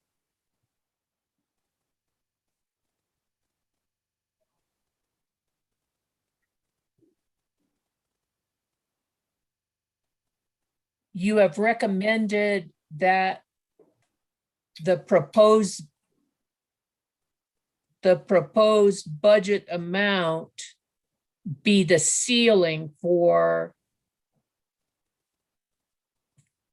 that period of time. Yes, ma'am, effectively. If the commission's comfortable with the total budget amount, or a revision to that budget that may have been recommended by another party, once that decision is made, then that would become the limit, perhaps, in the regulatory asset that the commission orders. But then how do you put that in context with the commission might want to expand the program? I think in subsequent year reviews, say, and I know the legislation, the statute says no more frequently, right, than every 2 years. So the commission may have to wait at least 2 years and then revisit that question. So, but you think that P&M should not be given the discretion to increase the budget by 25% or some number up to 25% before they have actually had proved up audited expenses? I think the commission, well, I'm against pre-approval of the budget, of course. Right. Right. I'm against a predetermination of prudency, to be more specific.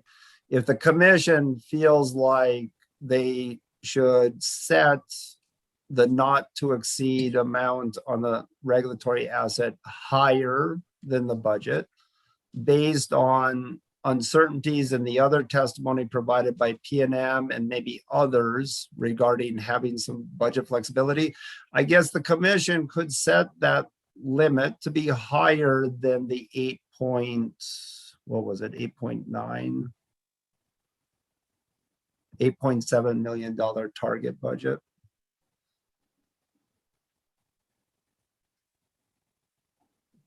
So then basically it's not just that you don't want them to have the flexibility or to change a potentially temporarily approved budget. But that's the key. That's the key, is you don't want any finality to any expense or any program budget until after the audit prudency proceeding by the commission. Audit and then regulatory approval for recovery. Yes, ma'am. That's the primary difference. It's not the budget per se that I'm upset about. It's their specific request for it to be deemed prudent before expenditures have even been occurred. Right. And I think it's clarified by your counsel this morning. You're not necessarily saying it needs to be in a rate case, but you're saying it needs to be in a case, not this case. No, actually, I think you could, or the commission could consider a continuation of this same case. I think all of this, and unless there's something in your rules, ma'am, that prohibit that, this could be a continuation under this same docketed case number. I don't see the need for there to even be a separate case. What is necessary is that we have a conclusion from the commission at this time as to what is expected of PNM and what are the opportunities of other interested parties going forward to question, to conduct discovery. And then, of course, there's the audit provision that I've suggested. Very well, Dr. Blank, I appreciate your time. Ms. Yee, any redirect for Dr. Blank? I just have one area to redirect. And Dr. Blank, thank you, Madam Hearing Examiner. Dr. Blank, there pretty early on in your cross-examination, you were asked about the review under the energy efficiency program. And to the extent that you are familiar or you know those rules, oh, and excuse me, you were asked about a review under the energy efficiency program. And you said in your response that that's what I'm recommending. And so to the extent that you are familiar and understand what that rule requires, would you please clarify for the record what you meant by that? So you have to take all my recommendations as a package. And if the recovery mechanism, in approval of the recovery mechanism, includes a determination that these expenditures are prudent for the purposes they've been designated, at that point, then, the process, what I was trying to say is the process is the same, that a party could object, that potentially does slow down the process. So it was the opportunity for a party to question, object, protest, and be given an opportunity to provide evidence. It's that part I was agreeing was the same as my recommendation. Thank you, Dr. Blank. I have no other redirect. Thank you, Madam Hearing Examiner. Okay, to save time, I'm just going to say, does anyone have any questions on recross based upon my limited question or the redirect? And no one's waving at me. I hear no one. Dr. Blank, appreciate your time, sir. You're excused. Thank you, ma'am.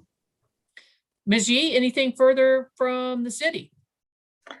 No, city rests its case or. Okay. Very well, thank you. Okay, now we need to decide, and you can check with him. Sir, your witness is in the waiting room. Yes. And I believe you indicated that he is busy for a half hour of the day. He was able to take care of that, so he's ready to go. Okay. All right. Well, let's go ahead and get started then with, is that all right with you, Ruth? Yes. Okay, awesome. Let me go ahead and admit him when I find my cursor. Okay, there we go. All right.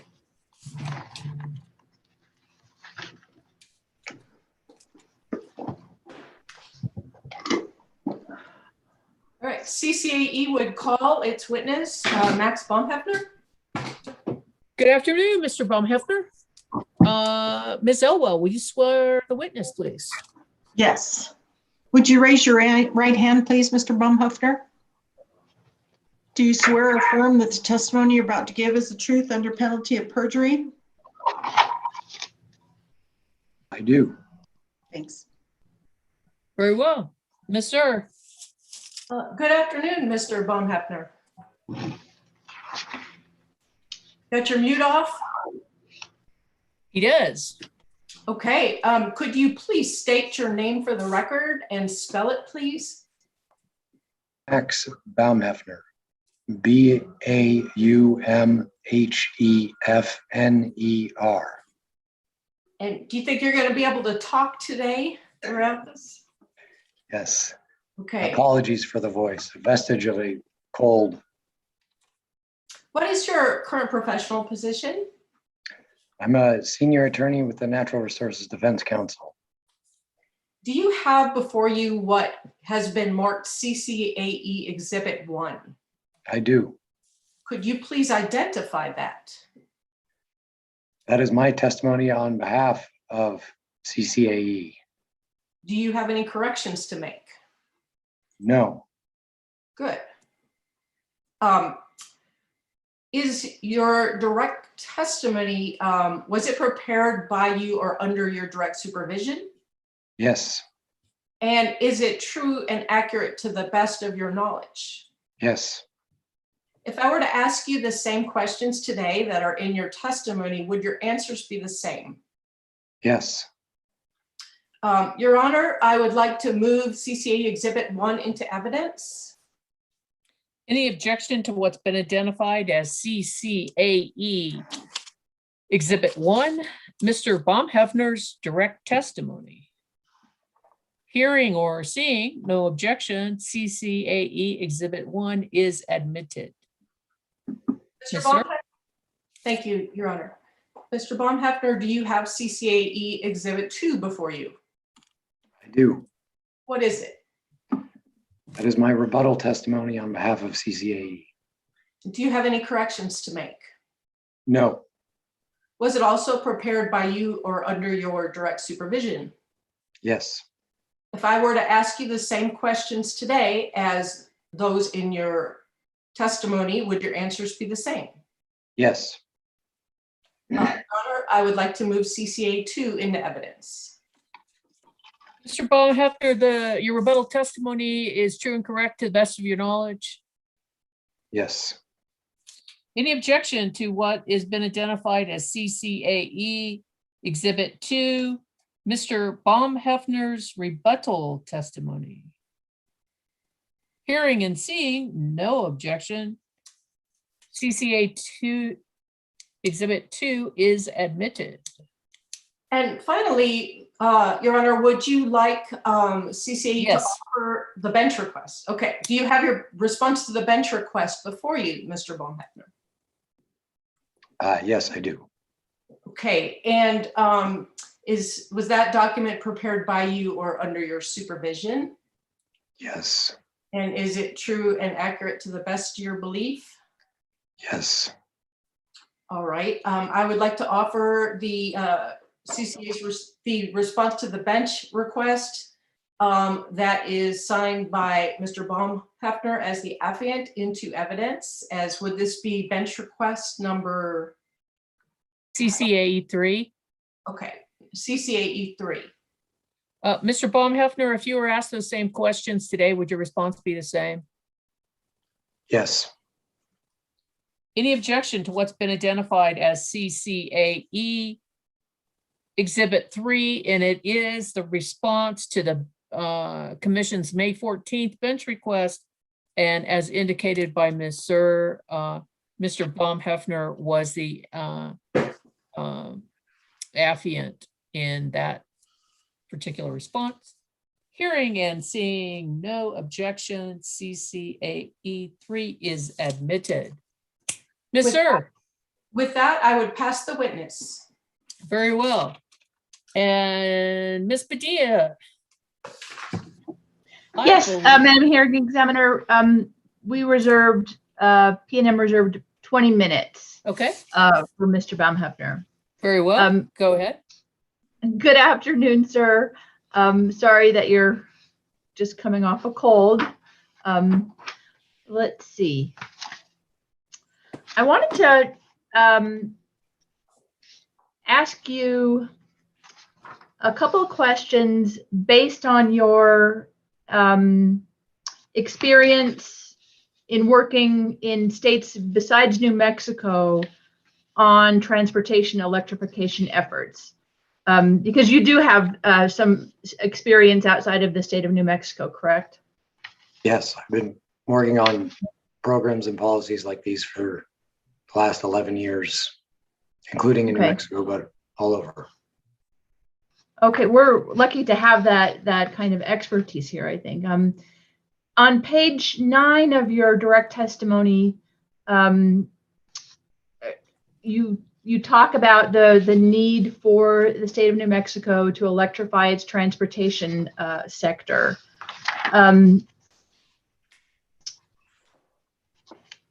Is it your understanding that these efforts extend beyond the work of electric utilities? Yeah, it's a big package. And I think I noted in my testimony that utility programs such as the one that the company has proposed are a natural complement to other policies the state is committed to moving forward on, like adopting vehicle regulations that will help bring cars into the state. And these programs essentially help provide plugs for those plug-in vehicles. In your opinion, what more might policymakers in the state of New Mexico do in the short term to continue to expand vehicle electrification in the state? First and foremost, we're urging Governor Lujan Grisham to make good on her promise to speedily adopt those vehicle regulations that will help increase access for consumers to plug-in vehicles in the state. We're likewise hoping that New Mexico and will join many other states in adopting comparable standards for medium and heavy duty vehicles that are also really transforming the market there. There's a suite of programs and packages that we've worked on, but we see, increasing access to infrastructure to help alleviate range anxiety and to ensure that EV charging improves the utilization of the grid, consistent with the TE statute as being an essential one and one that utility programs are uniquely filled or situated to. So that last piece it's kind of squarely within the realm of what the commission and the investor-owned utilities do and have control over, correct? Right, and it's the official policy of the state of New Mexico in that capacity as a result of the TE statute. You referenced the vehicle standards. I think Mr. Babe, PNM's witness, had referred to them as the zero emission vehicle or low emission vehicle standards. Is that right? Yes, and there's a complementary package of standards that relates to medium and heavy duty vehicles called the Advanced Clean Truck Rule. Will those set of standards, is it your understanding that those can be adopted by an agency's rule in New Mexico, administrative rule? Yes, they were. New Mexico was previously a state that adopted those regulations, and we hope it soon will be one again. Okay.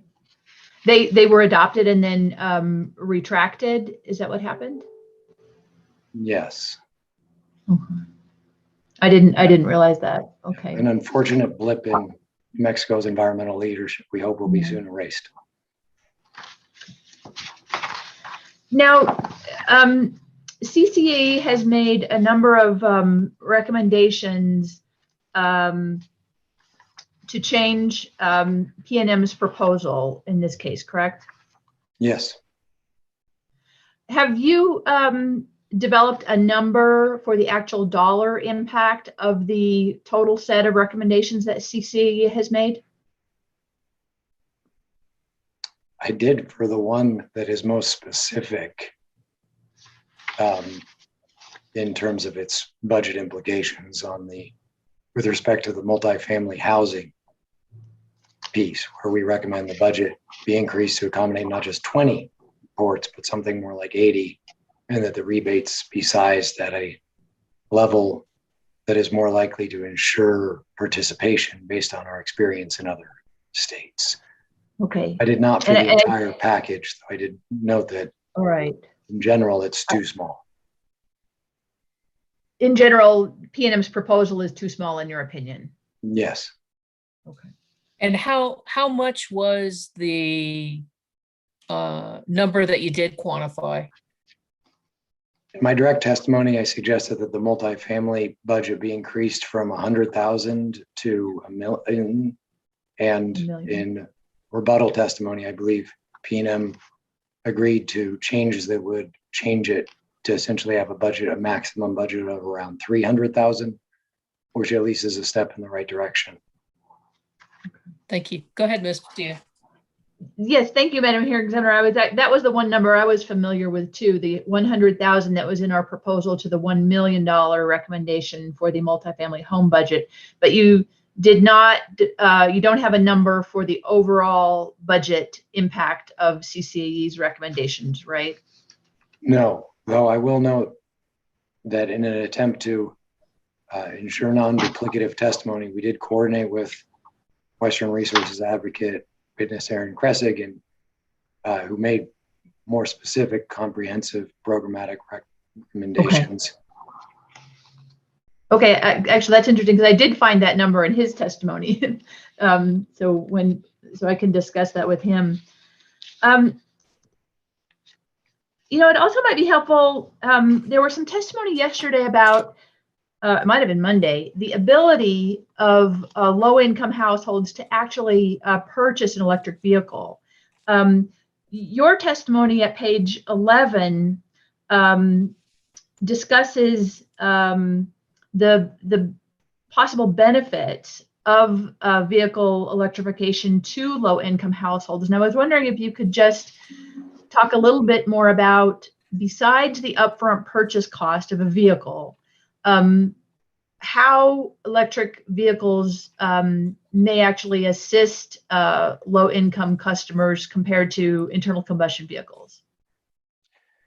Yeah, first I'll note there are already, hundreds of thousands of used EVs on the market in the US. Most of the EVs that have been acquired in the United States were acquired on 2- and 3-year leases and then are being resold at really affordable prices, even though they still have the vast majority of their original warranty left. My wife and I bought one some years ago. I recently sold it to my father-in-law, which I don't think selling a car to your father-in-law is generally a good idea, but if you're going to do it, make it one that's not going to break down. So I think there is already a significant number of vehicles that are surprisingly affordable. But more directly to your question about the operating cost savings, especially in a state like New Mexico where electricity is relatively inexpensive, those operating cost savings can be very significant.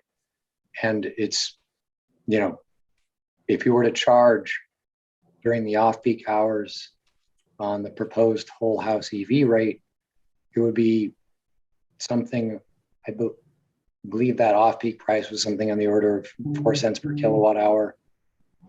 That would be equivalent roughly to 40 cents a gallon gasoline. And that's a price that is stable, partially because PRC regulates it, but also because it's unlike oil, that's just one commodity subject to the vagaries of a world oil market. Electricity is made from a basket of domestic resources, so its price is inherently more stable. So those are significant operating cost savings that households can bank on, and that households who spend a disproportionate share of their income at the pump really need. And even though there's a lot of affordable used EVs out there, access to charging infrastructure remains a significant barrier, as does awareness. And I think I speak to that in my testimony as well, and think that the education and outreach program is also an important part of ensuring people are aware of those vehicles, because people don't buy cars that they don't know exist. So as you noted, in Mr. Babe's rebuttal testimony, he did accept CCAE's recommendation partially to increase the multifamily home rebate. I think it actually ended up increasing the overall LMI proportion of P&M's budget to, I'm at 25%, I believe. Is that about in the range of other states that you're familiar with in terms of a dedicated budget for low income, or is New Mexico actually, if P&M's proposal were to be adopted, in a better position vis-a-vis other states? Across the entire United States, investor-owned utilities have been authorized to invest about $3 billion in programs like this. And of that, around 800 million is dedicated to low and moderate income and disadvantaged communities for direct investments in those communities. Those statistics are tracked by Atlas Public Policy and in consultation with the Greenlining Institute, a social and environmental justice organization that helps screen which of those investments are targeted to those communities. So I think P&M's proposal on that front is not a standout. There are other utilities that are doing much better, but it's not a laggard as either, sort of in the middle of the pack. Okay. Let me ask you, let's see if I can find my next. Were you listening to the cross-examination of Mr. Blank, Dr. Blank just now? I was eagerly trying to figure out whether or not I would be able to pick up my kids at daycare. Oh, that's right. In his questioning and his answers, there were some questions, I believe, from Mr. Harris and possibly Mr. Albright about the benefits that might accrue to P&M to the extent vehicle electrification leads to load growth, correct? Yes. Your testimony at page 22 actually has a somewhat different perspective, and that is because you raised the issue of possible revenue decoupling. Could you just outline for us how that will affect rates of other customers in an environment of load growth, given more transportation electrification? What would revenue decoupling do to P&M's revenues? Right. So the analysis that NRDC and SWEEP commissioned, done by MJ Bradley and Associates, quantifies the potential benefits to New Mexico from widespread EV adoption, including the potential to reduce everyone's utility bill by improving the utilization of the system, and basically bringing more money into the system that would otherwise go out of that system to international oil companies and use it to pay for the grid and reduce the price per kilowatt hour. And that estimate of net revenue quantified in the MJ Bradley analysis is around $5 billion in reduced utility bills. And that money will naturally be returned. And once the decoupling mechanism is finalized, will automatically be returned to all customers in the form of lower rates. And it's not just a theoretical proposition. My testimony also points to real world analysis from the 2 utility service territories in the United States with the most EVs of any. And over the past 8 or 9 years, EV customers in those 2 service territories have already contributed more than $800 million in net revenue. So what they've paid on their utility bills on one side of the ledger with the cost they've imposed on the grid on the other side of the ledger, and we have real world grid data that the California Public Utilities Commission required the utilities to track, counting every single transformer that was upgraded as a result of EV charging, along with distribution, transmission, generation costs, and then the cost of the utility programs that have already been recovered in rates in those service territories, which are many, many, many, many times larger than the program we're talking about now. So to me, that gives credence to the forward-looking analyses like the one done by MJ Bradley that was New Mexico specific.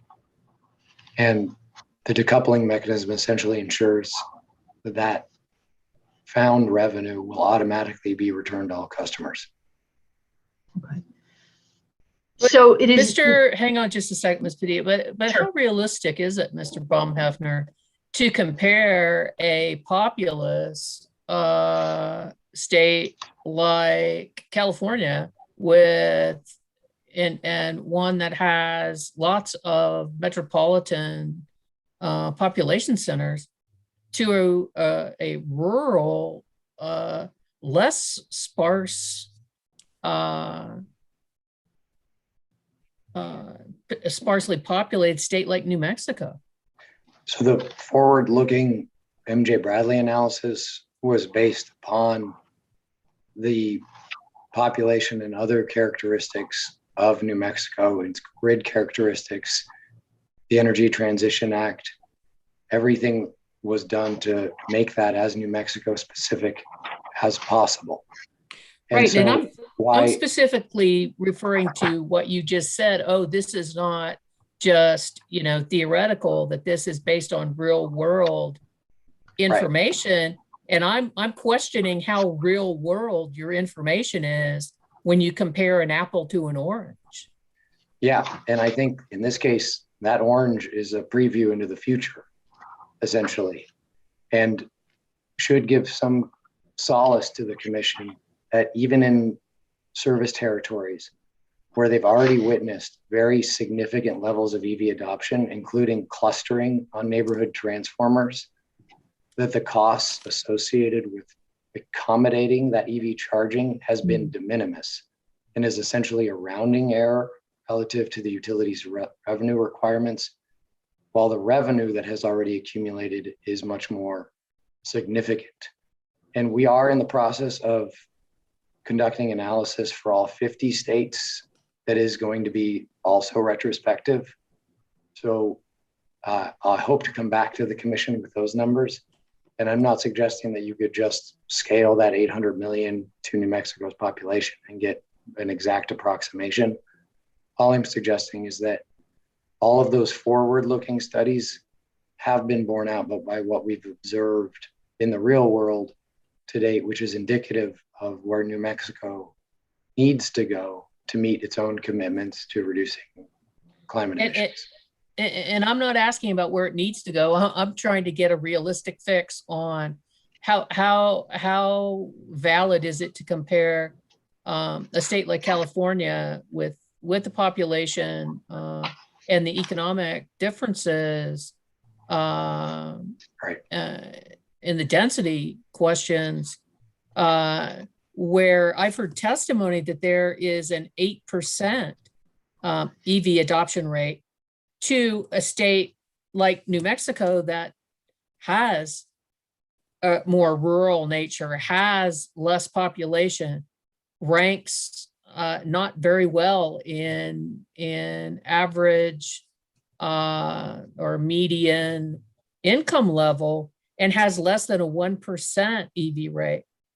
That the disparity of not only where we are now, but what we have to go forward looks different to me. Understood. And where you were starting from was accounted for in the MJ Bradley analysis, the forward-looking analysis.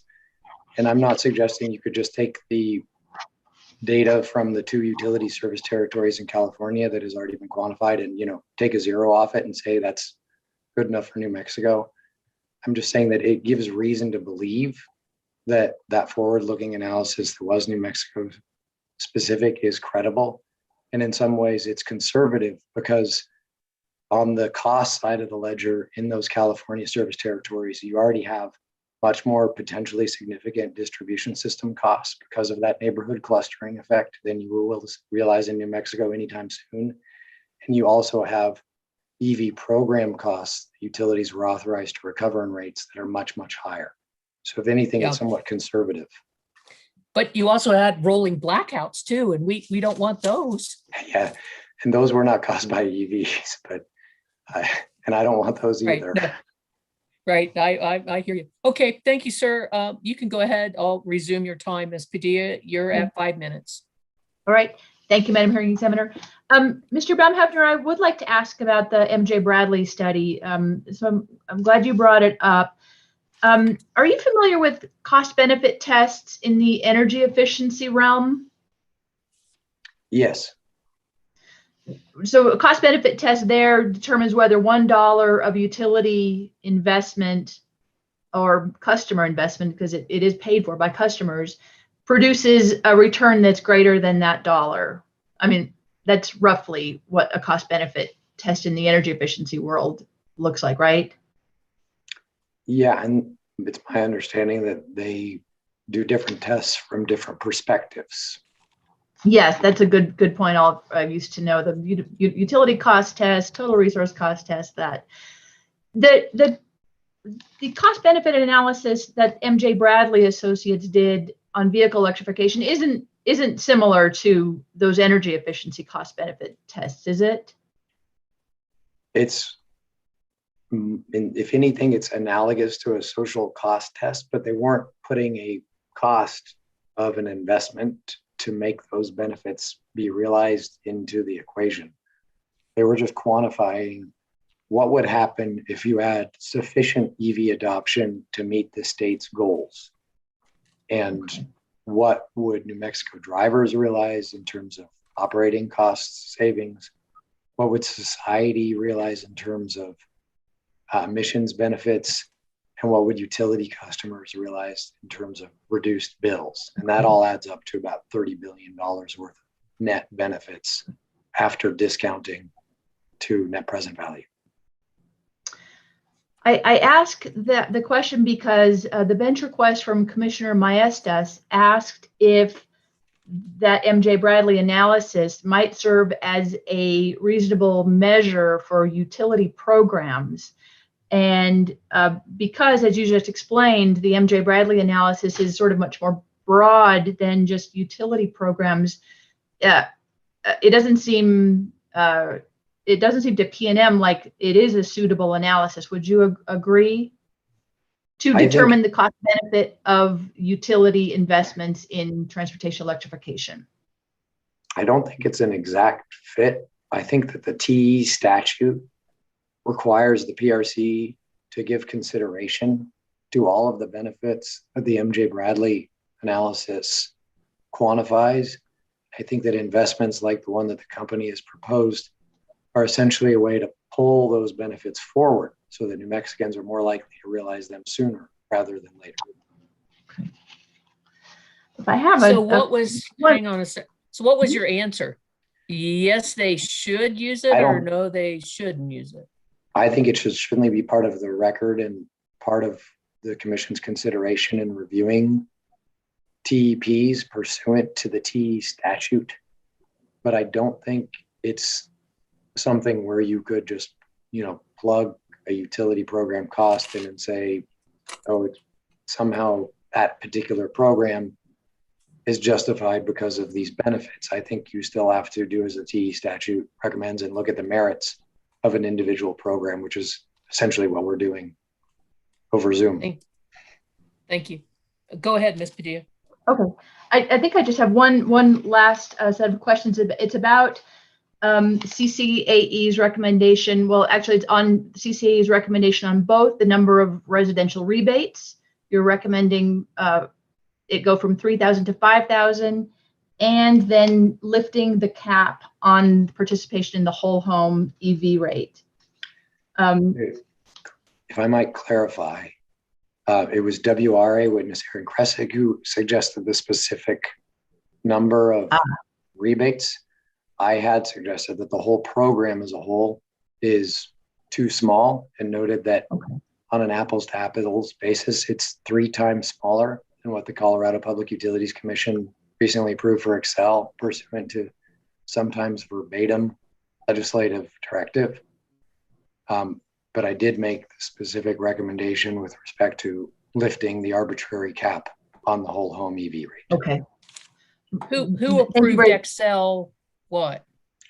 The Colorado Public Utilities Commission, Thank you. pursuant to nearly identical legislation that was passed at the exact same time. Excel proposed a $102 million program, and the Colorado PUC approved a $110 million program, which on a per customer per year basis is about 3 times bigger than what PNM has proposed in this case. I was going to say, for what period of time was the? Yeah, I tried to account for that in that calculation. Okay. Thank you. Go ahead, Ms. Padilla. You got a minute. Yeah, let me just ask you then about the whole home EV rate. Did you hear my questions of Dr. Blank about whether allowing existing EV drivers to participate in the rate would incentivize new electric vehicles in PNM service territory? Yes, I did. And I think Mr. Blank wisely pointed out that the T statute directs the PRC to consider how the whole package of proposals, including rate proposals, could improve the utilization of the grid. And PNM's own testimony notes that its existing TOU rate does not correspond to grid conditions. Accordingly, the only offering that it has on the table that would encourage EV charging that comports with the T statute is the whole home EV rate. And given it's a cost-based rate, I see no reason to limit your aspirations to only getting a third of your existing EV customers and none of your future EV customers outside of the program onto that rate. You should be going for 100%. Okay. So CCAE doesn't see a difference between using the whole home energy rate to incentivize new drivers versus allowing existing drivers to take advantage of a rate and get the benefits that you just described of better utilizing system capacity. CCA doesn't see those as different goals? No, because the statute speaks to proposing not just rebates and incentives, but also rates, and not just for expanding transportation electrification, but also for ensuring that EV charging happens in a manner that supports the operational flexibility of the grid, integrates renewables, et cetera. And PNM said its existing TOU rates don't do those things. So that means there's no reason to limit enrollment on the whole home EV rate. Okay. Thank you. That's all I have, Madam Hearing Examiner. Thank you, Mr. Baumhefner. Appreciate it. Very well. Let's take a brief recess. We'll come back at 3:30, and I believe the Mr. Albright will be asking questions. So we're recessed until 3:30.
Miss Elwell, this is Mr. Albright. Before we go back on the record, just wanted to check, did we swear in Mr. Baumheffner, or did I just miss it?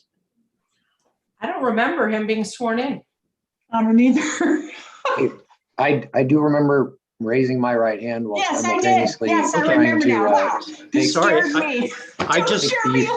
I just spaced it and I wasn't sure, and I Oh was my thinking there, and Goodness. No, I might have lowered my right hand for one moment while I was trying to close the YouTube simultaneously. Thank God. I'm sorry, because I'm like, oh.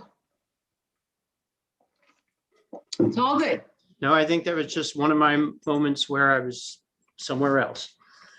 Me too. So you I did- would not have been able to recreate my brilliant cross, so. So you do, I wouldn't have asked you to either, Ms. Leslie. Would have made it retroactive. Yep, There we go. that's what we would have done. Nope. you swear to affirm that everything you've said so far is true. Exactly. No, I don't, because I can't remember it. Yeah, uh-huh. Not doing it Nope, again? I'm pretty sure we did, but We did. all right. I Excellent. All remember right. saying Well, his name, hoping I wouldn't stumble over it. So I do remember now.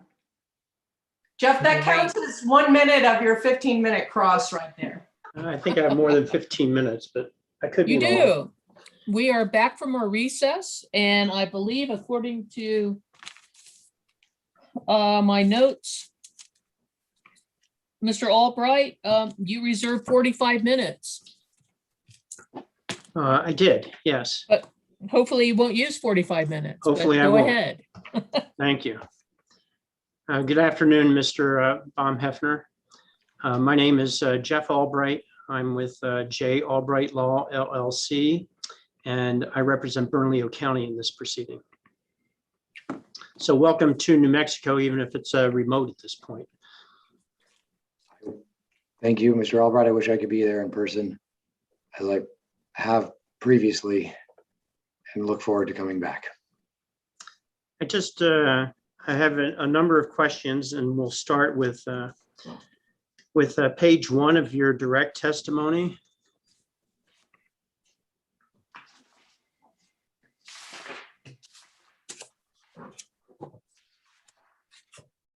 Okay, so my first question is, I just want to make sure, you're a senior attorney with the Natural Resource Defense Council. I think you stated that, correct? But you aren't testifying here today as an attorney, correct? Correct. Okay. And, but you do mention on page 1 at lines 7 and 8 that you said your experience is summarized in my resume provided as MB-1, and that you testified before New Mexico legislature in support of House Bill HB 521 that requires the state's utilities to file applications to expand transportation electrification. Did I correctly summarize that or read that? Yes. Okay. So with respect to House Bill 521, were you involved in the preparation of House Bill 521 with anybody at CCAE, PNM, or Western Resource Advocates? There were a number of groups involved in a legislative push, including NRDC, SWEEP, Western Resource Advocates, and a long list of supporters who were bipartisan legislation that passed handily. Okay, so back to my question, did you assist in the drafting or preparation or discussions that led to House Bill 521? Yes. And when you testified before the New Mexico legislature, was that, what year was that? Was that in 2019 or 2020?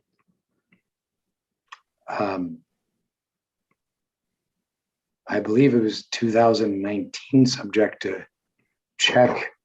My wife will tell you I'm horrible with remembering dates. And I'm horrible with remembering names, and my wife would tell you that as well. So I appreciate that. The presentation that you made referring to line 12, I'm sorry, I'll slow down a bit. Referring to lines 10 through 12, your presentation before the New Mexico Public Regulation Commission, was that before, do you recall if that was before or after your presentation to the legislature on House Bill 521?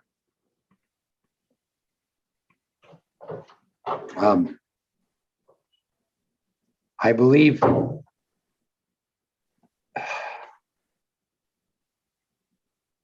was after, because there was one open meeting presentation and then there was the staff presentation that the title, which is more specific to House Bill 521.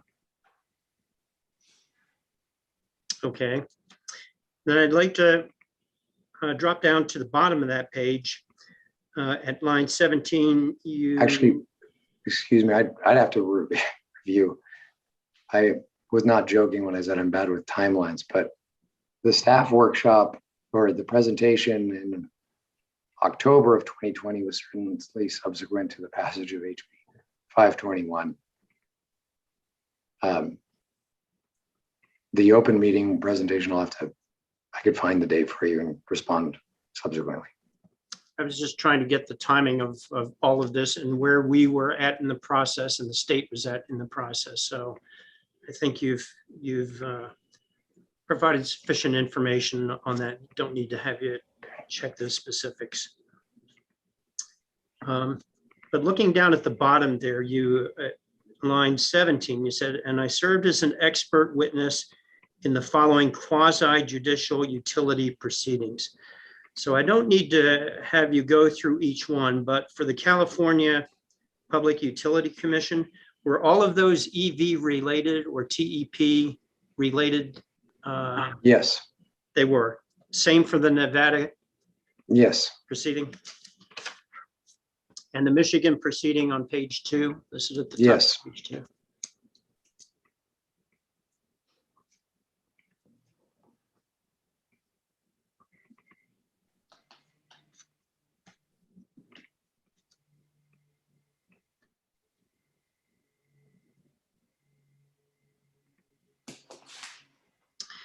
And then with respect to on page 2 as well, where you answer the question, what is the purpose of your testimony? You state there 8 to 10 in support of the House Bill 521. Were you also involved by PNM in the preparation of the transportation electrification plan? Did you work with PNM, individuals at PNM in putting the TEP together? PNM reached out through a stakeholder engagement process to a number of different organizations, including NRDC, and in that capacity, we provided them input. So we did not work for PNM or in any way. We're just lending our advice in response to their stakeholder engagement, which I believe they described in their own testimony. So that's those stakeholder presentations or meetings that were done. Was this in conjunction with other stakeholders present, or was this just other than PNM, or was it part of a larger group? PNML, engaged a group of stakeholders.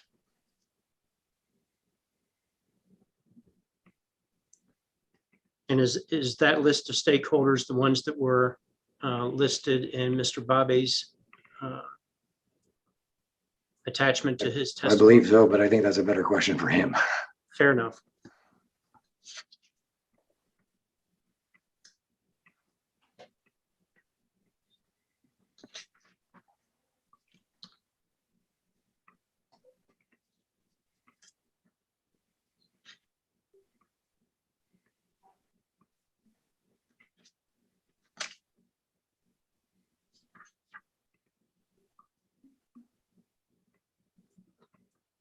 I'd like you to turn to page 3, please.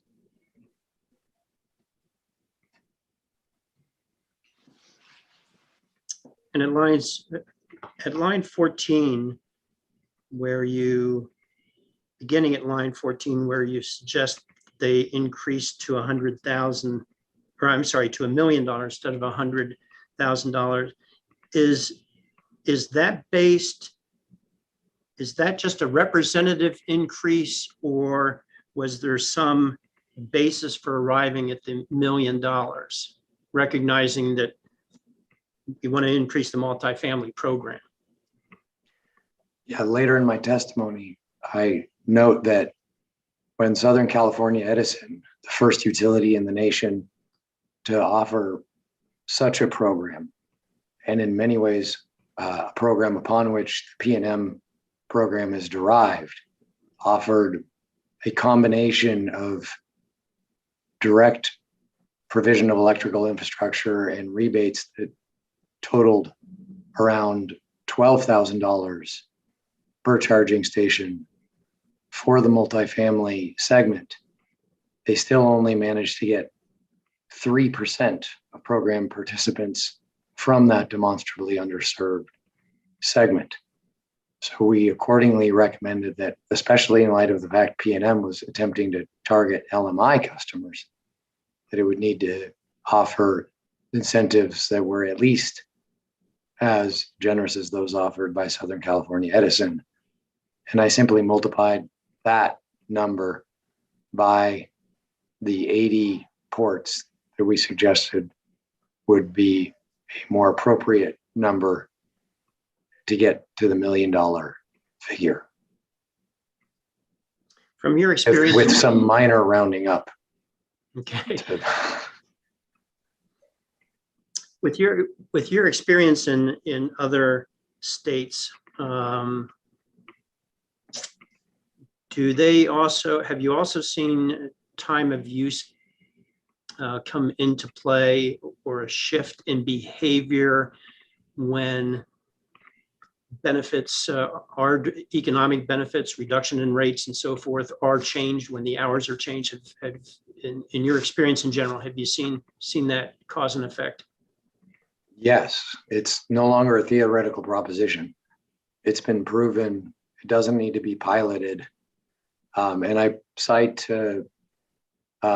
data in my testimony that is compiled from tens of thousands of real world drivers, showing that those who are given a reason to charge during off-peak hours through the provision of a simple time of use rate that's designed for loads like EVs will do so.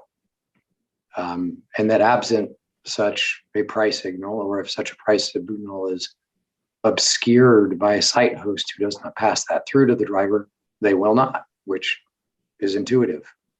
I wouldn't do it if I had no reason to either. So instead of driving home and getting home at 6 or 7 o'clock and plugging in my EV, if I were to have one, people will say, well, I'll just plug it in after I go to bed at 10 or 10:30 or 11 o'clock. Not quite. You plug it in when you get home, but it doesn't start charging until you've gone to sleep. Oh, I see. And the technology to do that is embedded in all of the vehicles to either delay your charging to specific hours, or to tell the car, just be done by the time I wake up, which naturally staggers charging during off-peak hours, since everybody comes home with a different state of charge on their vehicle. And that combination of time of use rates and the smarts that are already embedded in the cars has shown that we don't need a super smart grid of tomorrow to make this happen. We can do it now. And that's then part of the reason for having level 2 rather than level 1. I don't have to charge it for 36 hours or much less than 36 hours, but for a long time in order to have it ready in the morning to drive off to work. Right. Well, it could be more than 36 hours if you add a car with a bigger battery. It could take days on a simple level 1 outlet. So a level 2 charging station that uses a 220 volt plug like a dryer can allow you to do your charging almost exclusively during off-peak hours, which is what has been observed, documented in other states. So to digress just a little bit, but along those lines. So, okay, so I charge my vehicle and maybe I have to drive 30 or 40 miles to work. So I know it's down, but fortunately, there may be a charging station at my office. Now, odds are that if that happens, I'm going to think, well, you know, the odds of my getting stuck in I-40 westbound traffic heading home in the evening is going to be pretty high. So I better plug it in now before I go up to the office. And that way it'll be ready to charge, because I don't want to wait around until 5:30, 6 o'clock in the evening to plug it in, because I'm going to have to wait for it to charge up. So wouldn't that wouldn't necessarily help the issue of lowering the peak demand, period, would it? It wouldn't help increase the utilization of the grid in the middle of the night, but it could help absorb peaking solar generation that occurs in the middle of the day in the late afternoon. And many utilities have deployed workplace charging with a goal of soaking up solar generation for which there is oftentimes not sufficient demand during those hours. And I noticed as well that despite some earlier testimony I think we had in the preceding, I believe your testimony here too is that the wind for the most part peaks toward the morning, as I believe. Is that correct? Well, the wind is variable, but it often peaks during early morning hours or overnight hours when people are sleeping. So there's a natural fit for overnight EV charging and wind generation, just as there's a natural fit for daytime charging for EVs out parked at workplaces for solar. Okay.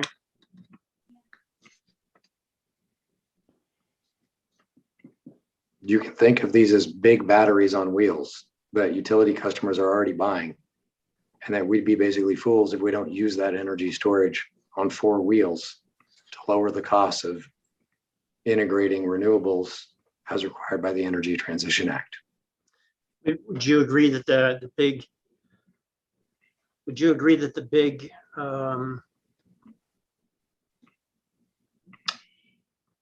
the long pole in the tent, so to speak, in this is the cost of the battery as far as cost of the cars are concerned? Yes, but as noted in my testimony, the cost of the battery has decreased on the order of 90% in the last, let me find it here.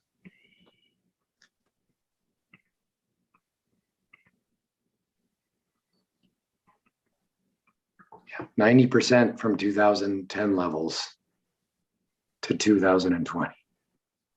Well, let me ask you if you know, Mr. Baumhafner, you just were talking about utilizing the battery on wheels as an energy source.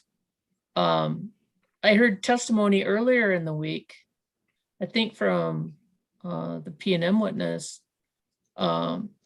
that batteries only have so many cycles. And if you are depleting the energy from your storage, then you're having to charge it right back up, right? And yes, wouldn't that be depleting the number of cycles, i.e. the lifespan of your battery, by utilizing it as an energy provider? Yes, but to clarify, when I was talking about using those batteries on wheels to match EV charging to daytime solar charging and early morning wind generation, I was only talking about changing the time at which you do charging that you need to do, not taking juice out of those batteries and putting it back onto the grid. I was just talking about smart charging. What you were referring to is so-called vehicle to grid, and additional battery cycling is a question that relates to that, but it's one that at least a lot of the folks at Lawrence Berkeley National Labs who have examined it think it's something that's eminently manageable. And there are a lot of pilots using that, especially for school buses and other fleets that have a very predictable duty cycle, and a single person in the form of a fleet manager who can respond to that. And I think it remains a promising technology and could really benefit all utility customers.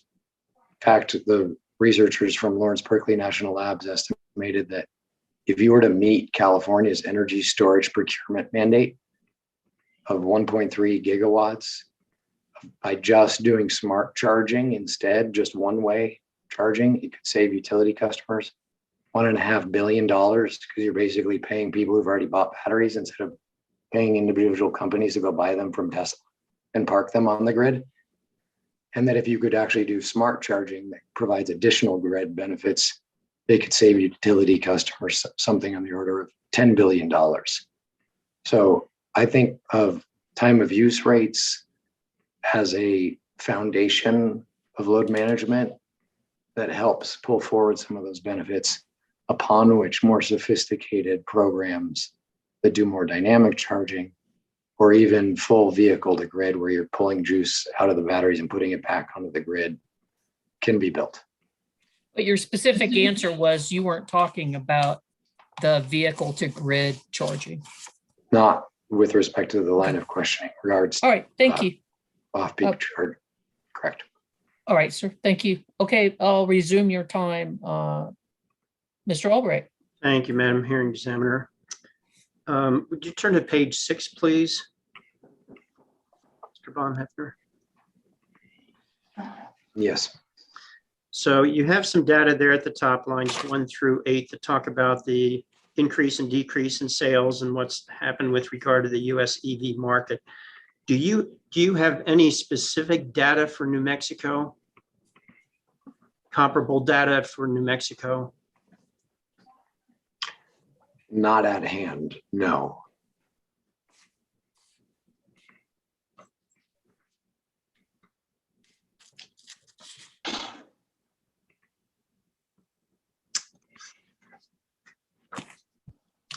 And then turning to page 11, please. It actually begins, I guess, at the bottom of partly of page 10 with regard to improve the health of low-income communities. The questions on line 1 and 2 of page 10. So my question is, in looking at lines 1 through 4 on page 11, this triple threat disproportionately impacts low-income communities and communities of color that often live near freeports, ports, railroads, warehouses, and other facilities that generate significant levels of localized diesel exhaust. Did I quote that correctly? Yes. So does that situation also exist in the 2 major metropolitan areas the PNM serves in Santa Fe and in Albuquerque? Or don't we know? It does. You may not have the Port of Long Beach there, but you do have and I've been to Long Beach. And you have significant truck traffic. And the truck traffic is the major source of that diesel pollution. So for the communities that live along the freeways that cut across New Mexico, those public health threats are very real. But my question is whether or not, and I don't disagree with that statement, but my question is, are those predominantly through lower and middle income communities in Albuquerque and Santa Fe? Or don't we know? I think that question might be better posed to Prosperity Works witness on a border, though I would be shocked if New Mexico's most affluent residents are the ones who are living adjacent to freeways.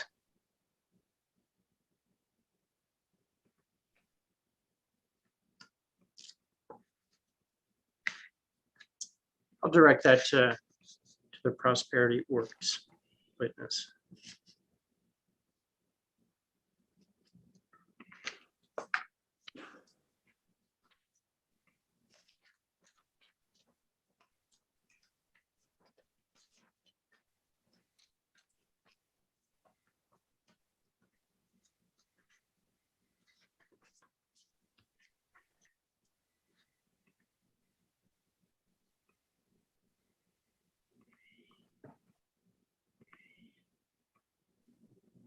Would you just on page 13,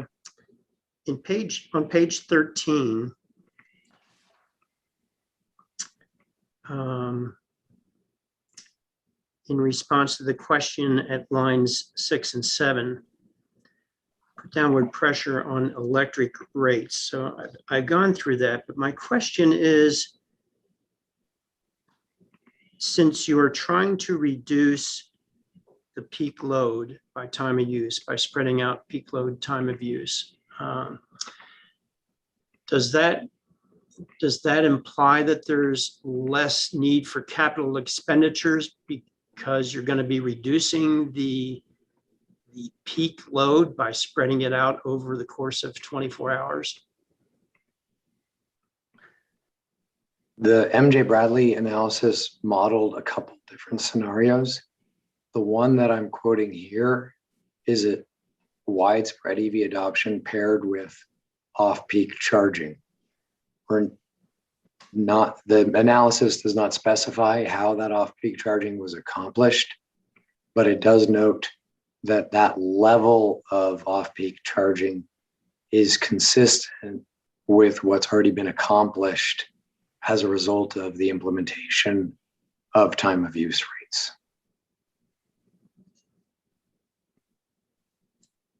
So would you agree that the time of use rate is probably one of the more effective measures that can be used, one, to spread out the peak load, and two, to maximize or better to use, I won't say maximize, to better use your renewable resources?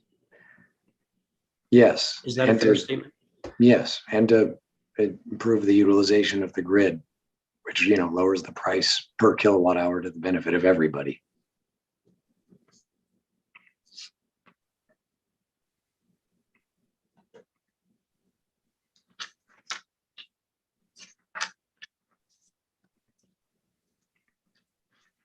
Would you turn to page 15, please?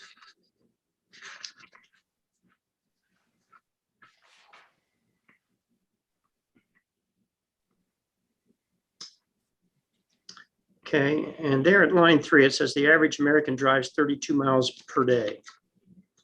Again, just curious, do you know what it is in New Mexico? Or for the metropolitan areas of Albuquerque or Santa Fe? Yeah. Rearrange.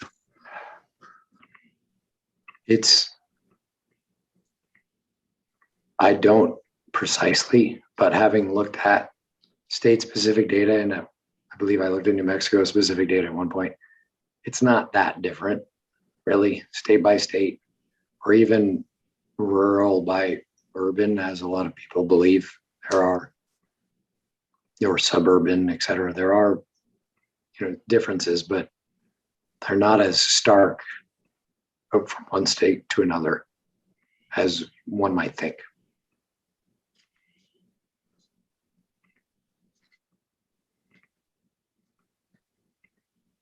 Do you know if Prosperity Works might have that information? I think you'll have to ask them that. Ask them that. You don't know, though, if they do or no. No, though I believe Prosperity Works witness did testify to specific household transportation expenditures relative specific to areas in P&M service territory that necessarily involve assumptions about how far people drive. I'm just trying to decide if I purchase an EV, if I have to worry about getting stuck in the traffic, do I turn off my EV vehicle? Well, most of the EVs that are second generation EVs have ranges well in excess of that. So And they have a lot of systems to ensure that you don't run out of juice. You would have to really sort of try. Fair enough.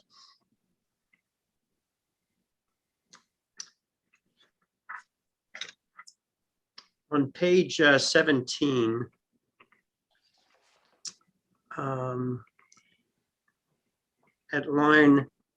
beginning at line 9 and continuing on to the next page, it says additional benefits could be derived from active smart charging and vehicle to grid technology.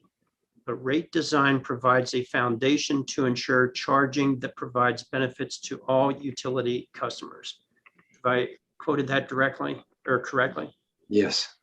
Can you just tell what you mean by active smart charging and also vehicle to grid technology? So it is a compound question, but if you Yes. can answer each one of those, just define those for me.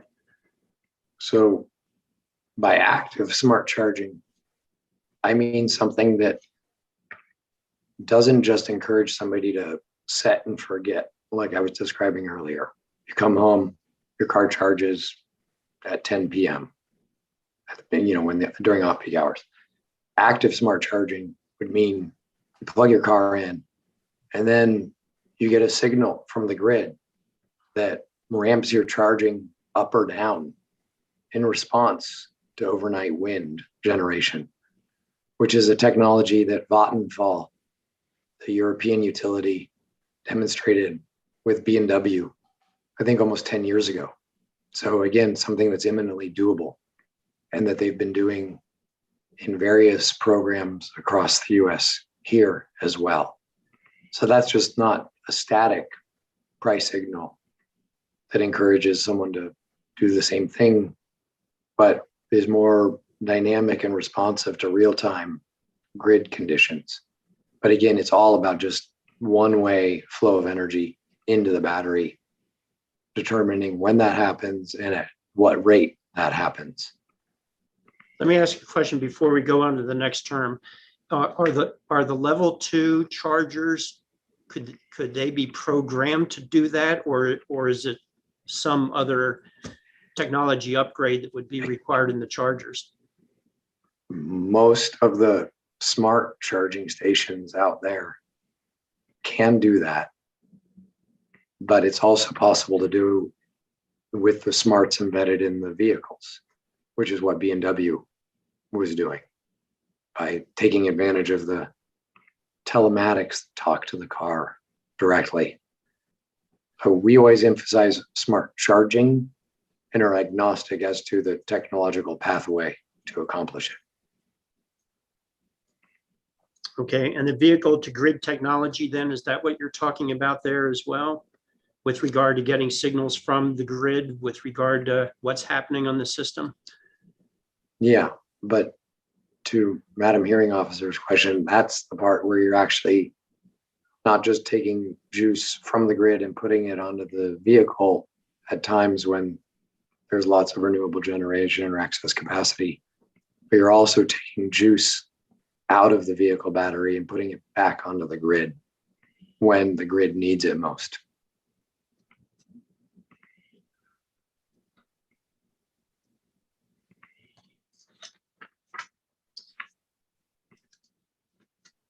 For people that have rooftop solar, are they able to use their own systems, assuming that there's some kind of storage capability with the rooftop solar, to charge through a level 2 meter? Do you know? I think that depends on the inverter and other aspects of the PV system. But yeah, there's a real possibility to basically use that storage on 4 wheels in your driveway to help ensure that you're absorbing excess solar generation that might otherwise be exported. Have you seen that in other states? I mean, have other states been doing that, or haven't we seen it yet, or is it still sort of in development? There are a lot of pilots and programs that match deployments of charging infrastructure with on-site renewables in some instances. But I think the focus has generally been on looking at it from a system level. Fair enough. Excuse me, I have to run do something real quick, I'm sorry. Hey, There's something going on, just 1 second. okay, we'll take a brief recess while our court reporter. Madam Hearing Examiner, can you tell me how much time I have left? We've got a little over 10 minutes. Thank you.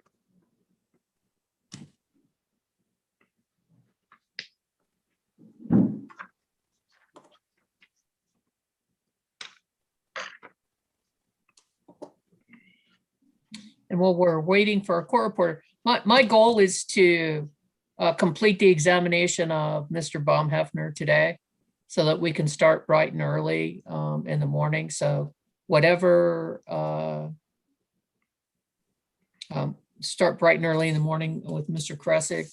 And so whatever parties can do to help facilitate that is appreciated.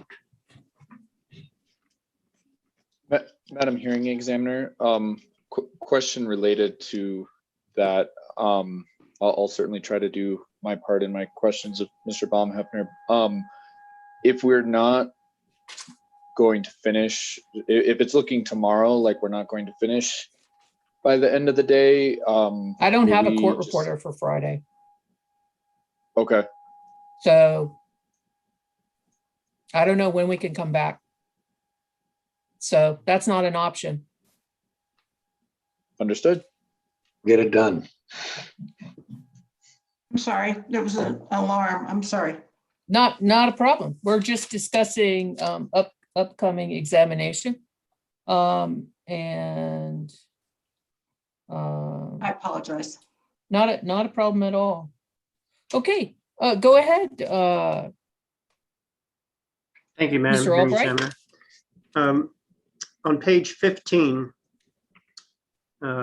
that's where you discuss some issues about implements revenue decoupling pursuant to 62-16-5F at line 4. You were asked a couple of questions about that. Have you been involved in the decoupling proceeding at the PRC? No.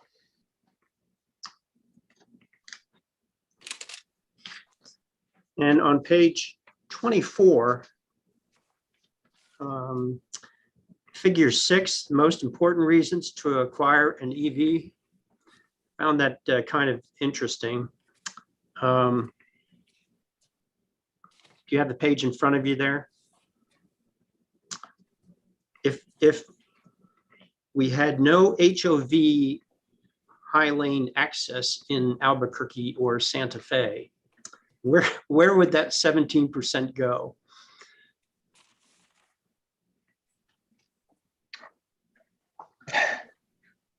Your guess And is I as good really as don't mine. expect an answer to that. Just here again, it might be useful. Well, let me ask a question. Do we have anything comparable like this chart for New Mexico?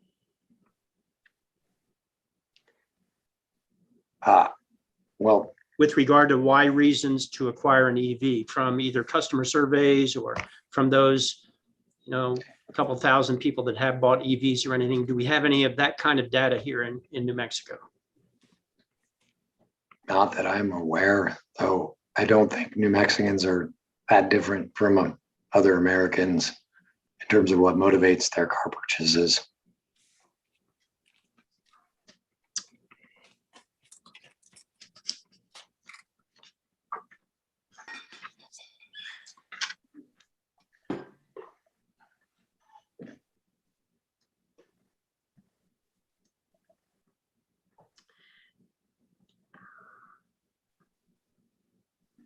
On page 26, again, of your direct testimony, beginning at lines 12 through 14, you talk about the downward pressure on electric rates could result from widespread EV adoption. Do you see the sentence that you have there?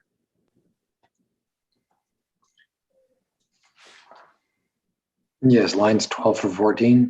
Lines 12 through 14. So for public charging network, are you talking about the the chargers that were, and I'm forgetting the term right now, but the additional chargers that were going to be put at places behind the fence, or are you talking about outside of the fence, but the large, I forget what it is, level C or whatever it was with regard to the DC fast charging? The DC fast charge, yeah. So that's what you're referring to there as public charging network?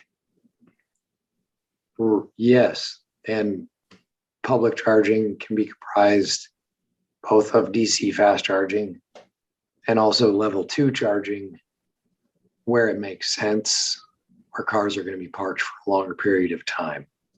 But the DC fast charging is the type that is, more akin to the gas station experience. That's what I was going to ask, whether you could get there via additional level 2, which may be one way of doing it, or with the DC fast charging. And your experience that you've witnessed or analyzed across the country says the DC fast charging is a better way to go for the public charging networks? It's different tools for different jobs. So if it's a public location where a car is going to be parked for a long period of time, level 2 can work. But if it's something that's along the side of interstate that's meant to enable intercity travel, then you need something that can deliver electricity much more quickly.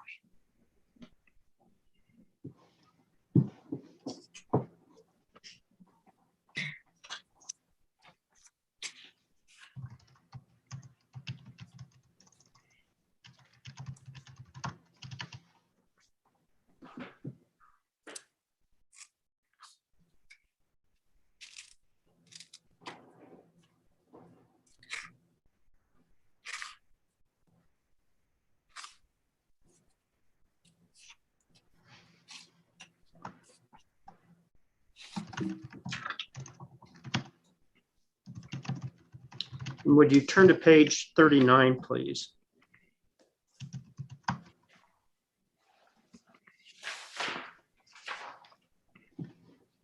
And just to be clear there with regard to the EV registration annually, that's been agreed to, I believe, correct? As far as as far as amendments to the recommended program, that they aren't going to require that as an additional condition anymore? Or don't you know? I mean, if you don't know, I don't know, and I can go back and look. I just wasn't sure. Let me ask it another way. Have you seen that condition or requirement imposed in many other states? No. How do they track the EV purchases and use to know whether or not people who are buying EVs are actually using them at the residence or someplace else, or getting the chargers, the level 2 chargers? I think your question relates to a different issue, which is generally, how do you know how many EVs are in your service territory when they're charging and such? This recommendation to remove the requirement to submit your vehicle registration every year was specific to enrollment on the whole house EV rate, especially given it's a cost-based rate. We saw no reason to trouble people with having to submit their vehicle registration every year. It's hard enough to get people to volunteer. Yeah, and that certainly makes sense to me. But people could take advantage, and have you seen people take advantage, for example, of the time of use rate for other things, but not sign up for the with respect to the charging station? 45 and 50.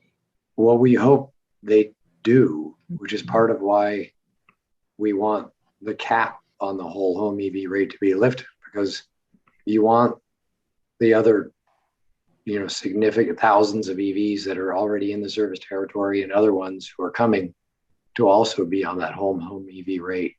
even if they didn't have the incentive in the form of the rebate to sign up for it, because getting them on that rate is crucial to improving the utilization of the grid. Overall load.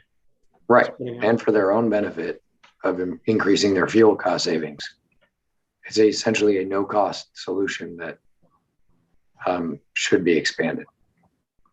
Hey, got Madam 3 Hearing minutes. Examiner, I have no further questions for Mr. Baumheffner. So, Mr. Baumheffner, thank you very much. Appreciate your answers and your candor. Thank you. Thank you, Mr. Albright. Ms. Beatles, you reserved 10 minutes for Mr. Baumheffner. Yes, thank you. Good afternoon, Mr. Baumheffner. Just for clarification, that MJ Bradley study was a cost-benefit analysis that was performed specifically for New Mexico. Is that correct? Yes. And it used New Mexico specific data, right? Yes. It's more than just an extrapolation of what New Mexico would enjoy based on what California enjoyed, right? Yes. Okay. That's all. Thank you. Who commissioned it, if you know? We did, along with SWEEP. Who is we? NRDC. NRDC and SWEEP commissioned it. So you paid for it. Yeah, and I noted as much in our testimony and in our response to the bench. And when was it completed?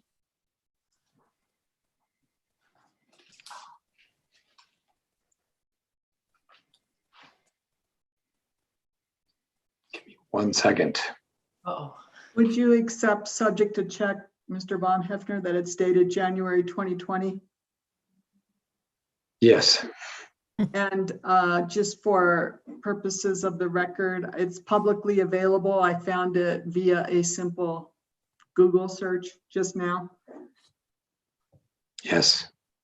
And so SWEEP and NRDC commissioned it for any specific purpose? It was to demonstrate the benefits that could accrue to New Mexico from widespread EV adoption in support of a whole suite of programs and policies, including those implemented pursuant to the TE statute. Okay, so you didn't have the study implemented, for example, just for this docket? No. Or you didn't have it done just for New Mexico legislative consideration of the TE statute? Well, you couldn't have because it was done 2 years ago, right? Yeah. Okay. Okay. When I was testifying before the New Mexico legislature, I had to point to Colorado's study, and that wasn't good enough. We needed something specific to New Mexico. Okay. There had just been some testimony earlier that the witness wasn't sure, but that they thought the state of New Mexico had commissioned this. And that's incorrect, right? That's correct. We, along with SWEEP, commissioned it. Okay, very well. Thank you. Go ahead, Ms. Beatles. And Mr. Baumheffner, it appears in this study that similar studies was performed by this consulting firm for a number of other states. Does that sound familiar to you? Yes. And I am currently scrolling for the page, but yes, MJ Bradley is a very well-known consultancy that we have retained and that has been retained by numerous other parties in states across the union to do this analysis and other similar analyses. and it looks like they've done similar analyses for about 8 to 10 states, maybe 12 at least, right? Yes. Do you know what clients they've appeared before? Are they always public interest, or do they ever represent or do studies for anybody else? They do. They have Okay. for-profit clients as well, not just nonprofits. Okay. Can you tell me some of them? Well, I know they've done work for a lot of different stakeholders in the energy space, electric utilities, and I'm sure many others. I can't speak to their full client list, though. Okay, but you can't give me any specific names.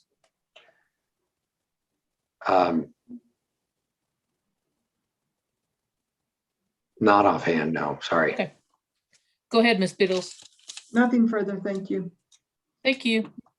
All right, I believe Mr. Dunbar, ChargePoint has reserved 20 minutes. Go ahead, sir. Thank you, Madam Hearing Examiner. Good to see you, Mr. Baumhöfner. I believe we've crossed paths quite a bit over the years, but I'm not sure we've ever been in a virtual hearing room before, so good to see you. Mr. Baumhöfner, would you please refer to your direct testimony and turn to page 31, please? Let me know when you're there. I'm there. So starting on line 13, you discussed your recommendation that time variant pricing be passed through to drivers as a default arrangement, correct? Yes. And could you clarify, I believe this came out in your counsel's questioning of PNM witnesses, but would like to clarify, when you say default arrangement, does that mean that site hosts under your proposal can choose not to pass along time variant prices to drivers? It does. There's always going to be a default arrangement one way or the other. We're just suggesting that the default be one that the drivers have a reason to charge in a manner that's consistent with grid conditions, but the site host could elect to do something differently. And did you propose in your testimony when a customer or a site host would be able to make that choice to opt out of this default arrangement you recommend? No, I think that's a question for the utilities during implementation. But this is a best practice that a lot of utilities across the country are implementing, so P&M could look to others that have already done this. It's my understanding that in the California programs you cite to in your testimony that have such a default arrangement, that site hosts can decide to opt out of this default arrangement when they first apply for the program. Is that correct? As I noted, it's a default, so there is an option to opt out. Yes. At the time of application? I think it would vary depending on the specific program, so I don't want to speak to all of the California programs in one and I think those questions would probably be better directed to the implementing utilities. Okay, and just to be clear, I'm sure you're aware that Mr. Kressig recommended that site hosts in the DCFC program not be allowed to opt out until after 3 months of offering time varying prices. But that's not your recommendation, right? You're not recommending that site hosts be required to set time varying prices for a given length of time before they can opt out, right? I do not get that specific, no. Okay, thank you. Are you aware of any other utility programs in New Mexico that require program participants to price their products or services in a certain way? Well, there are no other comparable programs in New Mexico. This is, a case of first impression before the PRC. But I think the TE statute makes it clear that one of the primary considerations is encouraging charging that supports the grid. And that if you don't have such a default arrangement, that charging won't happen. Mr. Baumhafner, that wasn't my question actually, and I'm just sensitive because I only have 20 minutes with you. I wasn't referring to other transportation electrification programs. I'm just referring to any utility incentive programs. So such as energy efficiency programs. Are you aware of any utility incentive programs that require the participants to price their products or services in a certain way? I don't think those programs are analogous, because if I get a rebate for an energy efficient washing machine, I'm not pricing anything. I'm just washing my clothes. Mr. Baumhafner, as I'm sure you're aware, your counsel can redirect you to clarify anything, but I didn't ask you if they were analogous. I just asked you if you're aware that any energy efficiency programs that require customers that participate to price their services in a certain way. And I'm pointing out that there's not a service to be priced, so I can't Answer really the question, Mr. Baumhafner, if you know. No, because I don't think there's a service to be priced. Go ahead, sir. So, thank you, Madam Hearing Examiner. So just to take a concrete example, if an ice cream parlor in PNM's service territory installs an energy efficient freezer and receives rebates through PNM's business energy efficiency programs, are you aware of any sort of requirement that that customer charge more for ice cream cones during on-peak hours or anything like that? No, but it's manifestly different because they're not essentially selling electricity, and that energy efficiency savings would result across all hours, whereas EV charging can be moved from one hour to another if people have a reason to do so. I understand that you think they're different, Mr. Baumhafner. Just asking you yes or no questions, please.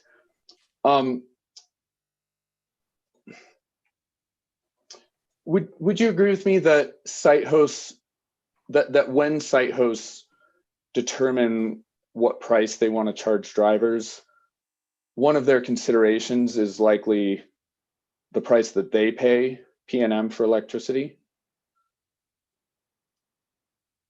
Yes, but we've seen that unless such a default arrangement is made, generally that time variant price signal is obscured and charging does not occur in a way that corresponds with grid conditions. Mr. Baumhafner, I'm going to instruct you one more time. You need to answer the specific question that's been asked. Okay? Go ahead, Mr. Dunbar. Thank you. So I believe I heard a yes to that last question. So thank you for that. So just to flesh that out with one more question, site hosts also pay other costs to host charging stations in addition to the cost of electricity, right? They will probably pay for the cost of network services to manage the charger. They have to buy the charger itself. Ask him one question at a time. Go ahead, thank you, Madam Hearing Examiner. I was just offering some examples. The specific question is, site hosts have other costs that they likely consider when setting prices other than just electricity prices. Is that true? Yes. Okay, thank you. Are you familiar, Mr. Baumhafner, I know you're a lawyer like me, but with the term price elasticity of demand? Yes. Would you agree with me that generally speaking, if demand for a good or service is elastic, that means that demand for that good or service is generally responsive to changes in price? Only if the person sees the price. Yes, understood. And is it fair to say that if a good or service is inelastic, that means that demand for the good or service is not very responsive to changes in price? Is that also fair to say? Yes. And so applying this now to EV charging stations, is it fair to say that if EV drivers are able to respond to time varying prices at a given EV charger, then that would mean that demand for charging at that charger is relatively elastic. Is that fair to say? Yeah, and San Diego Gas and Electric conducted a study specifically on the price elasticity of demand for EV charging and found that it was very responsive to time of use price signals, but only if people saw those signals. So fair enough, and I'll get to that in a second. I'm just kind of still fleshing out this concept of elasticity. So just the flip side of the last question I asked you, is it fair to say that if for any reason, I understand you might disagree with this premise, but if EV drivers were not able to respond to a time varying price at a given EV charger, then under that assumption, that would mean that demand for EV charging at that charger is relatively inelastic. Is that accurate? Yes. Okay, thank you. And is it fair to say that the intent behind your proposal to require site hosts to pass on time varying pricing is to encourage charging? Objection, that's not his testimony. He has not testified that he requires them to do that. Fair enough. I can rephrase. Okay, Mr. Dunbar. Is it fair to say that your proposal that as a default arrangement, site hosts pass on time varying prices, is that doing so will encourage charging to take place during off-peak periods? Yes, and increase the fuel cost savings that motivate EV purchases and generally be more fair than a lot of the default pricing that we've seen, which is just by the minute, which really screws people whose cars can't charge as fast. Well, I'm just talking about economics and elasticity right now, Mr. Baumhoffner. So would you agree with me that in order for EV drivers to respond to a time varying price in the desired way, namely charging off peak, demand would need to be relatively elastic, right? At a high level, yeah. Okay, thank you. And do you believe that the elasticity of demand for EV charging is the same at all charging stations? Or do you think that some charging stations might be more elastic and some might be more inelastic? The latter. I think it depends upon the location. Okay, thank you. And are you aware that your colleague at NRDC, Mr. Miles Muller, has stated in testimony that charging demand is generally less elastic at public DC fast chargers? Yes. Okay. And do you have any reason to disagree with your colleague on that point?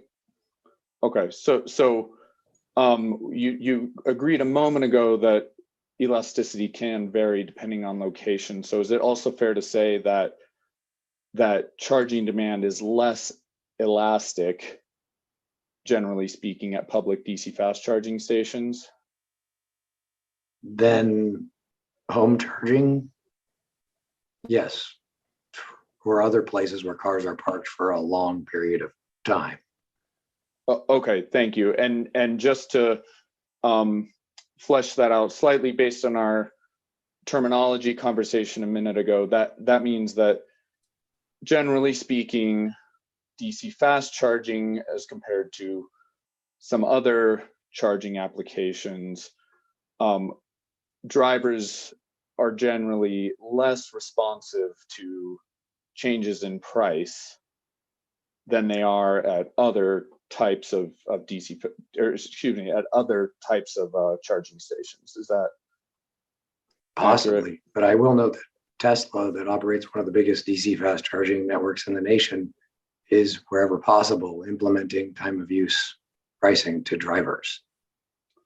So again, you can talk about that on redirect, Mr. Baumhoffner. I just was looking for confirmation that I connected those dots in that terminology, that since you agreed that DC fast charging, generally speaking, demand is less elastic than at other types of chargers, then that means drivers are less responsive to changes in price at DC fast chargers than they are to changes in price at other types of charging applications. Did I connect those dots accurately? Depends on what the other is, but yeah, there's less ability to move charging around when you're charging for a shorter period of time than at locations where you're charging and cars are parked for a longer period of time. But I don't see that's a reason to not still charge people fair rates that correspond to grid conditions. I understand that that's your opinion. Thank you. You're at 5 minutes. That's all I have, Madam Hearing Examiner. Thank you. And thank you, Okay. Mr. Baumhafner. Very well.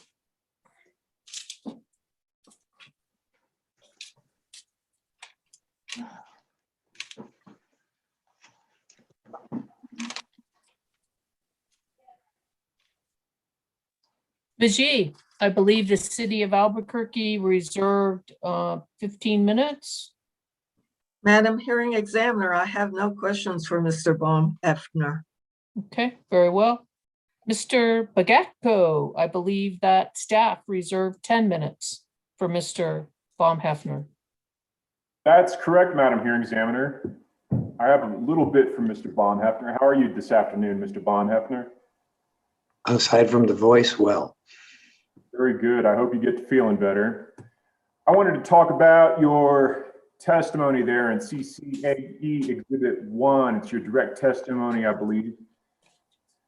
Down there on page 11, starting at line 1 through line 4, you say this, quote, triple threat, close quote, disproportionately impacts low-income communities and communities of color that often live near freeways, ports, rail yards, warehouses, and other facilities that generate significant levels of localized diesel exhaust. Did I recite that correctly? Yes. That sentence is in the context of what you discuss above it in terms of, I believe, the deleterious effects of emissions on these communities that are located in proximity to those types of facilities and geographic locations. Is that a fair summation of your testimony? Yes. How is it, or what is it, to your knowledge, that leads to low-income communities finding themselves located next to things such as freeways, ports, rail yards, warehouses, factories, and other facilities? This is not my area of expertise, but it's my understanding that it's a combination of deliberate policy choices, including redlining and lending practices that were implemented across this country, in addition to market forces that make those less desirable locations more affordable. And those things, I'm sorry, I didn't mean to interrupt you. Well, and then there's a, not in my backyard phenomenon, especially when it comes to, stationary applications and a question of differential political power to object to the location of some of those facilities. And the not in my backyard phenomenon, is that something that involves, I guess, what? You talk about disproportionate impacts. Would that include or embrace disproportionate access to, I guess, the processes that lead to what you just talked about in terms of redlining, et cetera? Yes. And I think I understood earlier that you were involved in what has come to be our transportation electrification statute 62-8-12. Is that correct? Yes. Is there anything in there that you view as addressing the sorts of disproportionate impacts that you talk about there on pages 10 and 11 of your direct testimony? Yes.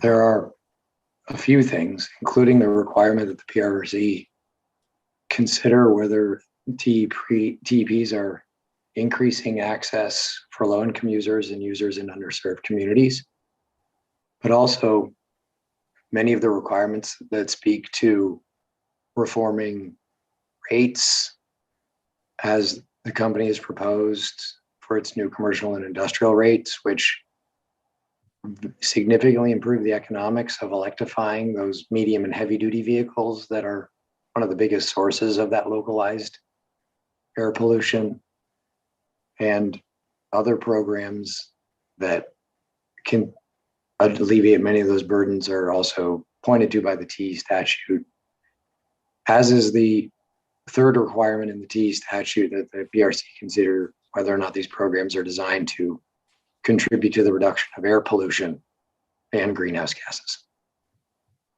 Are you familiar with the term environmental justice? Yes. Could you briefly give us your understanding or your personal definition of what that term means?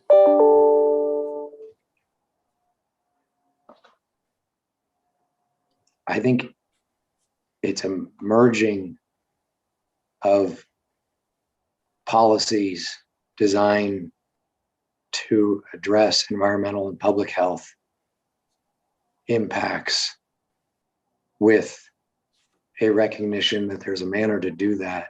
It also advances other important social objectives to remedy historical injustices.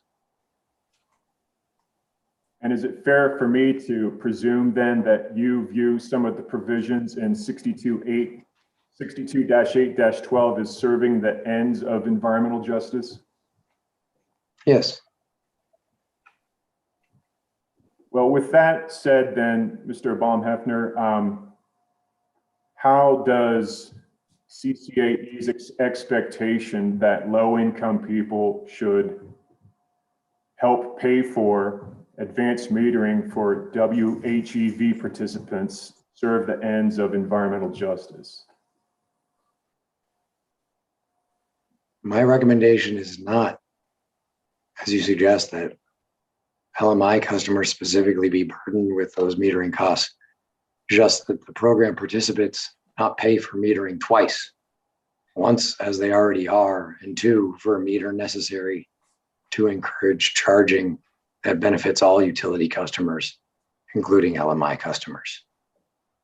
Are you aware of PNM's intent to have the advanced meters incorporated into base rates as discussed earlier in this case? Yes, and I would agree with City of Albuquerque witness Dr. Blank that that's the appropriate way to deal with meters that are part of the normal course of utility business. Thank you, Mr. Baumhefner. And then finally, still touching on the issue of environmental justice, do you think there's any interest as these TEPs evolve in requiring the DC fast charging stations to be purposely located in low-income community territory to facilitate, among other things, economic development in those areas? Many utilities across the United States are already doing that. And I think targeted deployments in underserved communities and underserved markets are an appropriate utility role. Thank you, Mr. Baumhefner. I really hope you get to feeling better, you recover your voice, and I thank you for your participation in this case. I pass the witness, Madam Hearing Examiner. Thank you, Mr. Bagatko. Sir, I just have a few questions for you. I needed to have you already admitted to the hearing and you could identify the Golden Gate Bridge specifically. We have Ms. Gerson from LA who said, yes, it is, but I'm not from San Francisco. And you're in San Francisco, Mr. Baumhefner? My office is in Sacramento, San Francisco, but I am in my bedroom. Okay. Not in San Francisco. Correct. Okay.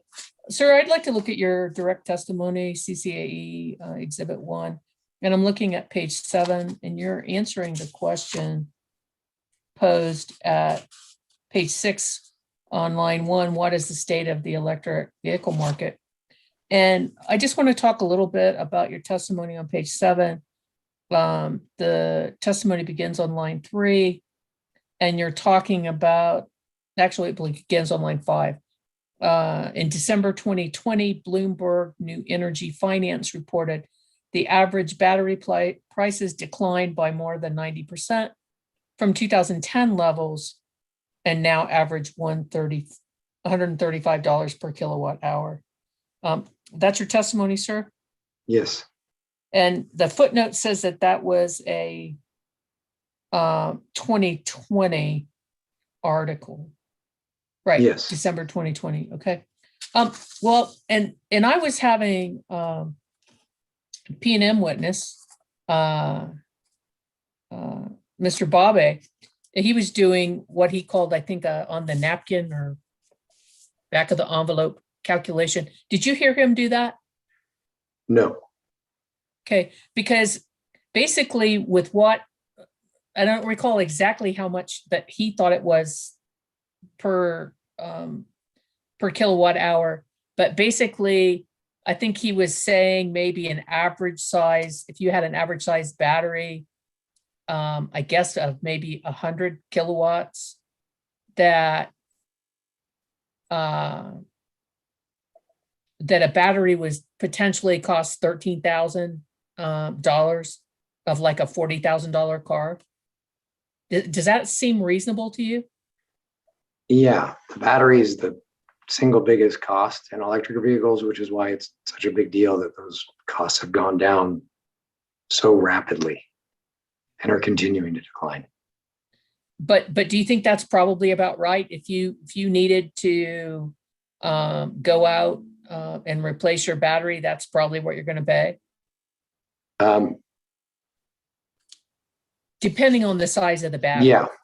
So I think, for example, I think the article that I cite to notes that a compact SUV with a 80 kilowatt hour battery would cost you a little over $9,000 then. Okay. Are there many, like your car you just sold to your father-in-law, what size battery was it? That was a first generation Nissan Leaf. And I believe the battery was 24 kilowatt hours, but its range was significantly shorter than most of the vehicles on the market now that have batteries that are, at least for the pure battery electrics, generally north of 60 kilowatt hours. And, you know, it's, you sort of, the bigger the battery, the bigger the range, right? Right. Okay. So do you know whether or not there's a range typically when you're describing the EVs, what the typical range, typical battery size is? A typical range now is on the order of 250 to 350 miles. Mm-hmm. And the size of the battery needed to accomplish that will vary a little bit depending on the kind of vehicle you're talking about, generally with, you know, trucks and SUVs needing bigger ones and compact cars needing smaller ones. But so, for example, the best-selling, you know, EV in the US, the Model 3, its batteries are in the range of 60 kilowatt hours, whereas some of the bigger trucks that are coming onto the market have batteries that are 120 kilowatt hours, or in some instances bigger. Okay. And I think you said for an 80, for an SUV, that was approximately 9,000. That's for, yeah, like a compact SUV crossover, like a Model Y. Okay. And is that a replacement or is that a approximation of how much of a purchase price of a new vehicle it would be? The latter. It's an approximation of how much the battery cost as a share of the vehicle cost. Of the vehicle. Do you know whether or not that if your father-in-law has to go replace that Leaf battery, is it going to be more expensive than the original, or if somebody's replacing a current, let's say a more powerful, newer EV, are they going to be able to get that same approximate rate, or is it going to be more expensive because they have to install it? I think the answer will depending upon a little bit upon the manufacturer and how amenable their engineering is to putting a new pack in. The good news is that as the Rangers are now well in excess of 300 miles, even as battery range declines, it's not like your transmission going out on your gas burner where all of a sudden your car's not usable. And if you can only get, 320 miles of range as opposed to what you used to get 350, you've still got a pretty usable vehicle.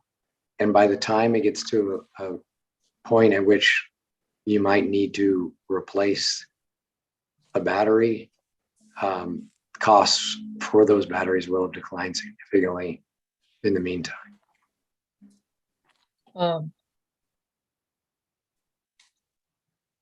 Sir, if we could look at page 8 of your testimony and you're answering the question posed at lines 1 and 2. Given the state of the electric vehicle market, will there be demand for charging stations the company proposes to help install? And then you answer yes. And at lines 4 and 5, you say there will likely be significant demand for the modest number of charging stations that the company proposes. That's your testimony? Yes. How do you define significant demand?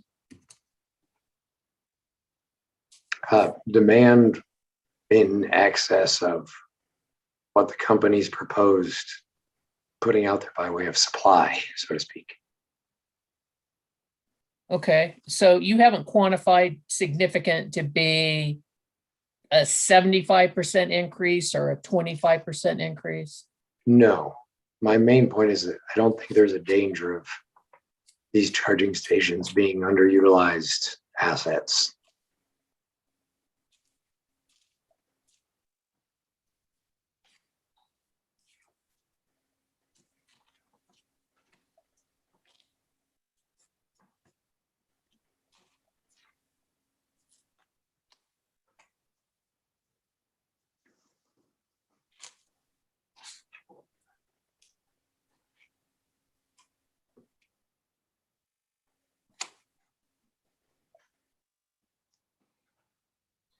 Sir, I'd like to look at page 14 of your testimony, and you're answering the question posed at page 13 at line 6 and 7.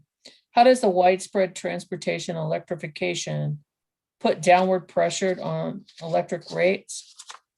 And you make the statement on page 14 in your answer. Accordingly, costs associated with accommodating, this is lines 1 through 5. Accordingly, costs associated with accommodating EV charging can easily be dwarfed by the new revenue that new load provide. And you're citing that, I guess you're citing the MJ Bradley report, is that correct? Yes. Was there a specific projection of load? There was. And can you tell me what it was? It's consistent with at least for the $4.8 billion net benefit estimate, it's a level of EV charging load that is consistent with the level of EV adoption needed to meet the state's goals.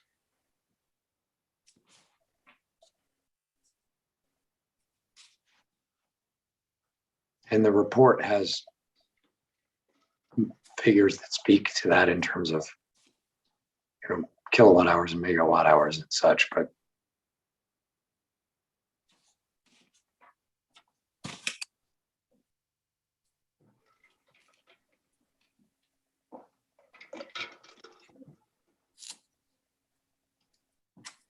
and I believe on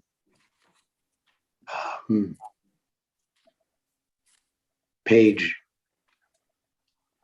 16 and the top of page 17, I include figures from that report that show the addition of EV charging load to the system and how it can be pushed to off-peak hours. And I'm actually looking at page 16 and I see that there are projections of EV charging load in your testimony. And I know at line 1 on page 16, you say the 4.8 billion in reduced utility bills MJ Bradley and Associates estimate could result from widespread EV adoption. That was your testimony, sir? Yes. And I just wondered, you know, these projections of reduced bills, et cetera, you know, do those include any assumptions that that PNM is going to come in for a rate case to not only potentially cover the cost of these new advanced meters and or the new generation that they're going to need, I guess, for Four Corners or for any other reason that PNM might come in for a rate increase? Did this MJ Bradley estimate, when they were doing projections of all the savings, did they include projections of these increased costs that could occur? Generally, yes. They looked at both sides of the ledger. So they look at the costs associated to the grid of accommodating that EV charging, which is partially why there's 2 scenarios. One showing what the cost would be if you have an unmanaged or baseline charging scenario, which is figure 3 on page 17, whereas figure 4 on page 17 shows the off-peak charging scenario, which lowers those grid costs. Right, and I just wonder specifically, like I say, if MJ Bradley took into account not just PNM's current prices, but the projected prices for example, you know, if one reads the newspaper with interest for construction costs, and allegedly lumber's now 250% of the price that it used to be. And manufacturing chips that go in car computers have led to a shortage of vehicles on the lot. And like I say, I'm just wondering how much, if at all, did this report consider increased price in increased PNM rates? Well, I don't think it accounts for the price of lumber right now, but it does account for. I'll quote. Good. I'm glad to know they can't charge us for that. Yeah, it says the cost of serving PV load include the cost of electricity generation, the cost of transmission, incremental peak generation capacity costs for the additional peak load resulting from PV charging, and annual infrastructure upgrade costs for increasing the capacity of the transmission and secondary distribution systems to handle the additional load.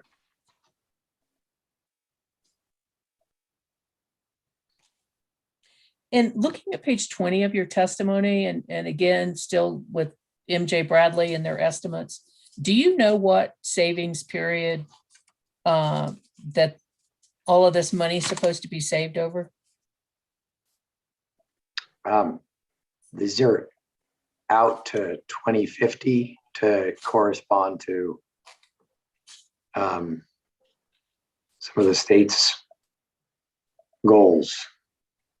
Okay, so for example, on page 20, where it says reducing household expenditures, line 5, estimates widespread EV adoption could save New Mexico drivers over $20 billion. Do you know what period of time that's over? Yeah, that's out to 2030, or sorry, out to 2050. Okay, so really that particular driver, you know, like if they're 70 now, they're probably going to be dead by 2050, right? But they'll save some money in the meantime. In the meantime, but not probably 20 billion. No. Which is part of why we want, you know, investments now to pull these benefits forward. We want it now. Yeah.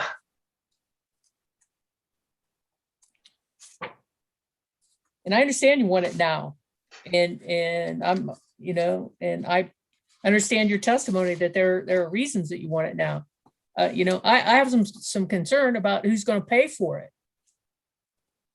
You know, because, you know, as you probably know better than I can't say I've ever looked at a PG&E bill. Maybe if I ever get back to the Bay Area, I'll ask my friend to, you know, to look at their bill. But I mean, I can tell you that, you know, if you look at a P&M bill, you know, you have different riders, you know, between energy efficiency and renewables, and you know, you don't just have your volumetric, but you have your customer charge, and as was testified to, you know, you've got your different blocks. You know, and now, you know, P&M is proposing, you know, again, as required by statute, to have this, there'll be this TE rider on there. And as,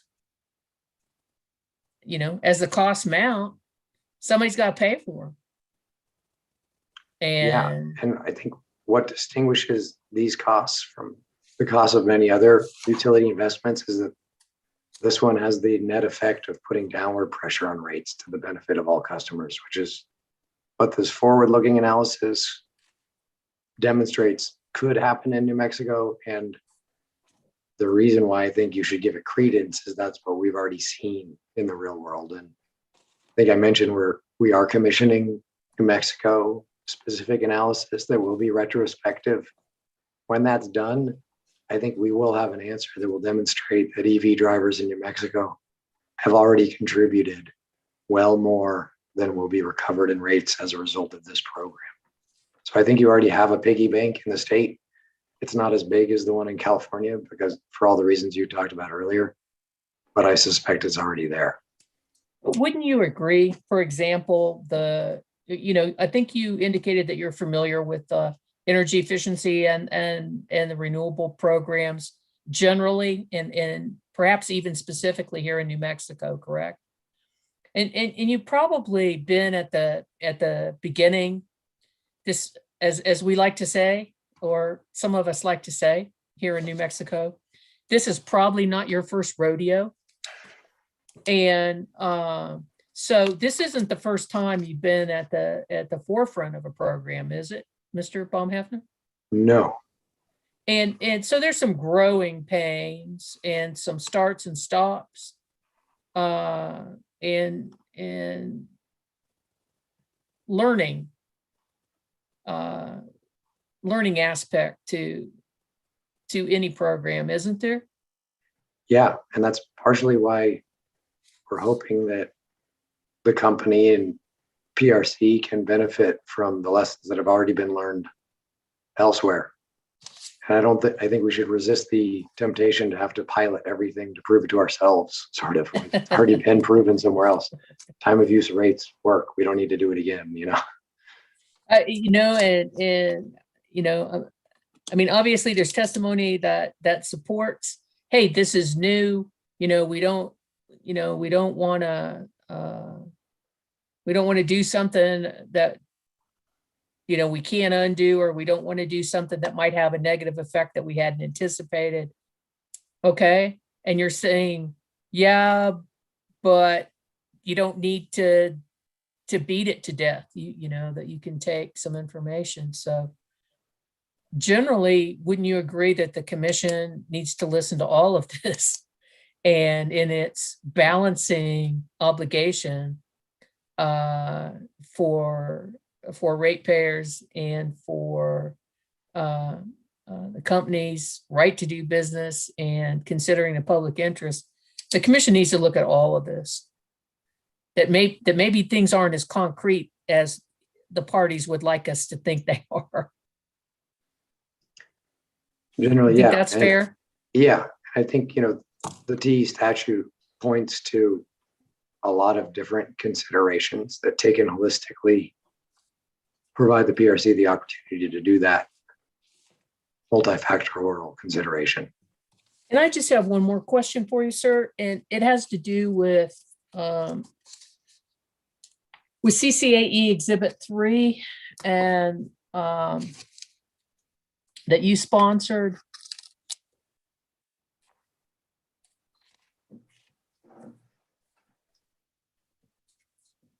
And I had it.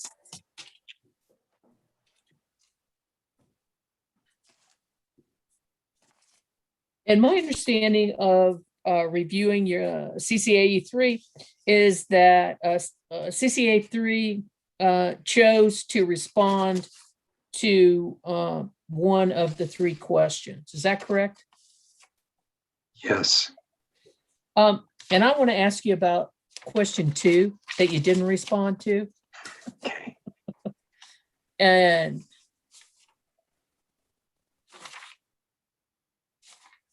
no,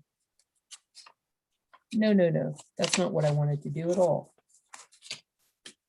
It was my bench request that I wanted to ask you about.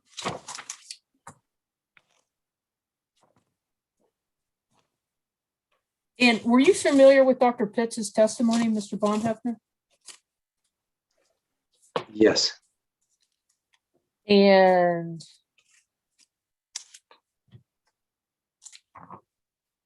she answered one of the questions. Well, she answered several of the questions, but the one I was interested in asking you about was the question that I had in the bench request / order for supplemental testimony that referenced 3 publications. Do you remember seeing that? If you could refresh my memory, that would be appreciated. Okay. I said, do you have any comments on the following publications? NARUC's Electric Vehicles, Key Trends, Issues, and Considerations for State Regulators, semicolon. That was the first one. The second one was Vehicle Electrification, Federal and State Issues Affecting Deployment, semicolon. Or number 3, the Transportation Electrification Framework prepared by the Energy Division of the staff of the California Public Utility Commission. So are you familiar with those three documents? Mostly the third one. Okay. Do you have any opinion on the NARUC electric vehicle article? Are you familiar with it? I've worked on NARUC resolutions that speak to the benefits of transportation electrification, but I'm afraid I can't speak much to that document in question. Okay. And the second one, the Vehicle Electrification, Federal and State Issues Affecting Deployment. Are you familiar with that one? Not sufficiently to be able to speak to it. Okay. But you were familiar with the third one from the California Public Utility Commission staff? Yes, Did you think it had anything helpful? it's still in process, so it's to be determined. Okay. But what you've reviewed so far from the staff? There I are mean, a I'm lot of, assuming they filed testimony or, it's not a straightforward answer. It's an attempt to put a framework on utility transportation electrification programs going forward. So there's a staff proposal, and there's been a ton of workshops and comments, and not testimony per se, but a lot of public participation. The final framework is yet to be adopted, and we're not sure when. Are you a party? We are. You're a party in that proceeding? Yes. Okay, so staff's a party in that proceeding too? Yes. Okay. All right, well, maybe that wasn't a fair question then. If, I'm not trying to get you to, say something about one of the parties in a pending case. So, I'll remember that. Sir, that's all the questions that I had for you. Ms. Sir, any redirect? Yes, and I don't think it will take very long. Good, thank you. Okay, let me jump right in.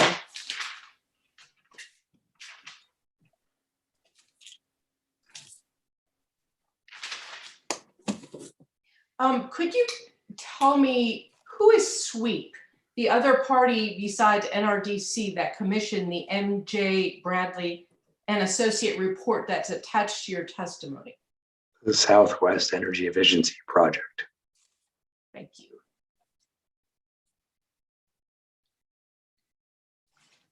Why are energy efficiency programs not analogous to chargers as far as sending price signals? Because they simply reduce the amount of electricity you need.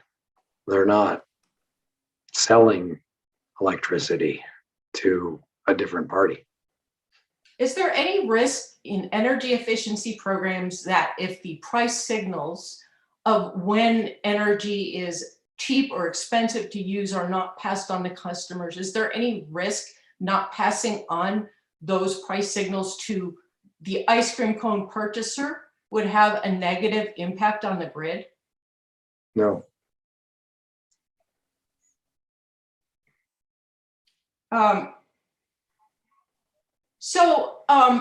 ChargePoint's attorney asked you questions about sending price signals to customers. And let's just clarify, isn't the issue with regard to those fast charging stations what the default arrangement should be? Let me stop there. Is that the issue? Yes, our recommendation is for the default be that the price signals are seen by the end users, because we know that if they don't, they won't have any reason to do anything differently. But there is discretion for the site host to choose something different.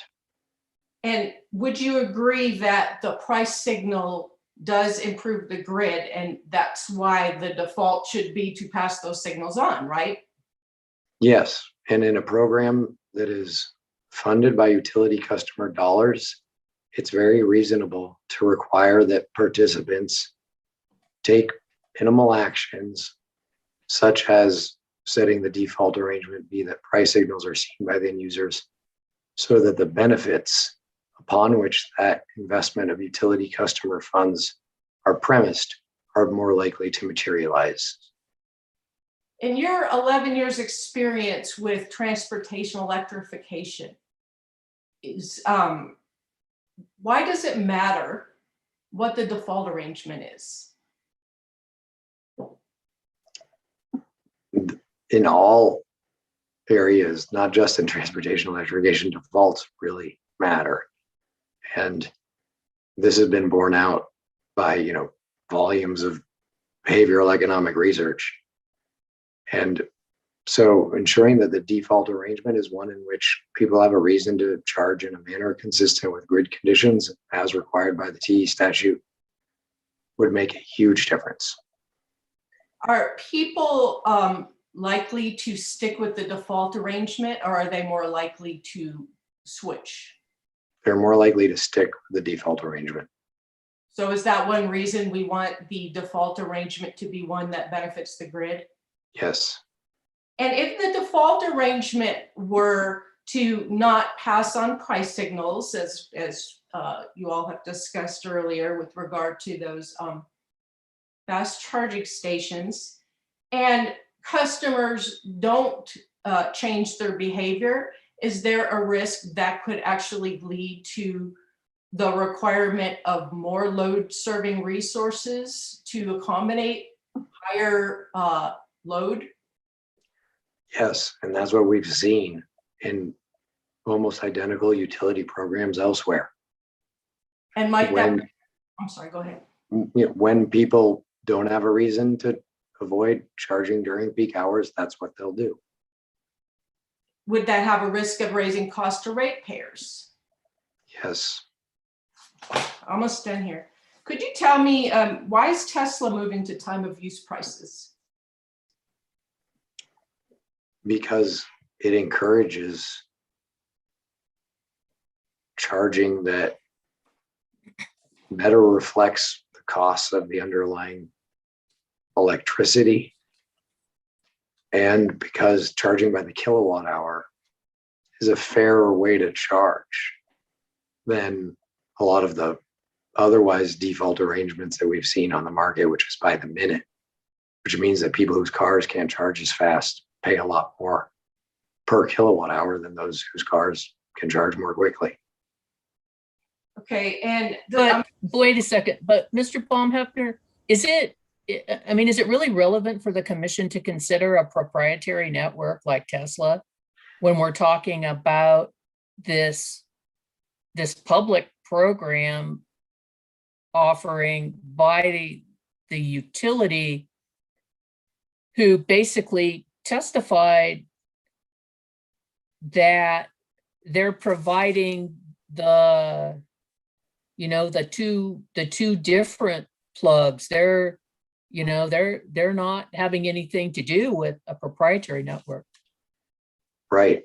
I think it's all the more reason to consider it, because if an operator of a proprietary network is already doing this without the strings attached with utility customer dollars, it's indicative that there's no customer impediment to doing that.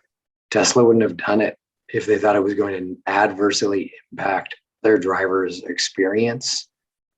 So I think it's evidence that if they're doing it and think that's the right thing to do, and they're not even doing it because they're being compelled to, because it's a string attached to the receipt of utility customer support, there's all the more reason to do it when a site host is receiving utility customer support.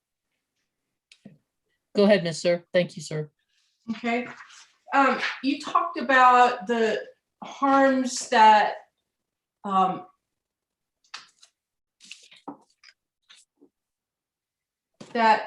seem to weigh more heavily on low-income customers because of geography and so forth.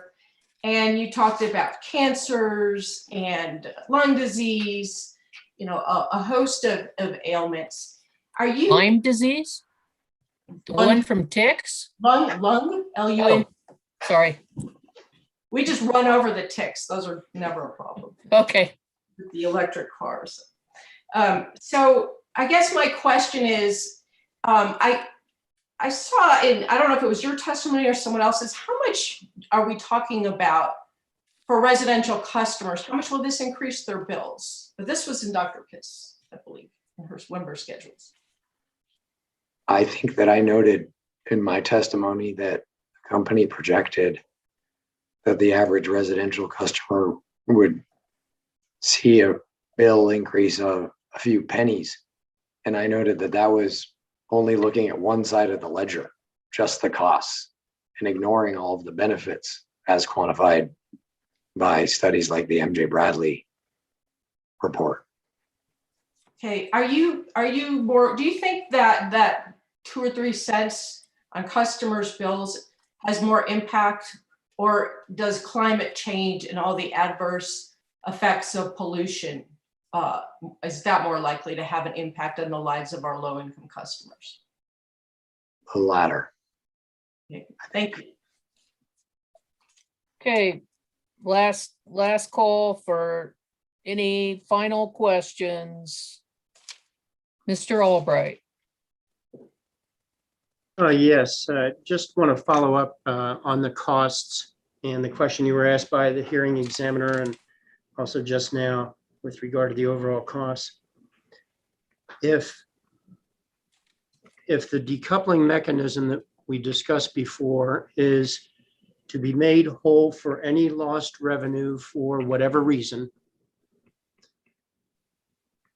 would the costs that are saved as a result of going to the time of use be costs that could be recovered by PNM in a decoupling mechanism where they are restored for revenues that they would have gained otherwise?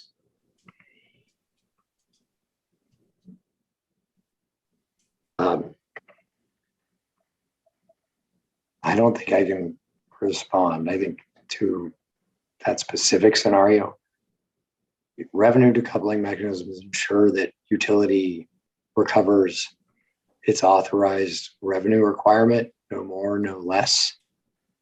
And so if you have more sales of electricity than anticipated, such that they over collect, then rates are automatically adjusted downward, which is what I was pointing to in my testimony.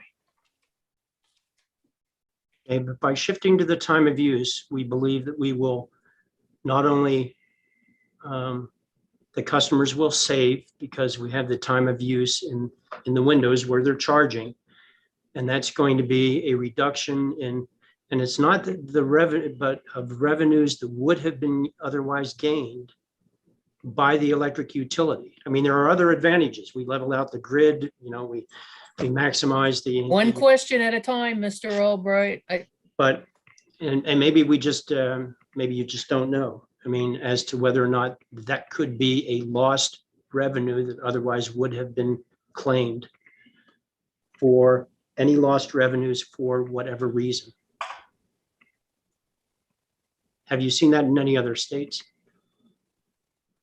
I don't know. I have to object. I don't even understand your question, Mr. Albright. I don't know what you're asking. Would you mind rephrasing that? Sure, be happy to. Under the decoupling mechanism, and that was referred to in your witness's testimony, the decoupling mechanism that's being proposed, and granted, he's not in this case, he's not in the decoupling case, but it's to be made whole for any lost revenue for whatever reason. And I'll I'll do a little bit of a, for weather or whatever anomalies, for whatever reason. That's the language that was used. By having the time of use. May I object? He's not finished with the question. You wanted him to rephrase the question. Let him rephrase the question. Say that he's mischaracterizing the law. That's not even what he says. So he's asking a question about what is not the statute. Mr. Albright, you want to rephrase your question? With the time of use, which encourages people to shift their behavior, there's going to be a reduction in cost to those consumers, correct? Yes. If they shift to the time of use. Good for the grid, good for those customers, but that's going to be a decrease in revenues had they not shifted to the time of use, correct? Yes. And if a decoupling mechanism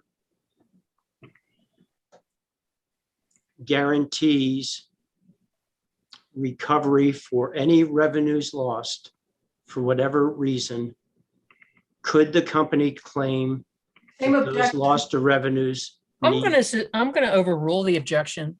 The bottom line is he wants to know whether or not the decoupling mechanism would allow P&M to recover the revenue lost potentially from shifting to the time of use. Yep. That's not my understanding of how decoupling mechanisms work. I think, and to the extent that off-peak charging does two things, like you said, where it lowers the cost to the customer, but it also lowers the revenue that's going back to the utility. The MJ Bradley analysis already accounts for that in the off-peak charging scenario, because it looks at both sides of the ledger. And to the extent that this is marginal load that would not otherwise occur, and that wouldn't be already baked into the utilities authorized revenue requirement. But I don't think it has the adverse impact that I think you're trying to get at, though. Obviously decoupling, the vagaries of the decoupling mechanism are not subject to my test. Mr. Albright, anything further? I have nothing further, Madam Hearing Examiner. Thank you for the additional information there, Mr. Baumheffner. Appreciate it. Very well. Ms. Padilla? Madam Hearing Examiner, I do have two related questions from Mr. Baumheffner. It won't take long. Okay. Mr. Baumheffner, towards the end of your discussion with Ms. Jur, you mentioned, actually it might have been questions from the hearing examiner, you mentioned that Tesla is moving to rates that are time varying, based price sensitive, correct? And you mentioned that they're doing it, I'm not quoting you exactly, but it's because of market forces, because it's good for their business, right? I think they've made the decision as a business decision. Yes. They did not do that because of state or I should say they did not do that because of utility requirements or state requirements, correct? No, I was merely pointing out that they did it and they thought it wouldn't adversely affect customers. So all the more reason to do it in this instance. Okay, thank you. That's all I have. Ms. Beatles? You got to unmute yourself. I have one question and follow up to what Mr. Albright asked about decoupling. Okay. Mr. Baumheffner, if P&M is authorized to implement a decoupling mechanism, a full decoupling mechanism, and in the meantime, customers are shifting their usage to an off-peak lower rate because they have electric vehicles, isn't it far more likely that electricity sales will increase and those increased revenues will increase when? When are they going to increase? Those revenues will increase as the load increases due to electric vehicles. And in turn, the increased revenues will be passed through to customers through the decoupling mechanism. And isn't that scenario far more likely than any lost sales? Yes. EV charging builds load instead of reducing it. So if the decoupling mechanism is doing what it should and works in both directions, then new money in excess of costs will automatically be returned to all customers. Maybe. Right? Not if revenue decoupling is adopted the way it should be. It makes it automatic. Well, but again, we're just looking at projections.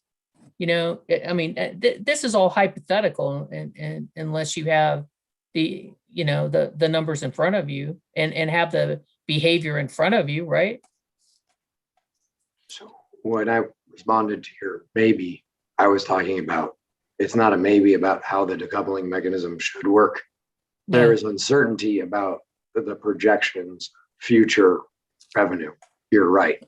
Okay. I think the MJ Bradley analysis is reasonable and defensible and comports with what we've already seen. So I think it's something you could look to, but of course you're right. It's not an exact prediction of the future.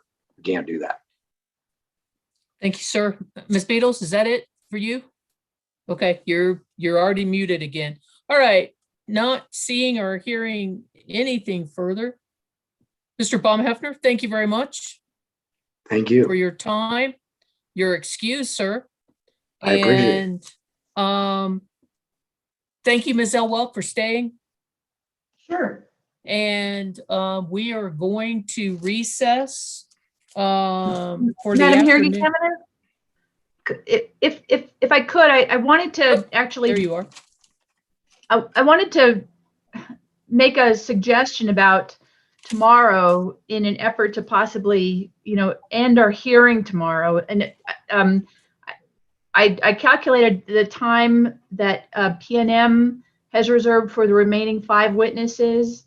It's 115 minutes. PNM, I think, would be able to reduce that time to just over an hour, provided the other parties would also, you know, reasonably reduce the time that they've allowed. The Bernalillo County and the city of Albuquerque, I think, are the 2 other entities that have reserved the most time tomorrow. Bernalillo County stands out. Well, yeah, you know, feel free, Ms. Padilla, to shop that. We don't need to do it on the hearing examiner time, but obviously whatever accommodations people are willing to make. But as I told Mr. Dunbar when he asked earlier about what happens if the hearing doesn't end tomorrow, that's not an option. Okay, the hearing has to end tomorrow, and however that's going to be accomplished, whether or not it's voluntarily by the parties who you know, pare down what needs to go into the record, or by me paring it down.